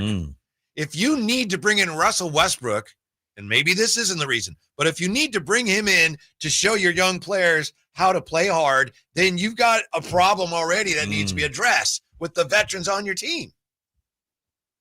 Maybe that's something you address during the season. You don't know. Maybe you're right. We'll have to wait and see. We'll come back and see who wins Whitey's Wayback Machine quiz next on Sacktown Sports. Keeping your engines healthy means protecting them in season and out. Experts trust Stable to do that. And third-party testing confirms it.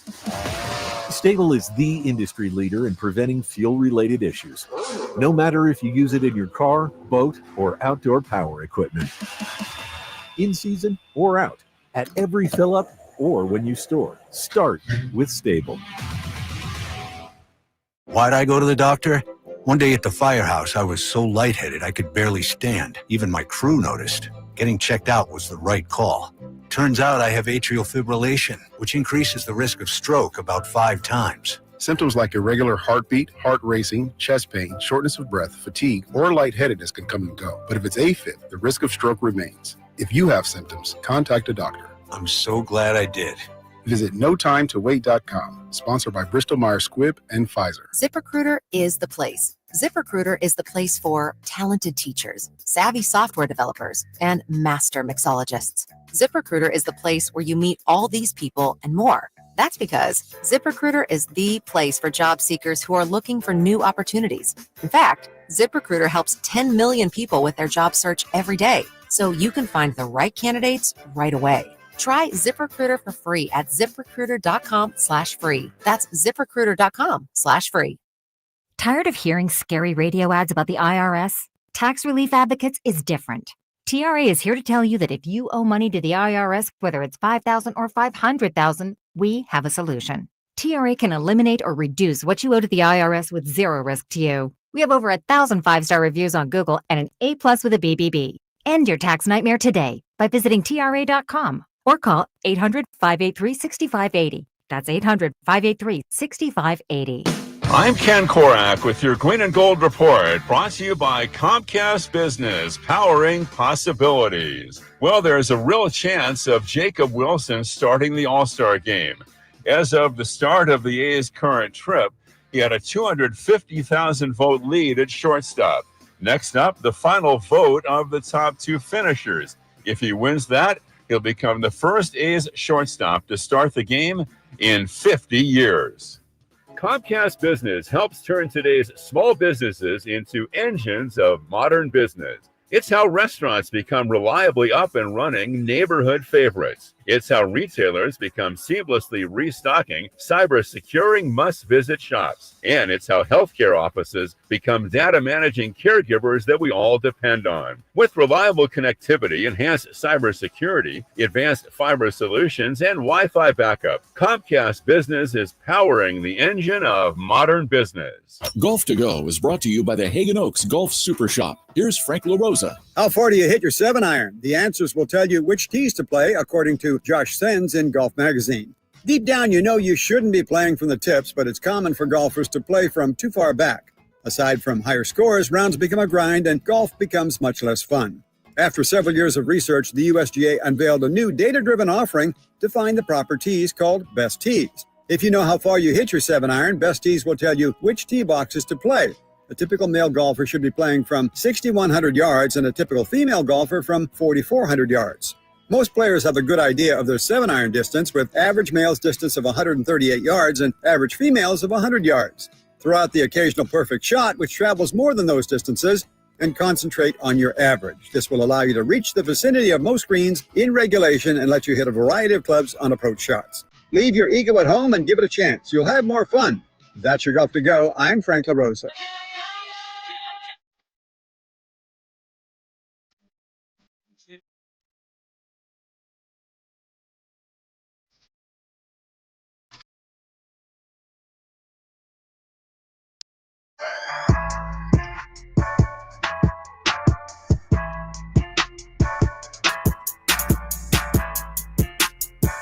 Live and local, 6 a.m. to 6 p.m., Monday through Friday. Sacktown Sports. Jay got me excited. I thought we were done already.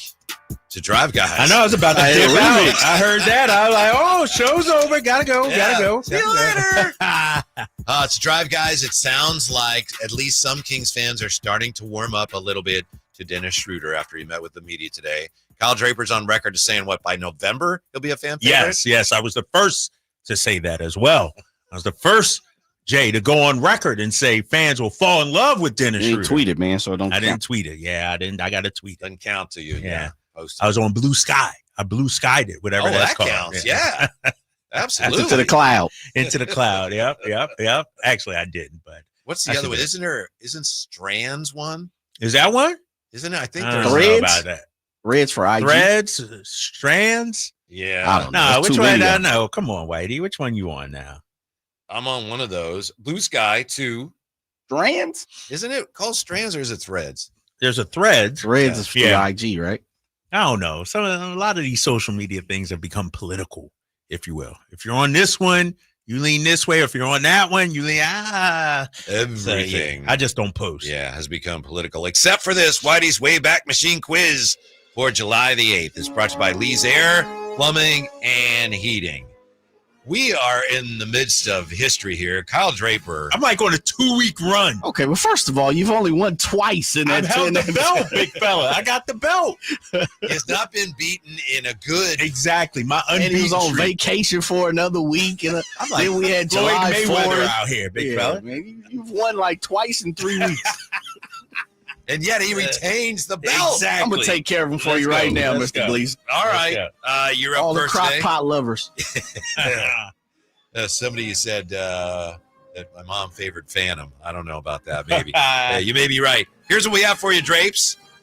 Let us know where you want to begin. This date, what year in boxing?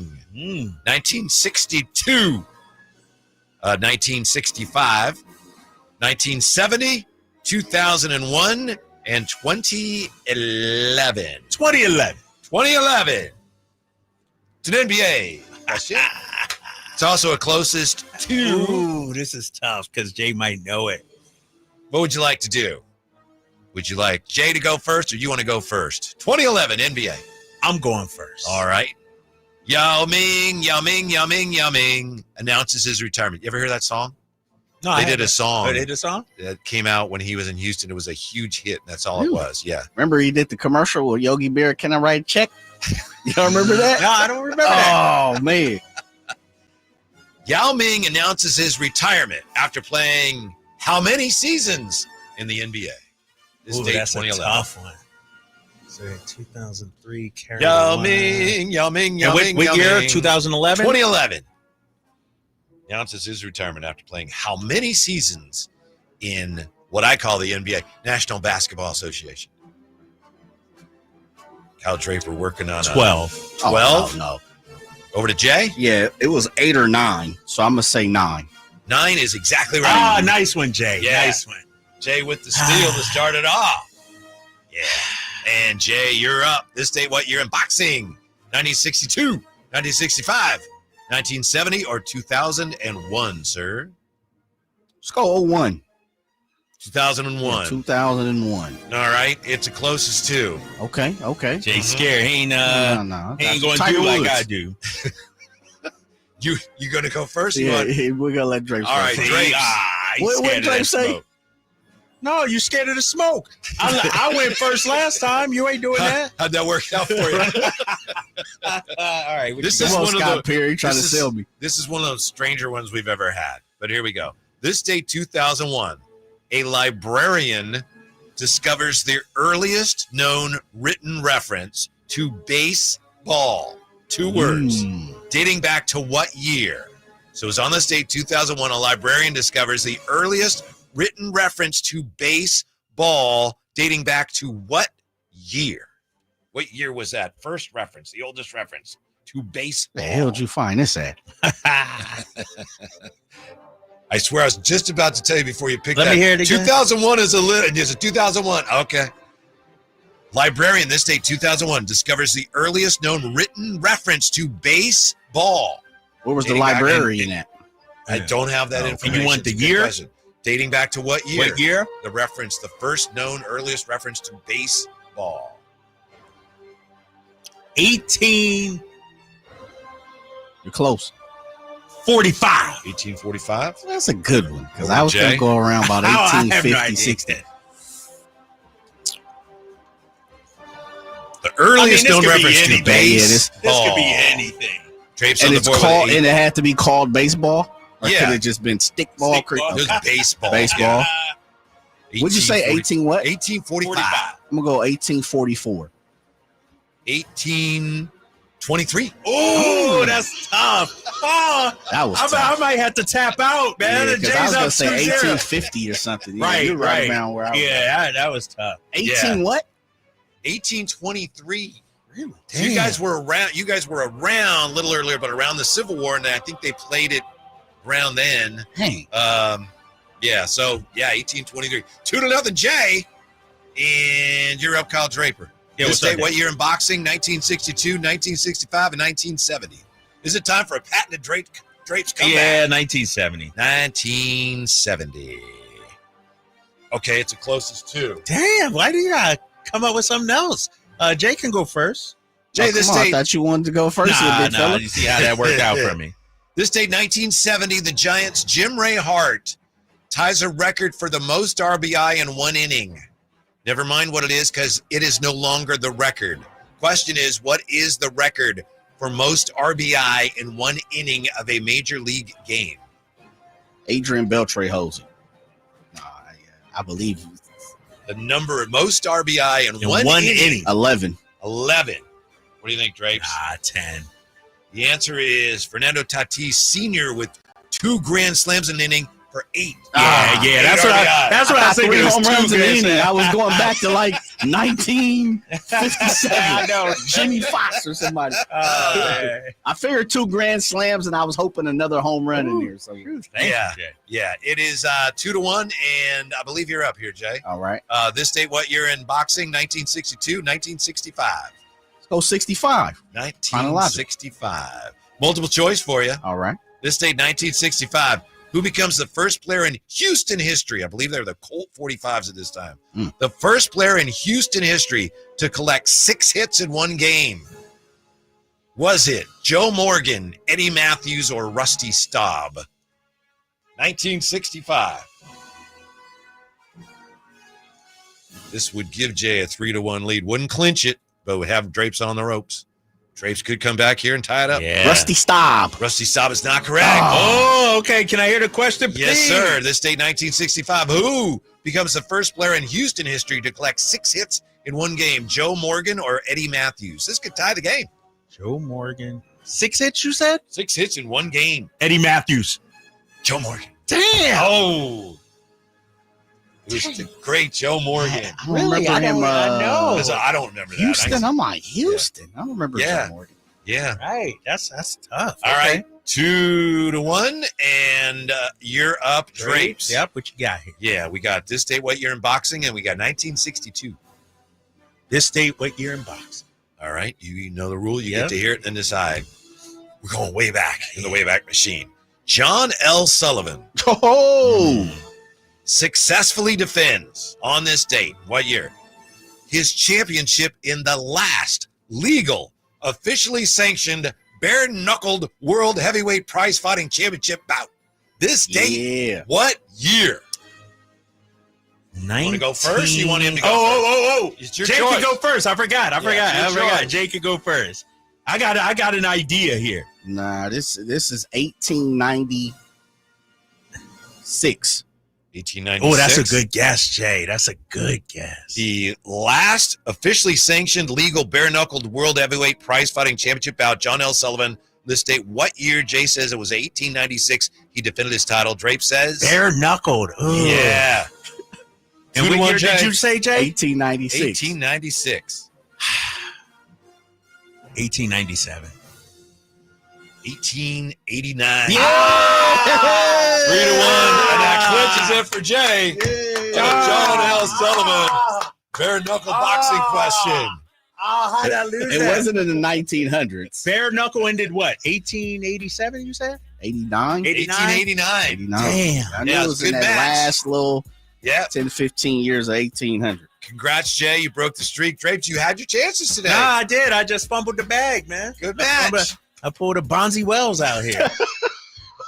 Hey. 36 I know, 36. Stick around. The GR Sports Brief Show is coming up next right here on, of course, Sacktown Sports.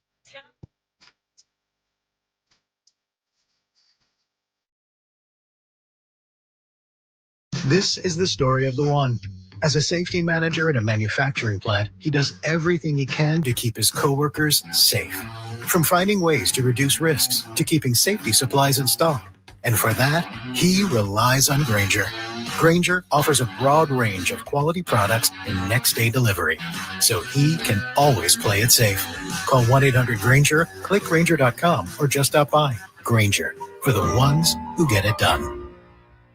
Carmichael Dave here for my friends at American Energy Heating and Air. Yes, I always tell you they are a family-owned operation, been in business since 81, A-plus Better Business Bureau, but it is hot. We are in those Sacramento hot months. I want to focus on them being your second opinion partner. What does that mean? Maybe you've got somebody you're working with or you've worked with in the past in the HVAC world. Guess what? They want to give you a second opinion. How much does it cost? Nothing.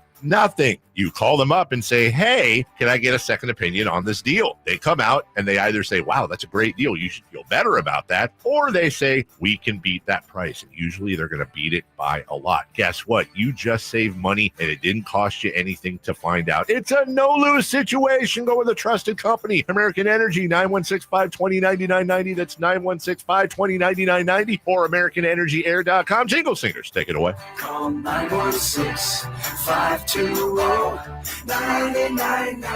now. Get ready for a night out with Jordan Davis. It's Country in the Park 2, Saturday, September 13th at Cal Expo. Along with the special guests Mitchell Tenpenny, Low Cash, Vincent Mason, and Avriana. Make it a family day out with food trucks, games, dancing, and more. Saturday, September 13th at Cal Expo. Sponsored by Trex Racing Canes, Chicken Fingers, and Naturewood Home Furnishings. Tickets at catpfest.com. Around here, the summer can smack you silly, especially if your AC is not functioning at a high level. Whitey Gleason here. I had the opposite problem over the winter. System went down. It was panic time, but Lee's Air Plumbing and Heating saved the day. Let them save you from unnecessary summer misery. Lee's Air Plumbing and Heating, reliable, trustworthy. They do great work. They won awards for their service. Check the reviews at leesair.com. Find out about their $99 HVAC tune-up service. Save your summer now. Lee's Air Plumbing and Heating on the web at leesair.com. License number 635355. KHD1 Sacramento, KYMX HD3 Sacramento. From the Power Business Technology Toshiba Studios, Sacktown Sports 1140.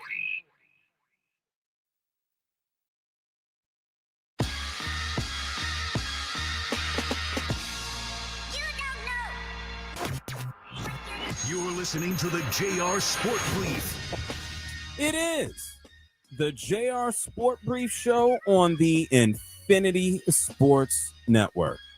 I'm coming to you live from Atlanta, Georgia. Thank you to everybody for being locked in, tuned in all over North America. You could be here in Atlanta with me